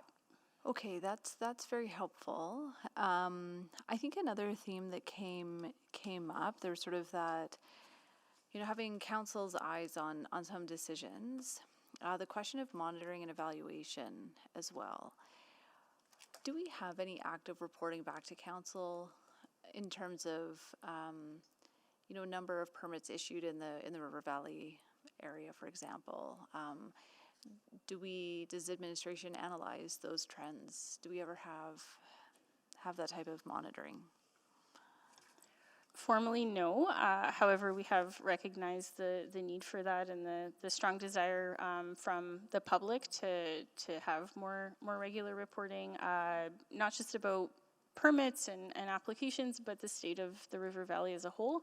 One of the proposed implementation items in our action plan, which I believe was appended to an urban planning committee report some time ago, is to develop a state of the natural areas report and other types of reporting to come back and check in about how we're doing with the proposed urban green and the proposed ARP, and identify any issues that have emerged or any additional improvements or changes that might be developed or needed as we implement those plans. Okay, and this may be veering away from a land use question, but in terms of monitoring our land use and the impacts of our policies, do we have the resources to be doing that? We currently have resources to do desktop-based assessments, and we can do quite a lot with that. Our mapping over time with technology has become quite sophisticated in our ability to detect landscape level changes. One thing that we will be looking to expand upon and potentially bring back to City Council as part of a future budget request would be a biodiversity and monitoring framework for the River Valley that includes more field-based studies and assessments. That's currently a gap is sort of having boots on the ground and doing those technical studies on a regular basis across the River Valley and ravine system to monitor ecological health. Okay, very interesting. Thank you. I just wanted to touch on the question around Indigenous engagement, and again, I think that was raised before. I think again the answer I heard was maybe not that distinction between engagement versus the free, prior, and informed consent. Could you talk through that a little bit more in terms of how the city is drawing a distinction between those two things?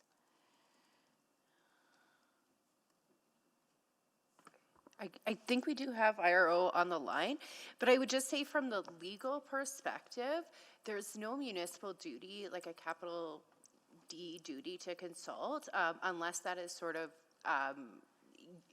passed on to the municipality vis-a-vis the Crown. So in terms of that free and prior consent, I would leave it to the IRO just to talk about that. But in terms of a legal obligation, I believe we have met our legal obligations in this regard. Yeah, well, and I'm running out of time, and I think it is that question of, there's the legal obligation, there's also the commitments that we've made, but I'm short on time, so perhaps we can come back to that. Thank you. Thank you so much. It is 3:30 and we will be back at 3:45.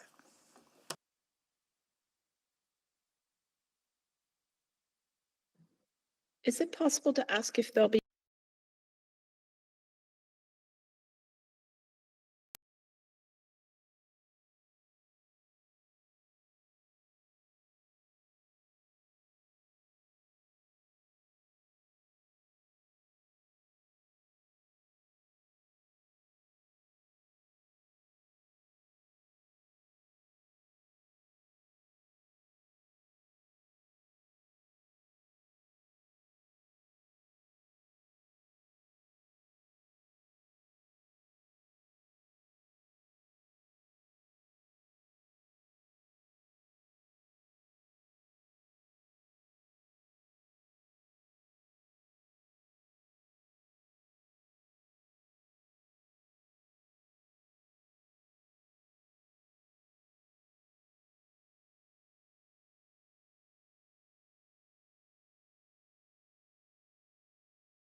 is 3:46. I will do a roll call of council colleagues. Councillor Wright. Good afternoon. Councillor Knack. Good afternoon. Councillor Principe. Hello. Thank you. Councillor Stevenson. Good afternoon. Councillor Paquette. Councillor Tang. Councillor Hamilton. Hello. Councillor Rutherford. Councillor Hello. Salvador. Hello. Councillor Cardinal. Good afternoon. Councillor Rice. Here. Councillor Jans. Good evening. Okay. All right. Councillor Rutherford, you're next for questions. Goodman. Yeah, I just was trying to pull up something, and of course I'm not logged in, so I'll start with my other line of questioning around, I think, one of the things I'm hearing kind of getting muddled is like our overall engagement policy and public engagement and sort of that nation to nation sort of work. And I don't see them parsed out in this, if that makes sense. And is that intentional? Like, what are administration's thoughts on that? Yeah, so we do have a policy, I'd have to flip through and find it, but we do have a policy specifying that Indigenous engagement shall be considered in alignment with the city plan, and the city plan provides our highest level statutory plan direction for engagement and sets those principles for working with Indigenous nations and communities. So it is a separate policy item from public engagement. This is an evolving area of work for the city and improving our relationship building and engaging with nations for future development proposals. We've heard a lot of great feedback on that, and we plan to keep working through it. And is it only triggered, if I'm reading this correctly, engagement when it's a park, like certain spaces? So for example, like the one I think we just referred it back today, the Rosedale one, that we didn't do, like we wouldn't have done engagement on this based on what's in this proposal, right? Even though it's in technically the bounds.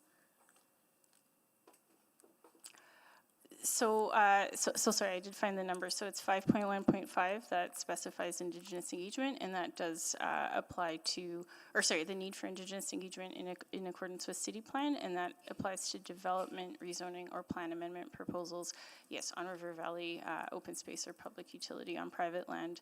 The requirements and the implications Can are somebody a bit send different. me the reference, the guidance? So if we're referring to another document, can I get the item from the city plan that would be guiding that?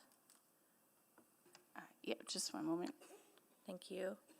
Okay, I'm going to go to another line of questioning while we're doing that. Just in terms of the presentation, it talked about, decision-making framework and council approval requirements. It says when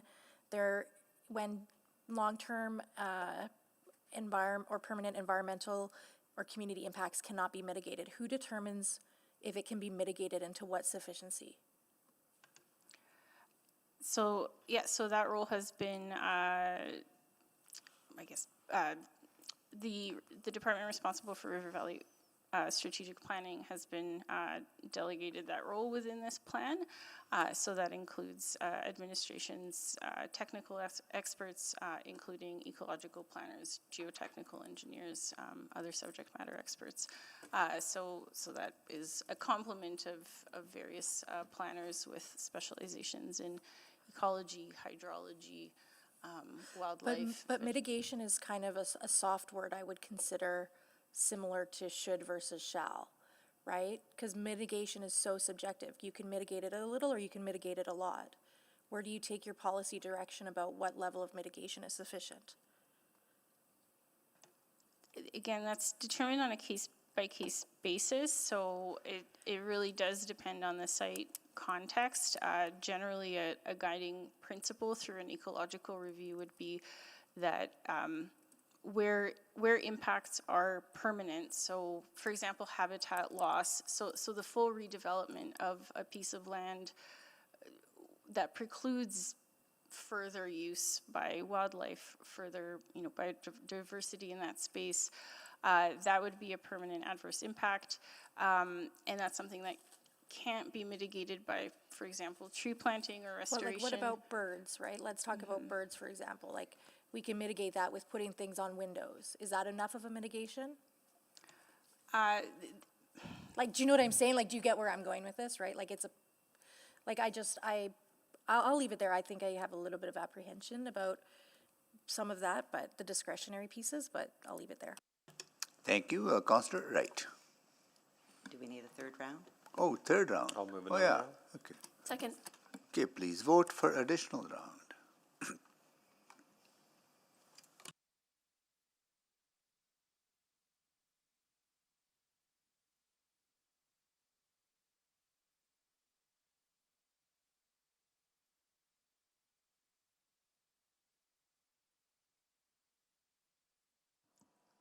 We are waiting on one vote. Councillor Rutherford? It hasn't, yes.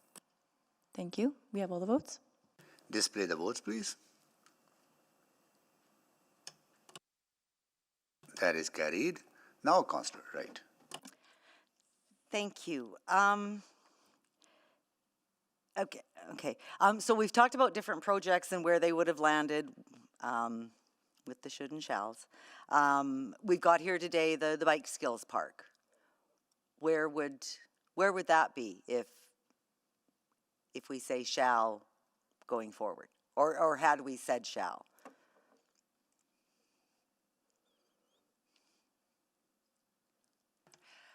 So we'd first evaluate whether, or our process under the proposed ARP would be to first evaluate whether that development met the definition of intensive open space facility.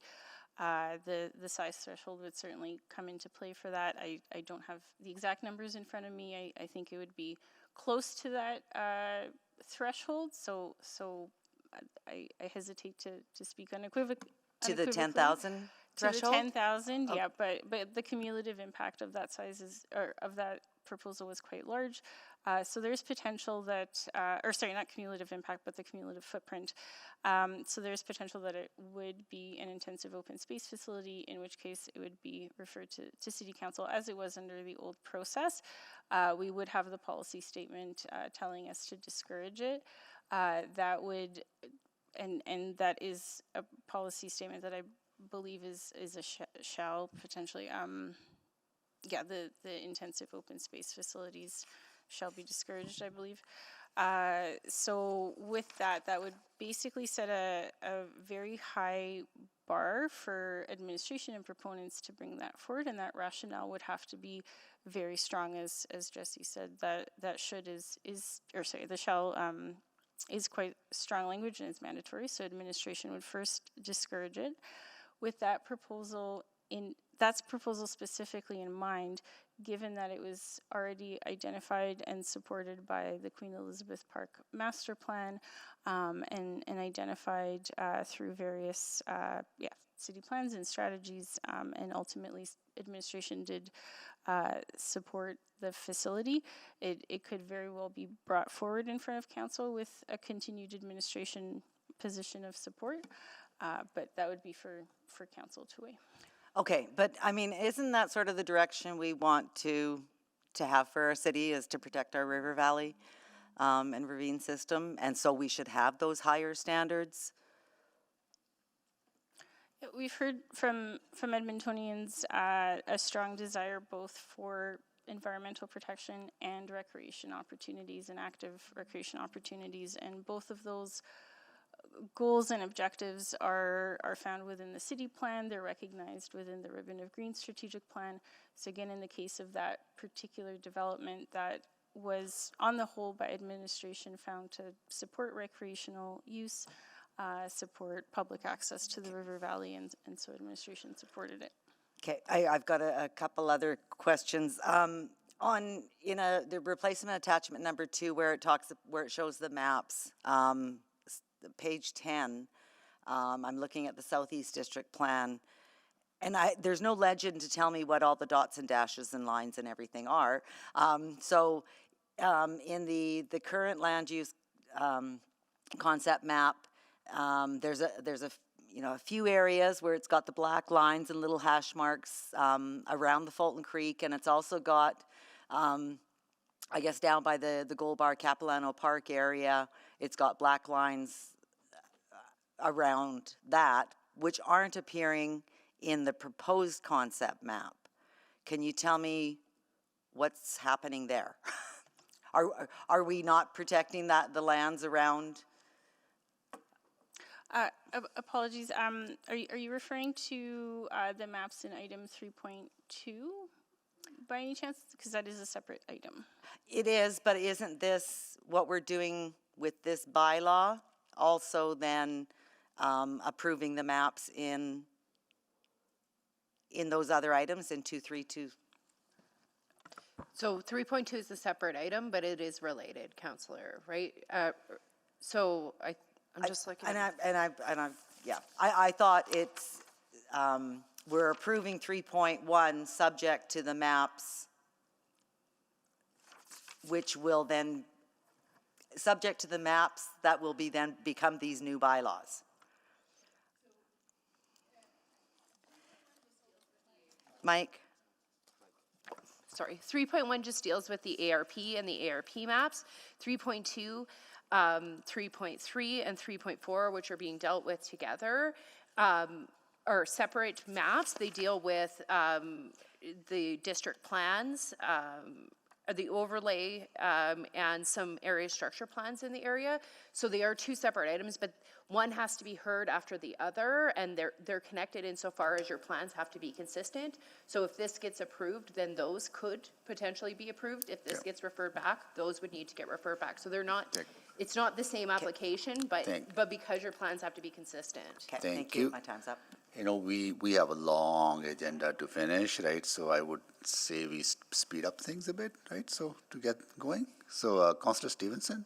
Yeah, thank you very much. I just wanted to follow up on that last point. I think what we're grappling with and what has been flagged to me today through this conversation is that in the city plan, in our framework, we haven't evolved to be very clear around engagement with Indigenous Edmontonians and engagement with rights holders. And I think that that's maybe the tension that we're hearing in this particular application. So maybe if the IRO is on the line and can maybe speak to the work that we're doing to strengthen those very unique and equally important but unique processes that we undertake as a city. Hi, yeah, I'm here from IRO. I'm Emily Riddle, one of the team leads. So I just pick up where Jesse Inkpen from Legal stated before. There's really limited case law on the specific relationship between municipalities and the duty to consult. So our work and where courts have weighed in, they generally exclude municipalities from owing such an obligation. So I actually wasn't here earlier to hear all of the speakers and the comments on free, prior, and informed consent, but unless we're delegated to do consultation by the Crown, either through funding agreements or Historical Resource Act being triggered, we're not legally obligated to do consultation. So we do rights-based engagement. And I think as a city, we've recognized that we have that ethical obligation to do that rights-based engagement that isn't, I would say, defined completely in our city plan. It's something the IRO is working to do right now through engagement toolkit, which we're hoping to launch phase 1 in October. And we've started a needs assessment for UNDRIP, but if you, FCM released a report about municipalities implementing UNDRIP last year. And the first work to do that is cultural awareness and a needs assessment. So I would say we're at that needs assessment level and that cultural awareness of change management at this point. And that's ahead of a lot of other municipalities in Canada. Great. Thank you very much. It's really encouraging to hear that refinement and that work is underway. That's it. Thank you, Mr. Mayor. Thank you. Additional round? So moved. Second. Okay. Please vote.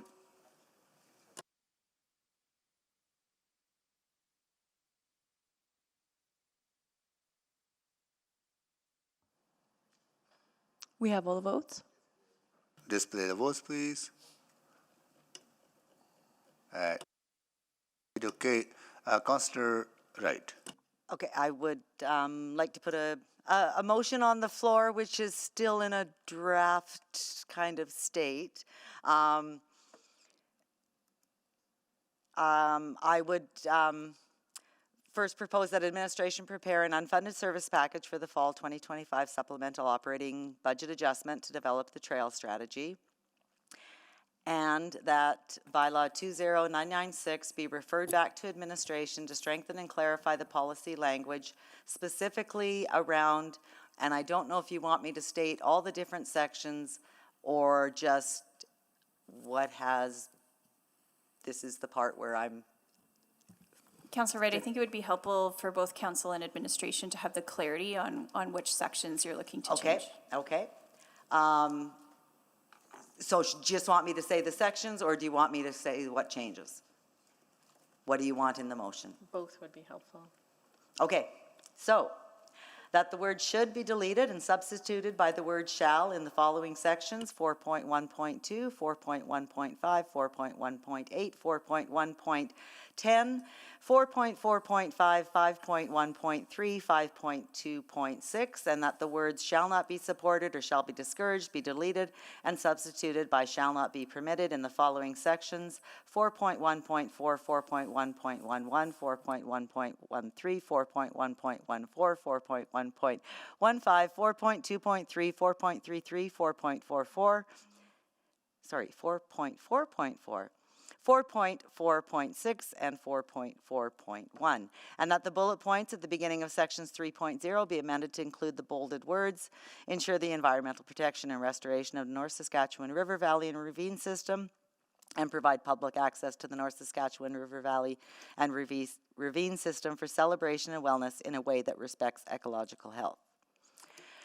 And that a section 5.1.8 be added that states project proposals falling within section 5.1.7 and costing $5 million or more shall be subject to a public review process conducted by an independent advisory expert review panel. This panel shall gather and analyze information on project proposals and then make an open and transparent recommendation to City Council. Costs of private proposals shall be paid for by the proponent.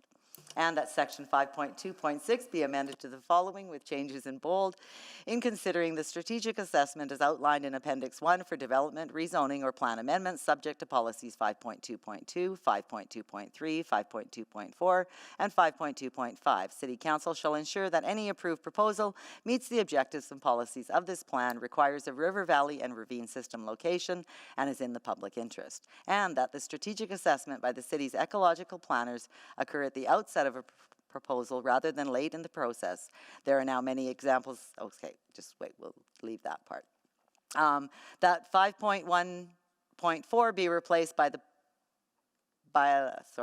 be replaced with the public shall provide with advance notice and opportunity to be consulted on any development, rezoning, or plan amendment proposals on lands identified as river valley open space or public utilities as shown in map 1.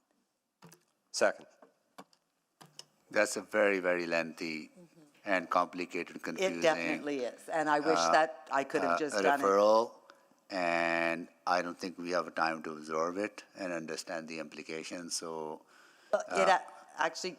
Maybe I'll come to you. Maybe you can make the introduction, and then we'll decide what we need to do with it. Okay, thank you. So the referral motion does look to the specifics that were provided to all of council, to administration, that members of the public had requested to be looked at and referred. So we've gotten the information ahead of time, and I do think that we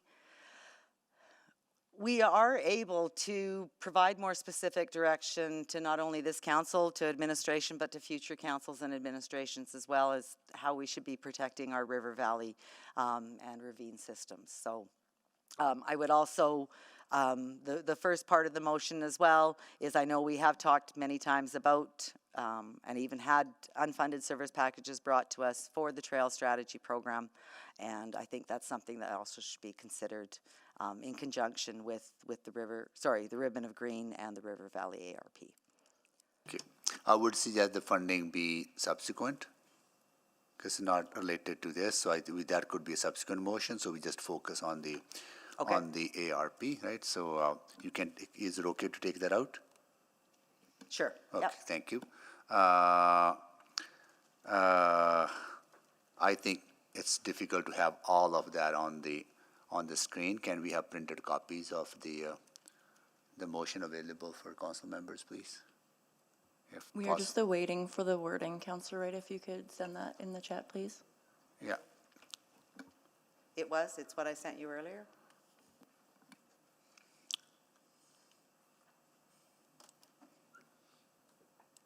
And Councilor Tang, go ahead.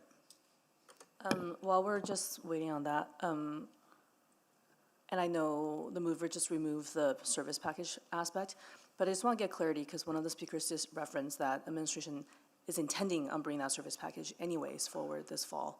Is that accurate? Councillor Tang, if we were motioned to bring it this fall, we would obviously take council's direction, but it would be more appropriately in terms of establishing our priorities and work plan for the 27 to 30 budget. We're very mindful of administratively working through our structural budget challenges and other unfunded service packages and motions that we have. So can appreciate just the budget complexities we'll have this fall. So the members of the public interpreting your intent to bring this forward when you're intending to bring it forward for the 4-year budget cycle rather than this fall. Is that what I'm That's hearing? correct, unless Okay. otherwise directed by council. Okay. Thank you for that clarification. I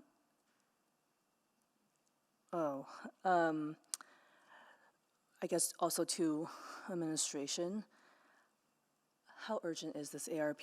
What's the implication of referring this back? What's your reaction to what's on the table? Because this feels very extensive compared to the extensive work you have done already. It is fairly extensive. We have looked at and analyzed some of these because they came through through our engagement with community, and so we have given some thought to the amount of work it would take. Some of these would require re-advertising, going back to doing engagement again because it does impact landowners and so on. So I think we have an ARP and we have a ribbon of green. However, we feel what we've brought forward is our best recommendation on improving those and closing any gaps that we might have with respect to planning for the ARP. Sorry, Hoida, my apologies. I just wanted to chime in. The work before you, the bylaw before you here today reflects a number of years of work where we've attempted to modernize our area redevelopment plan. We came to a public urban planning committee last year and were directed to come to public hearing, and the bylaw is before you today. As part of that package, we did include why we made some changes or didn't, and that's attachment 8, I believe, in terms of that information there. The bylaw is an improvement to the current area redevelopment plan and provides more clarity for administration to do our work, for council to make decisions, and for the community and for applicants that may be looking to navigate the River Valley. So essentially what's proposed, once we have the wording, are things that you have already gone through. You have made your recommendations, so if we were to go through this exercise again to re-advertise, you likely might land on the same, we might be here, the exact same place next year. Potentially. We have, there's more to the motion from what I heard Councillor Wright read in terms of establishing a new committee. I haven't seen the wording yet, so I'll look at that, but some of that is not been contemplated. It was discussed at Urban Planning Committee. Right. And if council wanted to direct that, we would work to implement that direction, but that's a new piece of work. So my recommendation to the mover will be focused on I think the newer pieces. And I think we've seen the tension play out today in the public hearing, and I'm sure those are tensions that you've been faced with for the last many months of engagement. There's people who want less restrictive, kind of go back to the previous version of the ARP, more people want more restrictive. So you struck the balance in the middle, and this is what you have recommended, correct? That's correct. Thank you. Thank you.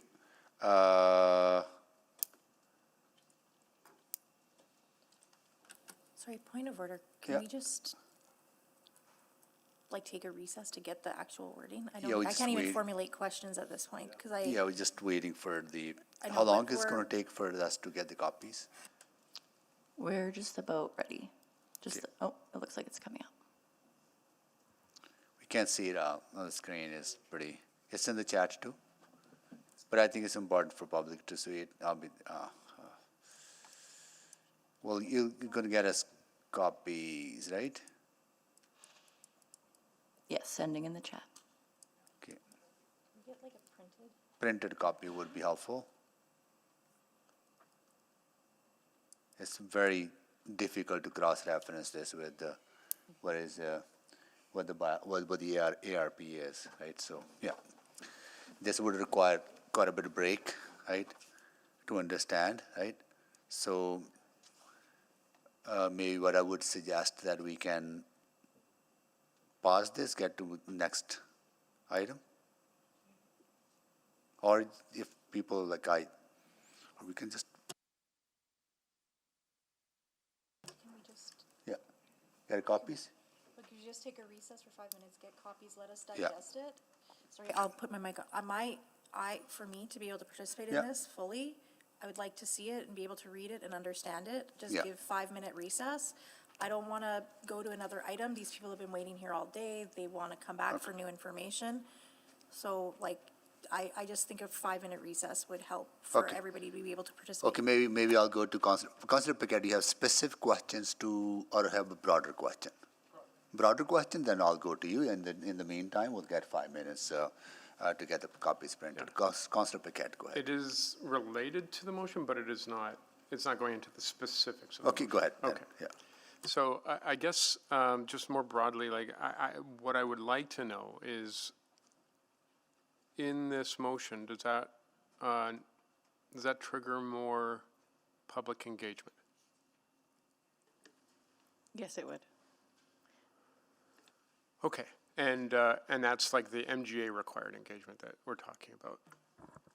No, we've done the engagement for a new plan in the area, but I think from administration's perspective, and Hawaii, you can correct me if I'm wrong here, but because this has now impacts on different landowners, there's sort of a desire to engage, not a legal requirement. Okay, so I guess my question would be, because we hear a lot about people saying, oh, I was engaged, you got to engage us more, engagement. And I agree, it's great to engage people, and we make that effort. But the actual direction in the MGA is far below the level of engagement that we do at the city, yeah? Like the actual requirements of the MGA. Yeah, so the MGA isn't prescriptive in terms of engagement. It does talk about new plans. I'm talking about like their minimum standards. Yes, Yeah. what we do is typically above and beyond. Way yeah, above and beyond. What is required, yeah. Yeah, okay, so I guess that's my question. At what point do we say we've gone so far above the actual requirements of the MGA that we've got a good picture of what we have to learn from the public? Because we can engage literally every single person in the city,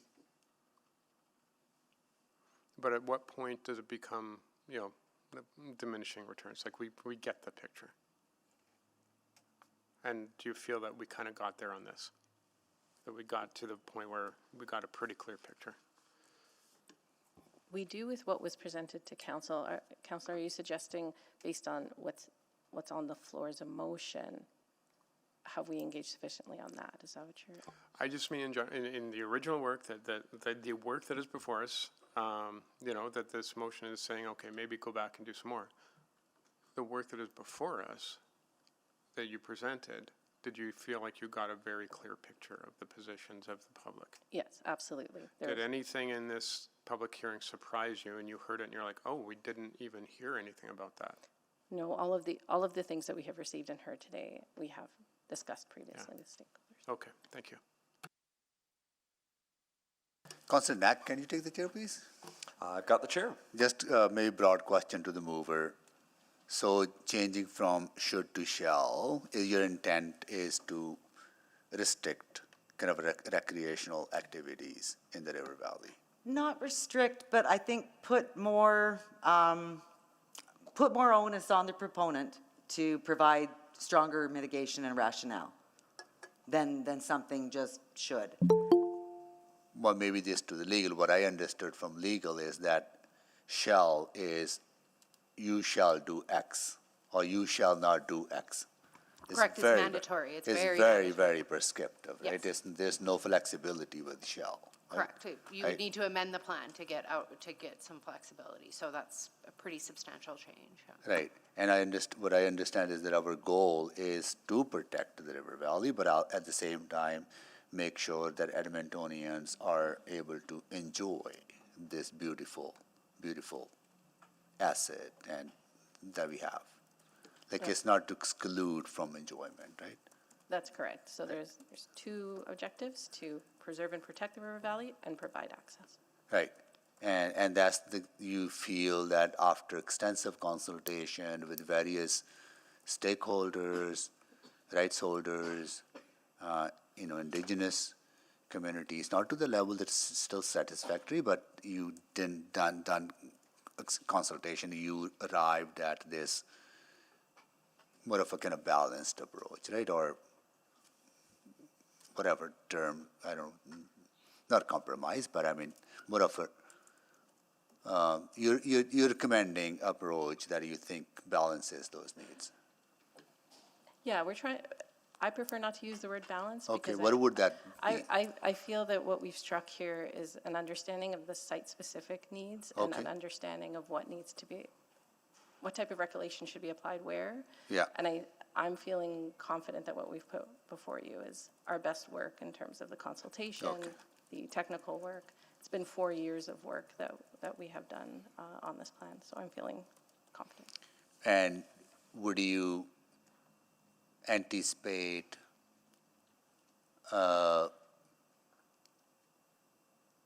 like if language is used, very prescriptive language, that is going to, I'm pretty sure some stakeholders will be very upset about that, or maybe not upset is the right word, but I mean, will be deeply concerned about that, right? We heard, like, it's going to restrict certain activities that are happening now, right? Yes, I think some interested parties may be concerned about a change in language away from what we have currently. Okay. And would prescriptive language such as shall, if this is approved, then you would have to come back with saying, this is what council has directed us, this is exactly what we're going to propose, so it actually limits the conversation with the community. If it says shall, you shall not do this, and some people may want to do that, then you're going to say, council has directed us not to do this. So if this motion as drafted is passed, this is what has to come back to council from the legal perspective. So I take your point, Mr. Mayor, we could go out and engage on these sorts of things, but ultimately the outcome or what comes to public hearing in the future is going to have to be in alignment with this motion. I think it makes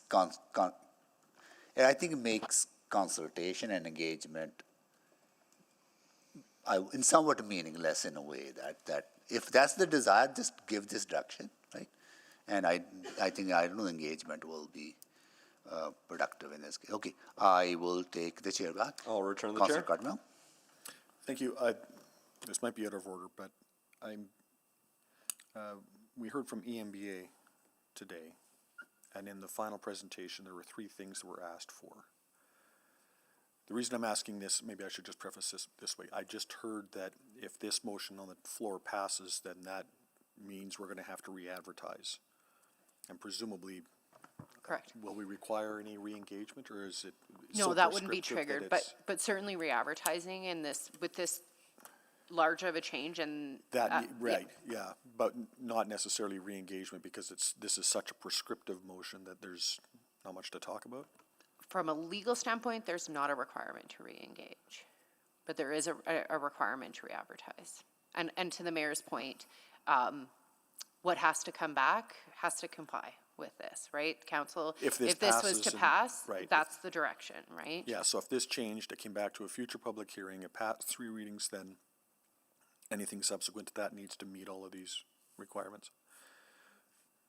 So if this was passed, basically any plan that came before council in the future would have to concord with this, with these are very specific directions, Councillor. Directions, yeah. So EMBA was asking for 3 things. maybe I should have asked this earlier, but are those policy changes that are being asked for, or would those require re-advertising or any of the other higher level changes? So they're asking for effectively a little more nuance with the 100-meter setback. They're talking about a simplified approval process for maintenance and consistency and parity with other users of the trails. I don't think any of those things contradict the ARP. They feel like they're in how we interact with the community, not necessarily the legal framework of the ARP. That's the question I'm asking. So I'd have to take a look at those specific amendments and maybe if anybody has any thoughts down the line. But if we are changing rights and impacting from the advertising perspective, Councillor, those would require re-advertising to make those types of amendments if we're impacting development rights. Okay, so like the dilemma in my mind is if we're gonna, if this sounds threatening, I don't mean it this way, but if this very, very, very directive motion passes, then I've got a very directive subsequent that I want to put on the table. If it doesn't, and there's room for, discussion, engagement, negotiation with EMBA on some of their concerns within what is already presented to us today, I'm happy to leave it at that and just leave it with admin to take the input and react to it. Is that fair? Maybe Ms. Inkpen, if we're getting into the prescriptive, then does that draw more very prescriptive motions potentially? Because now there's a motion required to undo some of what is done here. Yeah, so I'd be careful in these very prescriptive motions that you're not defeating previous motions, and I would defer to the city clerk just in terms of that process side of things. But when this is a long list. It's fine. It's just long, and so any other motions that come out, we have to be very careful that we're not trying to defeat a previous motion or re-engage a previous motion, depending on what happens. Yeah, so that's where I'm stuck. Thank you. Okay, can someone move additional round? So moved. Okay. Second. Okay, please vote.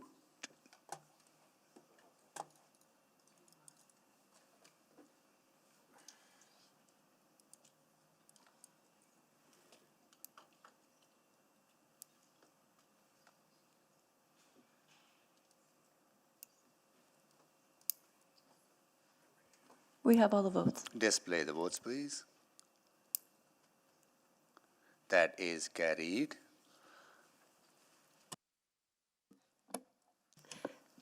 Thank you, Mayor Sohi. Councillor Wright, go ahead.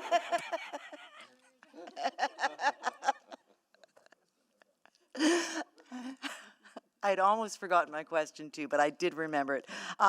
Ms. Inkpen, I think when you responded to Mayor Sohi's question about the should and the shall, it's not, if something shall be this way, it's not that it can't be undone, overridden, again, with good rationale, good mitigation.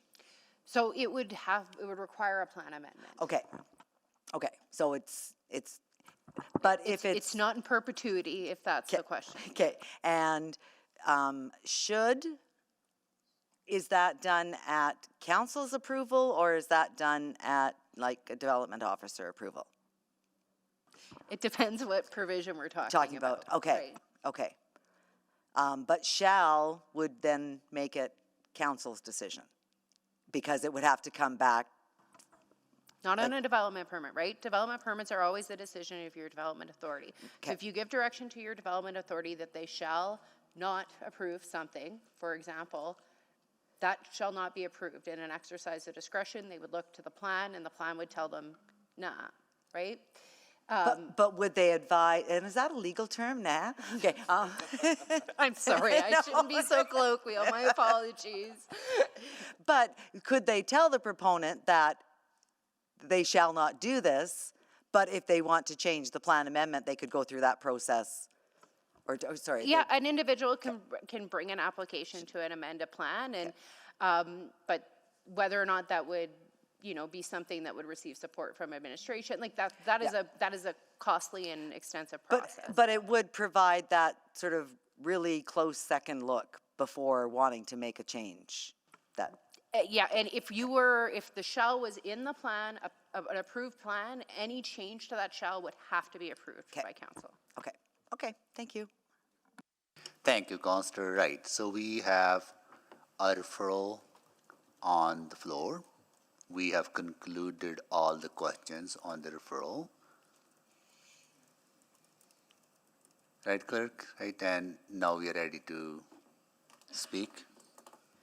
Yes, from our standpoint, because it does require re-advertising, we recommend to refer back to administration to bring forward all of the amendments listed, so from 1 to 7 on the document that I gave you, and then bring it back to a future council public hearing. Okay, now to speak. Speak, Councillor Paquette. Thank you, Mr. Mayor. And I really appreciate the conversation. And so let's speak directly to the concern we've heard about the change from shall to should in the bylaw. So I understand why people feel strongly about this. For decades, shall has been a word that carried weight. It gave people confidence that the river valley was being protected with hard edges and clear rules. If we could lock the valley in amber forever with that word, I think many of us would. But we also have to be honest with ourselves and with the public. This plan isn't for the next 6 months or year or two. It's a long-term plan. Over that kind of horizon, things will come up that none of us can foresee. Whether that's new flood protection or utility relocations or climate adaptation projects that we don't have the technology for yet. A pure shall in every case sounds strong, but it's brittle. It sets up future councils for constant amendments, constant exceptions, and ironically, a slow erosion of trust when the city inevitably has to break its own shall. So on the other hand, leaving everything as should without reinforcement creates its own problem. People hear should as optional, as if we're lowering the bar. And given how deeply Edmontonians care about their river valley, that reading fuels suspicion. So where does that leave us? The real safeguard isn't in a single word. It's in how council oversees this plan. It's in the environmental review processes that are mandatory. It's in the fact that every significant exception will come back through public debate with council accountable for that decision. Should, in this context, doesn't weaken our intent, it makes the plan durable. It's the difference between writing rules that sound good on paper and writing rules that actually hold across generations. We've done robust engagement. People told us they want the spirit of protection maintained. Our job is to make sure that when discretion is used, and it will inevitably and invariably have to be used at some point or another, it's transparent, it's justified, and accountable. That's where the credibility lies. And frankly, if there's a council that doesn't have that credibility, they wouldn't have it under any rule anyway. So yes, everyone would prefer shall, but should is what allows this plan to live, to adapt, and endure while still protecting the valley in actual practice. And that, in my view, is the stronger promise to Edmontonians. Thank you, Mr. Mayor. Thank you, Councillor Neck.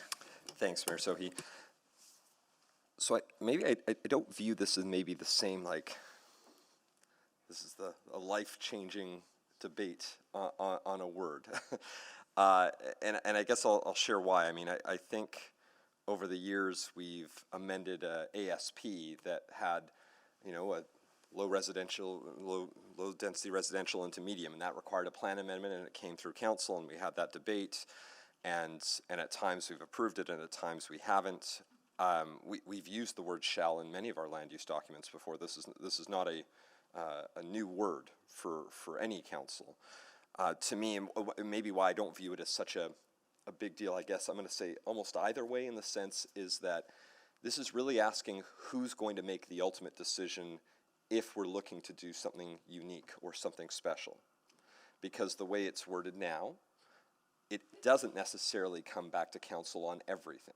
And that's maybe where I disagree with our previous speaker on that, is that some opportunities would exist for city administration to make a decision, and it may be very valid, and that's great. What this amendment would do is say, instead, we'd rather have it come as a plan amendments, and administration simply can't approve that.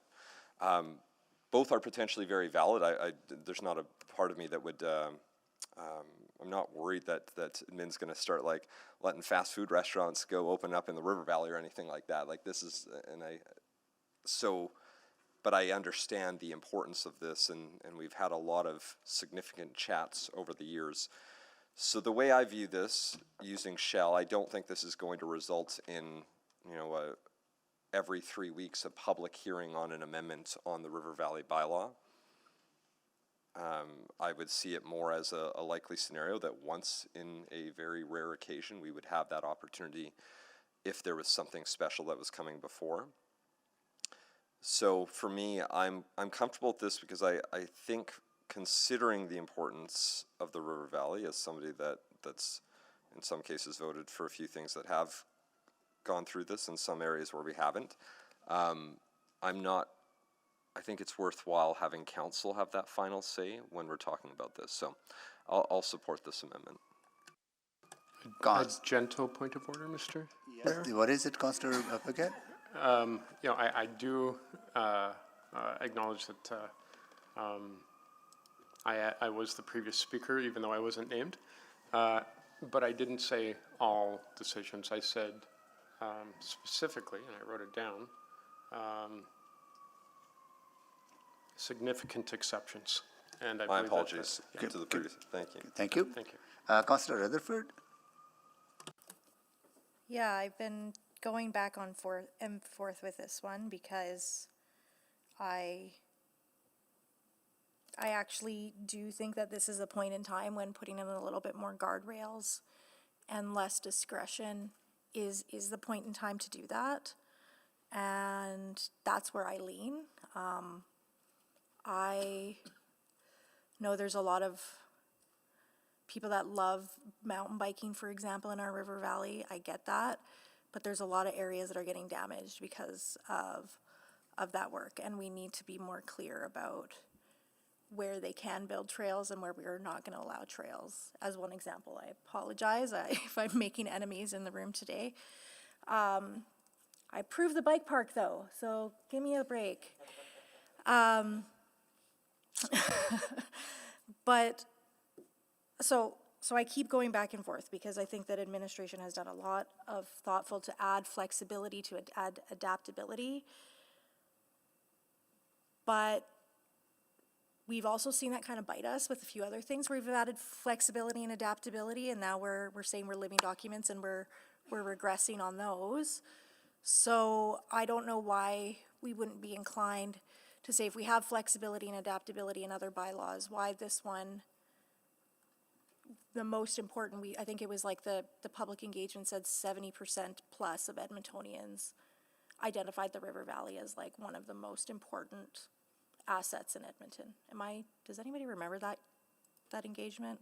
Am I making that number up post summer recess? I know it was significantly high. It was in that threshold, right? One of the things that Edmontonians agree on probably more frequently than anything else is the love of the River Valley and the pride in our River Valley. And when things come back as rezonings, you only get to look at that component. You don't get to look at the whole. This is our opportunity to look at the whole. So for that reason, I want to support this amendment on the floor. But I also don't think that this is great governance. So in one way, I don't want to support this amendment because I'm really foundational in terms of governance. And, even this seems very, very in the weeds, like bolding words in the document has no legislative or legal authority whatsoever. But yet it's a point here in this amendment. I didn't want to try to move motions to amend the amendment, and recognizing how much time we have today and how much time things we have to get through in the next several days we have scheduled for this public hearing. I was convinced no when Councillor Paquette spoke. I was convinced yes when Councillor Knack spoke. I'm still grappling with this one, but at the end of the day, I think no matter what happens with this motion, I do think a subsequent, if this fails, I do think some sort of subsequent that has a bigger conversation about some of the guardrails that I think need to be, and where that discretion I'm uncomfortable with as a governor, do need to be brought back. So I don't want to stop this necessarily, but I do have some uncomfortableness there, for sure. So I'll leave it there for now, listen to the other speakers on the board before making my final decision. Thank you, Councillor Stevenson. Yeah, thank you very much. You know, I appreciate this conversation and think that these are very important issues given the prominence and importance of the River Valley. I think, you know, I do think it's important to acknowledge that the motion itself contains more than wording changes. There are some pretty significant changes in processes in terms of, you know, an external panel. And those, you know, that's a pretty big shift, I guess, in terms of how we're operating now. I think for me, I think Councillor Paquette captured it very well, that ultimately the strength of our policies comes down to staff and the decision makers within our administration. And as council, we have tools to hold them accountable to that. I think that the proposed work around monitoring and reporting to council is really important, because it's one thing to provide trust, but we do need to ensure that that trust is being upheld. And I think we do that most effectively not by changing words, but by changing our practices and our oversight processes on council. So I feel confident in how administration has weighed and grappled these different approaches and the recommendation that they've come to us with. So I won't be supporting the amendment, but do certainly look to forward to ongoing review, engagement of the plan as it gets implemented. Thank you. Thank you, Councillor Stevenson. Councillor Knack, can you take the chair, please? I've got the chair. Yeah. I think I understand where Councillor Wright is coming from, and I would have supported a subsequent on this that would have generated a very good dialogue and debate and robust engagement with the community. I think that would have been a better approach to take. This is a big amendment on a fly, and I can't even make reference to which one is which and where that fits into the whole overall year. This is very, very complicated, right? And I know we did receive correspondence from members of the public on this too, right? But I think I would not be making an informed decision on this, on understanding how deep this is into the weeds, right? And so that's why I would not be supporting this, because if subsequent would be fine. I would be able to support that. Yeah. Okay.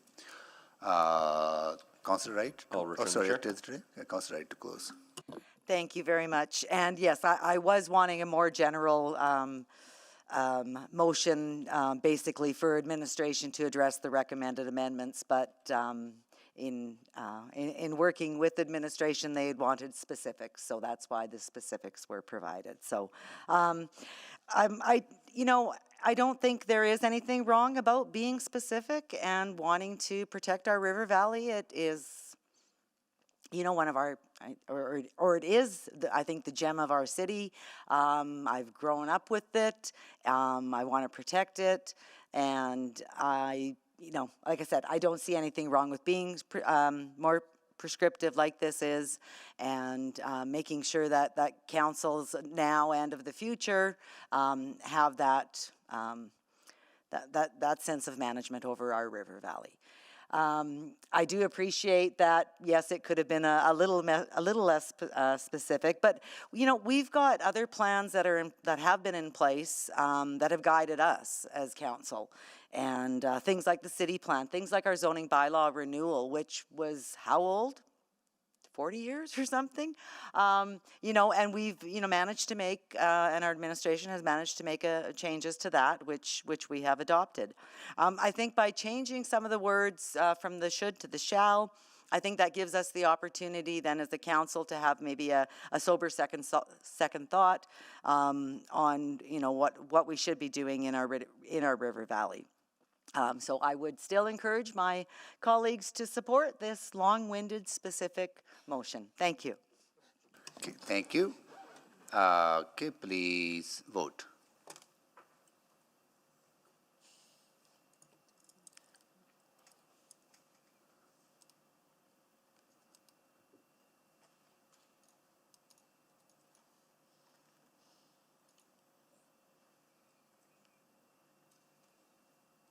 We have all the votes? Display the votes, please.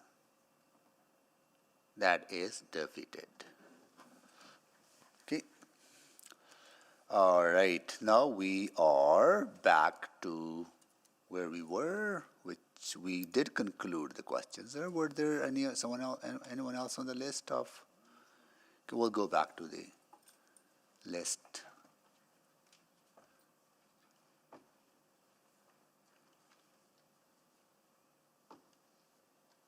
Okay, so we have concluded questions to administration on item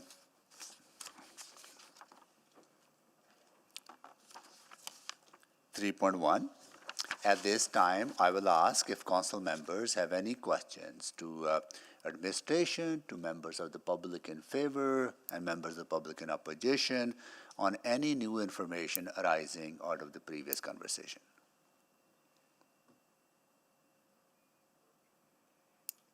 I see none. We are ready to close the public hearing.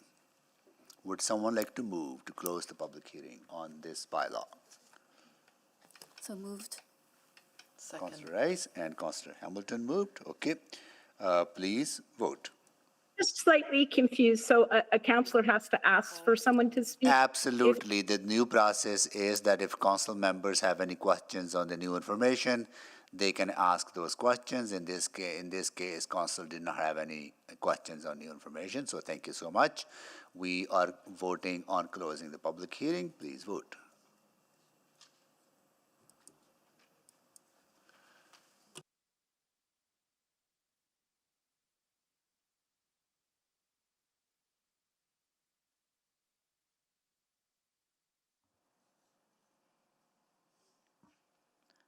Just waiting on Councillor Tang.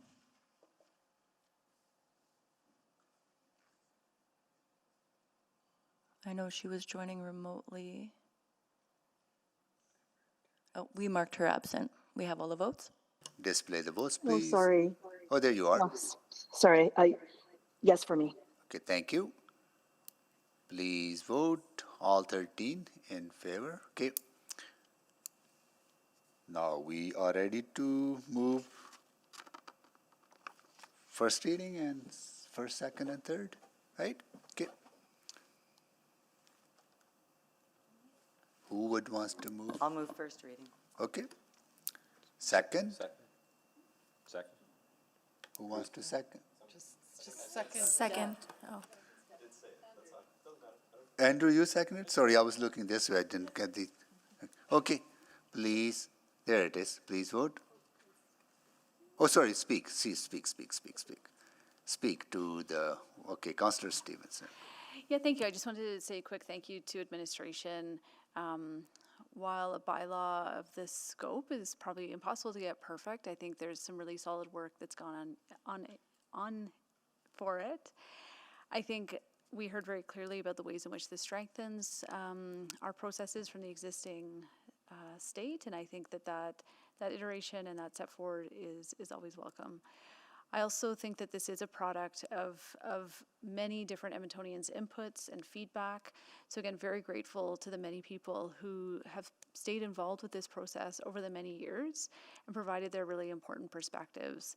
Having that diversity of perspectives is the best way to reflect what serves Edmontonians best. So thanks to all of those individuals as well. Thank you. Councillor Wright to close. Thank you very much. Yeah, so 4 years working on this, that's about as long as we've been working on this here. So I do appreciate all the work that you have put in. I think there's always room for improvement, strengthening things. And, but this is, I think, better than what we had to provide some sort of direction. And I guess we can always take the opportunity to revise as we go along. At least I think we should be able to. Thank you. Thank you. Please vote. Yes for me. Thank you, Councillor Tang.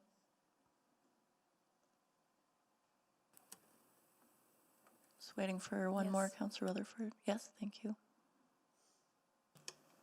We have all the votes. Display the votes, please. That is carried. Sorry, second reading? Second. Please vote. Yes.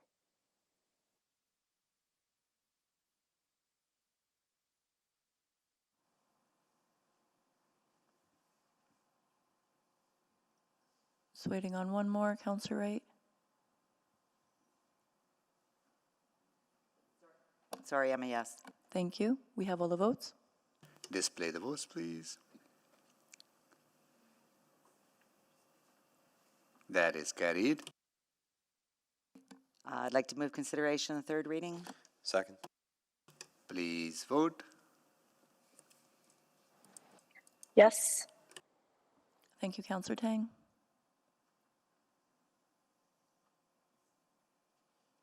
We have all the votes. Display the votes, please. That is carried. And I'd like to move third and final reading of Bylaw 20996. Second. Please vote. Yes. Thank you, Councillor Tang.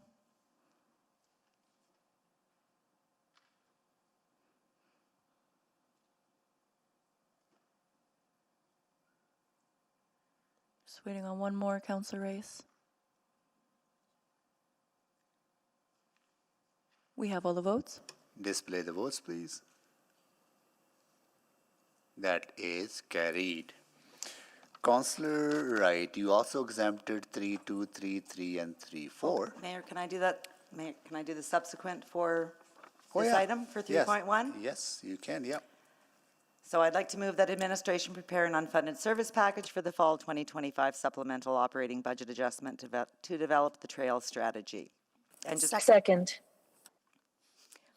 Thank you, Councillor Rutherford. Just a quick introduction. I do recognize, financial, constraints and some priorities that our administration may be feeling, but to wait for this, I think, until the four-year budget, I don't think we can put this off any longer. Perhaps we can find some money to help fund this as well. But if we could put together the unfunded service package to understand better what the implications would be. Thank you. Thank you. Questions now? Councillor Rice, go ahead, please. Question to administration. So I recall that we did have this discussion, and then in terms of the green spaces framework and for the growth, does that work cover this trail strategy?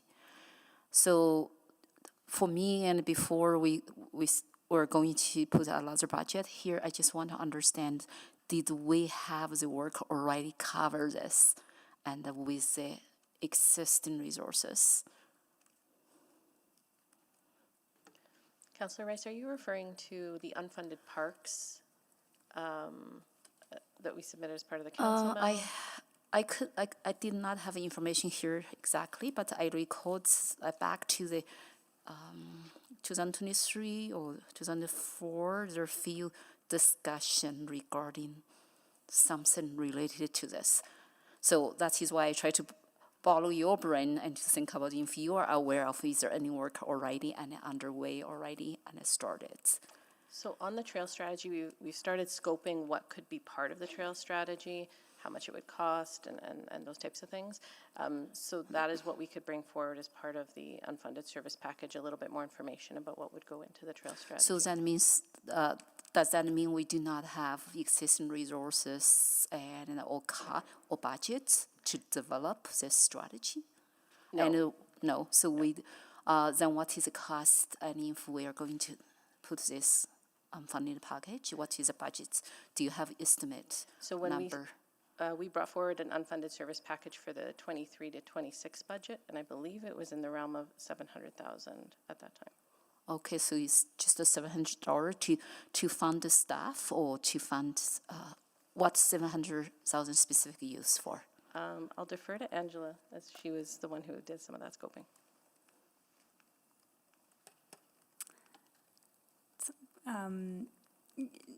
So in terms of what went Councillor forward? Rice, I'll just maybe chime in. So when we scoped it back in our last four-year budget, we would reflect on the work that's been completed to date and look at how we would refine the budget for the fall supplementary operating. So we'd be clear on what the scope is and the scale of what can be completed. But what we had previously was a $700,000 unfunded service package. Okay, so thank you for that. Then next question to the mover. So do you have any estimates budget and for this, for the next budget? And or you just rely on when this package come back in the fall?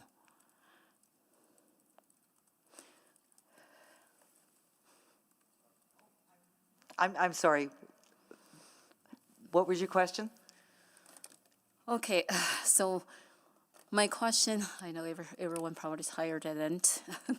My question is, because right now, 700,000, that is old information, and then administration says our properties are doing some like scoping, and they're doing another analysis. And do you have a specific item estimated and in this unfunded package? No, what's that cost? That's what I'm hoping we're going to get back is an updated one, and as an unfunded service package, then we'd have to look where that is, or in the meantime, if they can prioritize funding from elsewhere. So that's the information I'm hoping to receive when it comes back at SOBA. Okay. So with the new ARP just passed here, I would like to be very clear here and from administration thinking if we're going to develop this trail strategy, and then this could be linked to what ARP approved today, right? There's some will impact that. Yes, the trail strategy would be on the basis of what we have provided in the ARP today, but also in consideration of the ribbon of green. Sorry, I didn't. Can you? In consideration of the ribbon of green as well. Another piece there. Okay, so that's all my questions. Thank you. Thank you. We have concluded questions on subsequent. Anyone to speak? Councillor Wright to close. Nothing further. Please vote.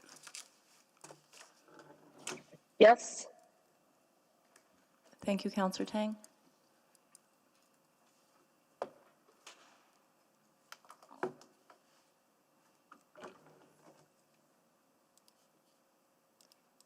We have all the votes. Display the votes, please. That is carried. Councillor Wright, do you have questions on those as well? 3.2, 3.3, 3.4?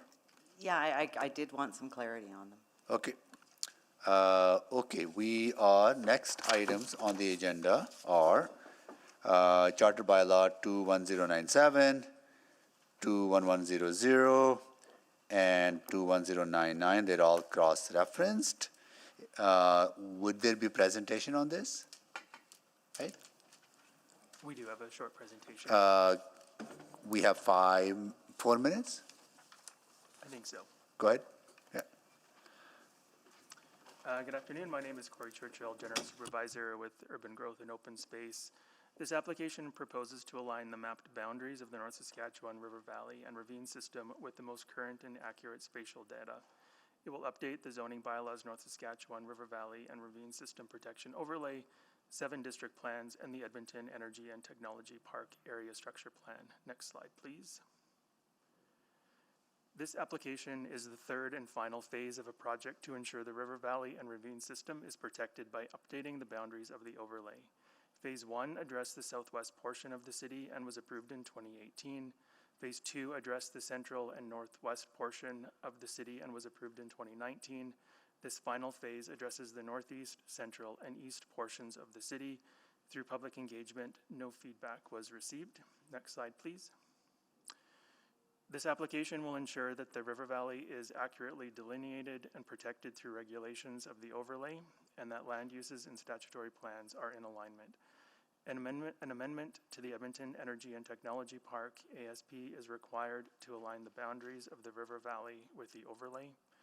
Proposed amendments to 7 districts, the Horse Hill, Northeast, North Central, Southeast, Millwoods and Meadows, Scona and West Henday district plans will ensure that the River Valley boundaries are accurately delineated in district plans.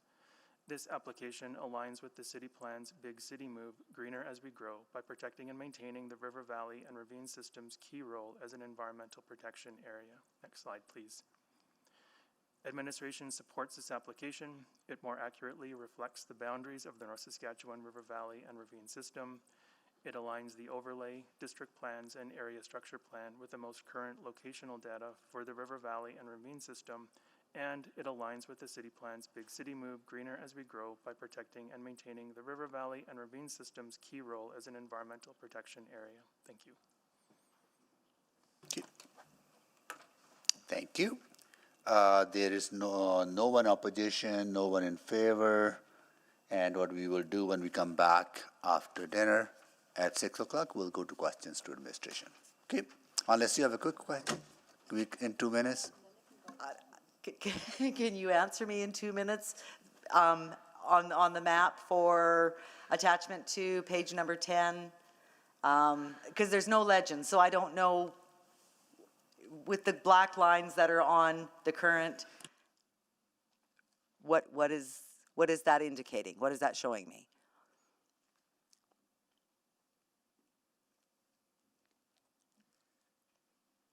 And maybe we'll wait until after supper?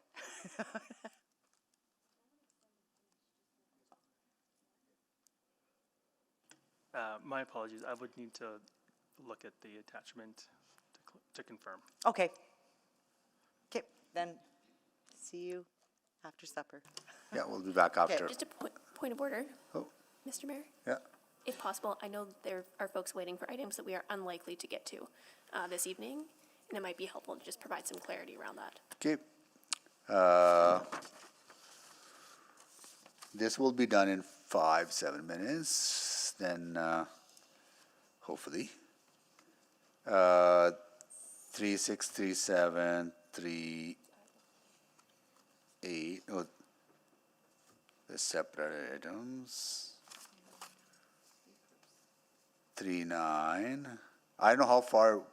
There's on the number of speakers that were not available when we call their names out on those items. So I don't know how many are going to come back. So we might be able to get through some of those items. So I don't know which one we will not deal with. So, and as Jesse has mentioned earlier on, if we get to them, if we say we won't get to them today, then we have to tell them we're going to get them on 28th. Correct. If you say you're not going to get to them today and you send people home, to Yeah. be procedurally fair, you have to wait then to the next day. We'll still wait. Yep.